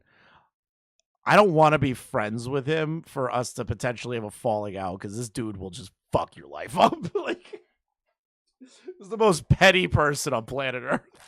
I love it. The pettiness is crazy.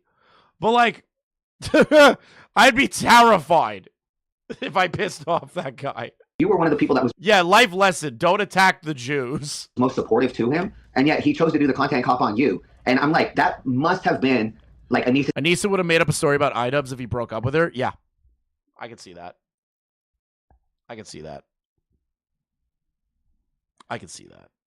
Would any of you be shocked by that? Serious question. Like, unironically, no memes. Would you be shocked if Anissa and Ian, if they broke up and stayed broken up? Would you be shocked if Anissa like put together a fake allegation against Ian a year later if Ian started dating someone else or Ian said, yeah, I got out of a pretty shitty relationship? Would you be shocked by that? Because I wouldn't be. I wouldn't be shocked by that. Like, I put money on it that would probably happen. Is doing 100%. That's what it had to be. This all had to be her idea. Because, I mean, listen, but I don't want to also, I don't want to excuse Ian being a scumbag. But like, the way that they talk about it is like, my wife is half Irish and half Lebanese. So we understand what it means to fight the oppressor, and I'm just like, that is what? Like Anissa's never left North America, from what I can tell. We would get in arguments sometimes because she would talk about how dangerous America is. Like, so after my dad had died, I went to Manchester, and my dad lived in a very, very ghetto area of Manchester. He lived on government housing out there, so it's a super dangerous area. There's people getting stabbed all the time, arsons all the time. So I told her when I was out there, I was like, yeah, it's a dangerous place. She's like, America's dangerous. I'm like, dude, in London alone, there are guys walking around with knives just stabbing people for shits and giggles. There are rapists and murderers in every country. How is America the only dangerous place to Anissa? Okay, but there's other dangerous places too. But she would always try to just be like, America's so dangerous and act like America is this worst place ever. And she would always talk about how she's like anti-capitalism. I'm like, your favorite go to Canada, you fucking bitch. Goddamn. Shopping mall is Bellevue Square, which is like where all the rich people go in Bellevue. I hate capitalism, but I will use capitalism to buy nice things. But you're a communist? Well, you know, the irony, and it sticks with all of them, it's these socialist communists that are always like, I'm going to secretly take 34% and give the fighters 1%, and I'm not going to give a bonus to my actually working class and people, you two who are working your butts off, and I'm going to stiff them, me the fucking, and let me prove to you guys, I'm going to make a proclamation right here, as the resident capitalist. This was not discussed beforehand. This was not offered in any way. This is, you guys are hearing this for the first time. You had no incentive to do this other than your rageful. I did see this clip, and it's cool that Ethan did this. Like, he just paid them, you know. You know, Ethan's breaking stereotypes that Jews are scared to give away their money. He's paid AB and Lena 10K. He's paid these people 5K because IDubbbz fucked them over. Like, he's breaking social... He's breaking norms. He's breaking stereotypes. We all mutually despising these two evil people. I'm putting words into your mouth a little bit, but I want to say here that the capitalist, he is doing it for petty reasons. I'll admit that much. This will once again I be hate ponying capitalism, says the woman who explicitly married Ian because he's rich. Yeah, isn't that crazy? Married a man because he's rich but hates capitalism. This is a crazy thing. But his gold remains untouched. The secret diamonds and gold. Yeah, no, I'm making a joke, Knight. It's cool that Ethan did this to help these people. Ethan did a great thing here to help these people out and make them whole after being treated poorly by IDubbbz. For the right cause. It is not right that he stiffed you guys. I'm going to be sending you guys $5,000 for the bonus that you never got. Oh my God. Because he should have never fucked you guys. That's insane. It's my pleasure to do it. I'm going to send you guys that money. You should have got more than it from him, frankly. But once again, let's just bask. Hassan doesn't pay his moderators. His mods are on stream begging for money. Look it up. He's got to bring up Hassan. Look at me, right? Go ahead, Tom. Say something nice about me. You're just an amazing. Ian's gold tooth was for himself or a suggestion from Anissa. I never thought about that until right fucking now.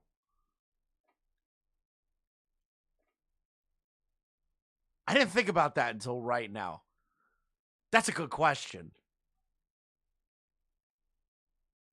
Huh.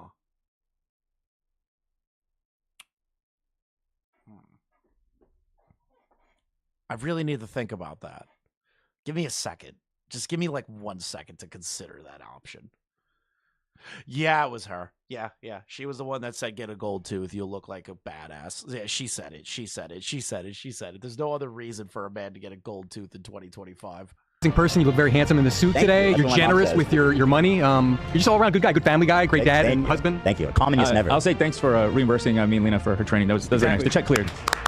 I can't believe you're giving me $5,000. This is crazy, dude. I was coming here just.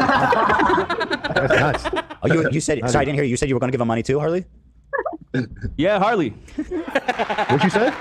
No, but basically what I'm driving at, I want the best for you guys. It's totally unfair how you guys got stiff. So I want to promote you. What are you guys working on right now? Like, where can people go support you?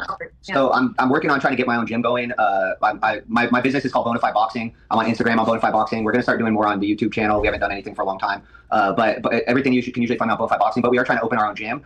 We actually had asked Ian if he could help us open a gym, not even financially, because at the time we were okay. So we were like, hey, could you just help us out by like signing as a guarantor? And he had told us in no world could he ever help us. He said that? Literally. He said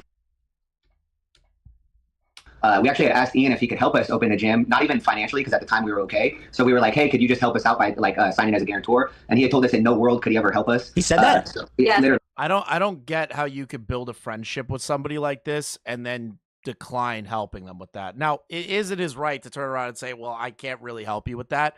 But like saying the words, in no world could I ever help you, is insanity to me. That is the rudest shit imaginable.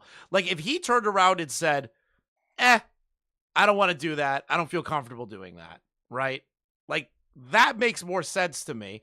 And if they said, well, he said he wouldn't do that, I wouldn't have a problem with it. Him saying, allegedly, in no world can I help you.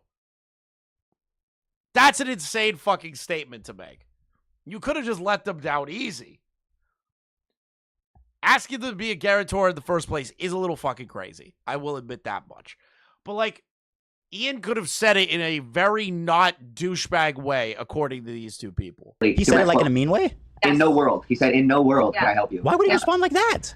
He did. Yeah, He so... did. Yeah. Wait, why? When was that? When did he say that? That was right after the second creator class. Yeah, it was in no world can I help you. Yeah, he's literally hit like every worst Fallout dialogue option imaginable. 2020. It was actually like a year. It was July. No, I know exactly. Okay. And I know exactly because I remember when we found that spot. So we found a spot in July 2023 after CC2, and I didn't think that like the 250K hit them that hard because when they made it seem like, oh, they're fine and they're moving on and all these other things, right? And so Michael and I had the capital for our business, but we needed a personal guarantor to help us because we have a new LLC. And so I told Michael, you know, maybe we should ask Ian and Nisa because when they came to us, they had no fight promoter, they had no manager, they had nothing. They were just the two of them. And we didn't know who the hell they were, right? But we stuck it out with them and we helped them. So even if they couldn't be a personal guarantor for us, they can guide us, right? They can be like, hey, let me give you some referrals or something. Yeah, right. Yeah, but instead they responded with, in no world would we or would we like help you guys. Why so mean? Why were they so mean? And I believe that was Anissa texting, not Ian, because those are her words. She always uses the words in no world. Yeah. That's her favorite word. Yeah.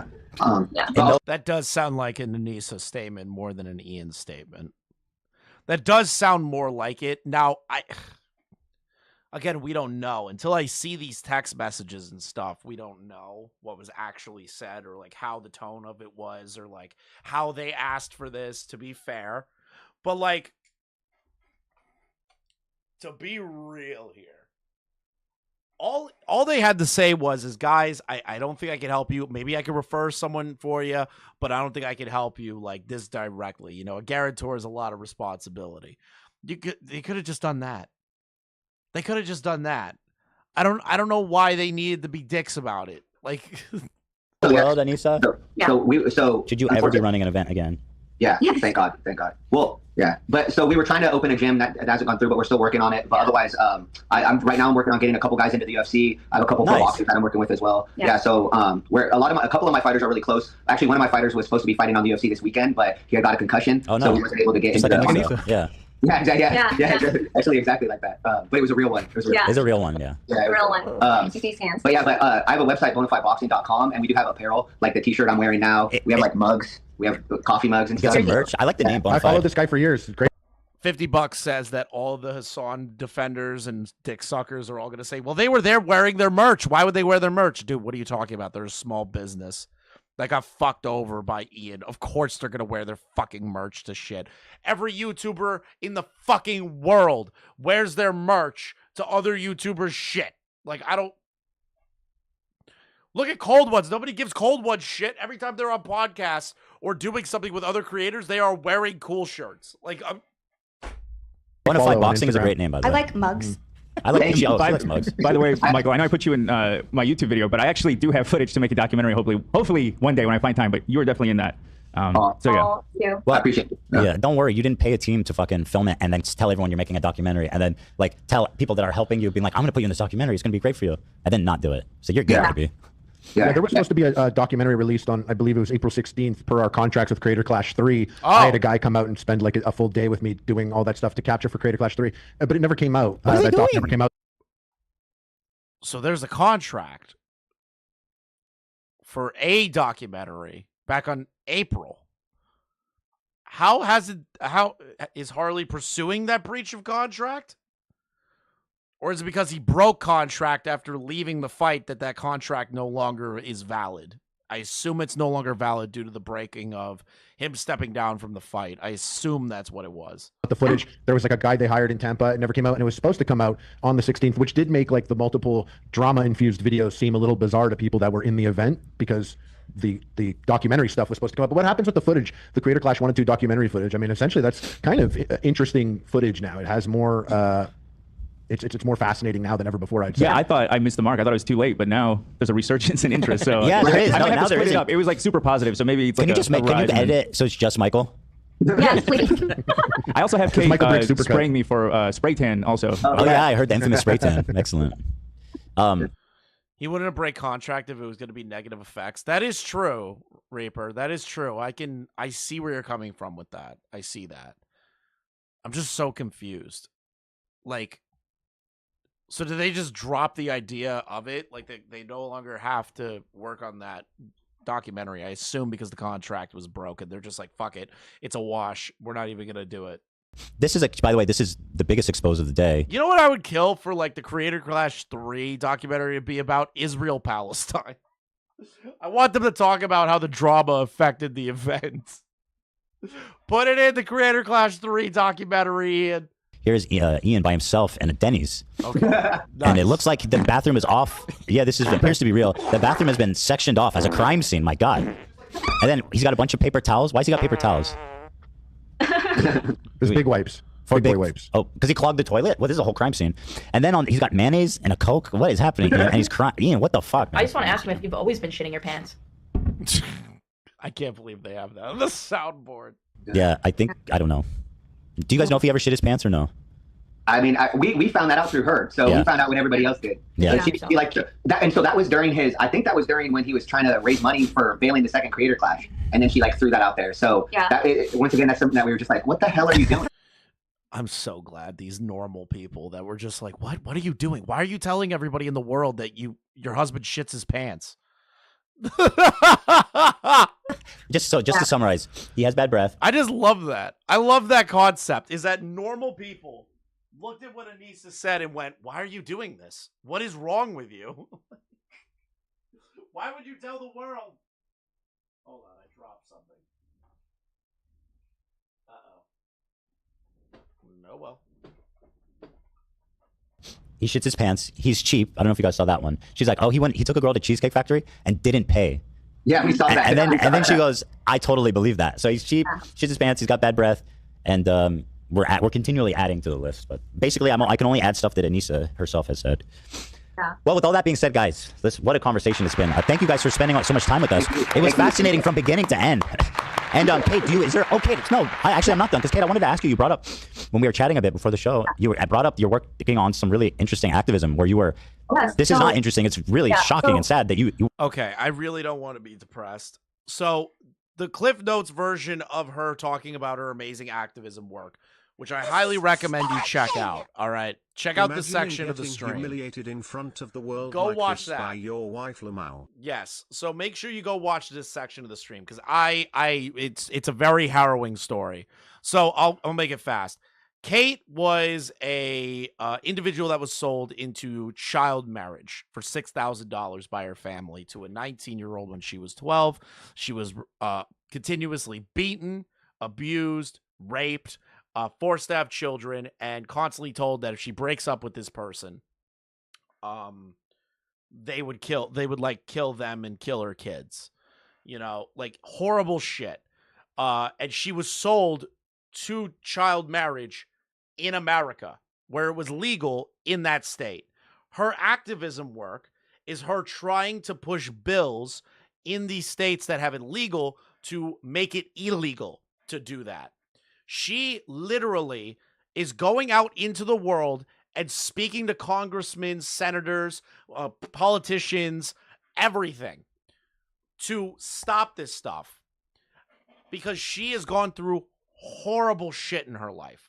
Please go support her. The thing that you need to know is that Ian and Anissa were aware of this.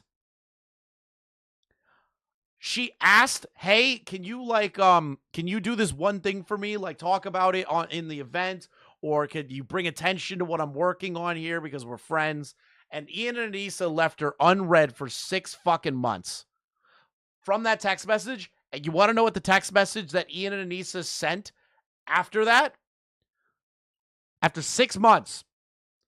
Are you going on H3? We heard you're going on H3. We can work this out. Please don't go on there.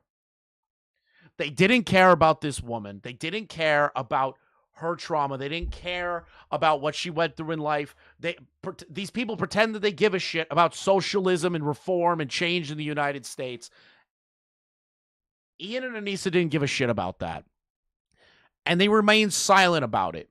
And as their little group on their side says, silence is essentially endorsement, or whatever the phrase is. So, fuck Ian and Anissa.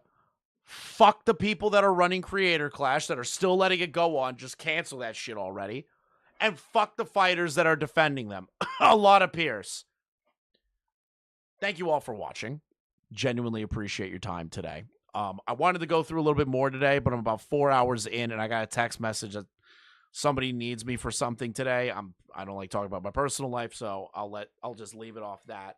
I will be live Saturday because tomorrow is an event for a friend of mine, birthday event, all that stuff. So I'll be out tomorrow. Maybe I'll do a late night stream Friday night, or I'll just be live early Saturday. And we're going to go over the Innuendo Studio stuff. I have a whole list of things that I wanted to go over, but the Anissa and Ian stuff really needed to be covered today. This will remain up on the channel. I will not be removing this stream. It's going to stay up, independent on its own. I'm just going to change the thumbnail. So make sure you guys like the stream, subscribe if you're new, become a member if you want to be one. Thank you guys so much for watching. Thank you for all your time. And thank you for the $2, Kabuto. You guys are great. Thank you all so much.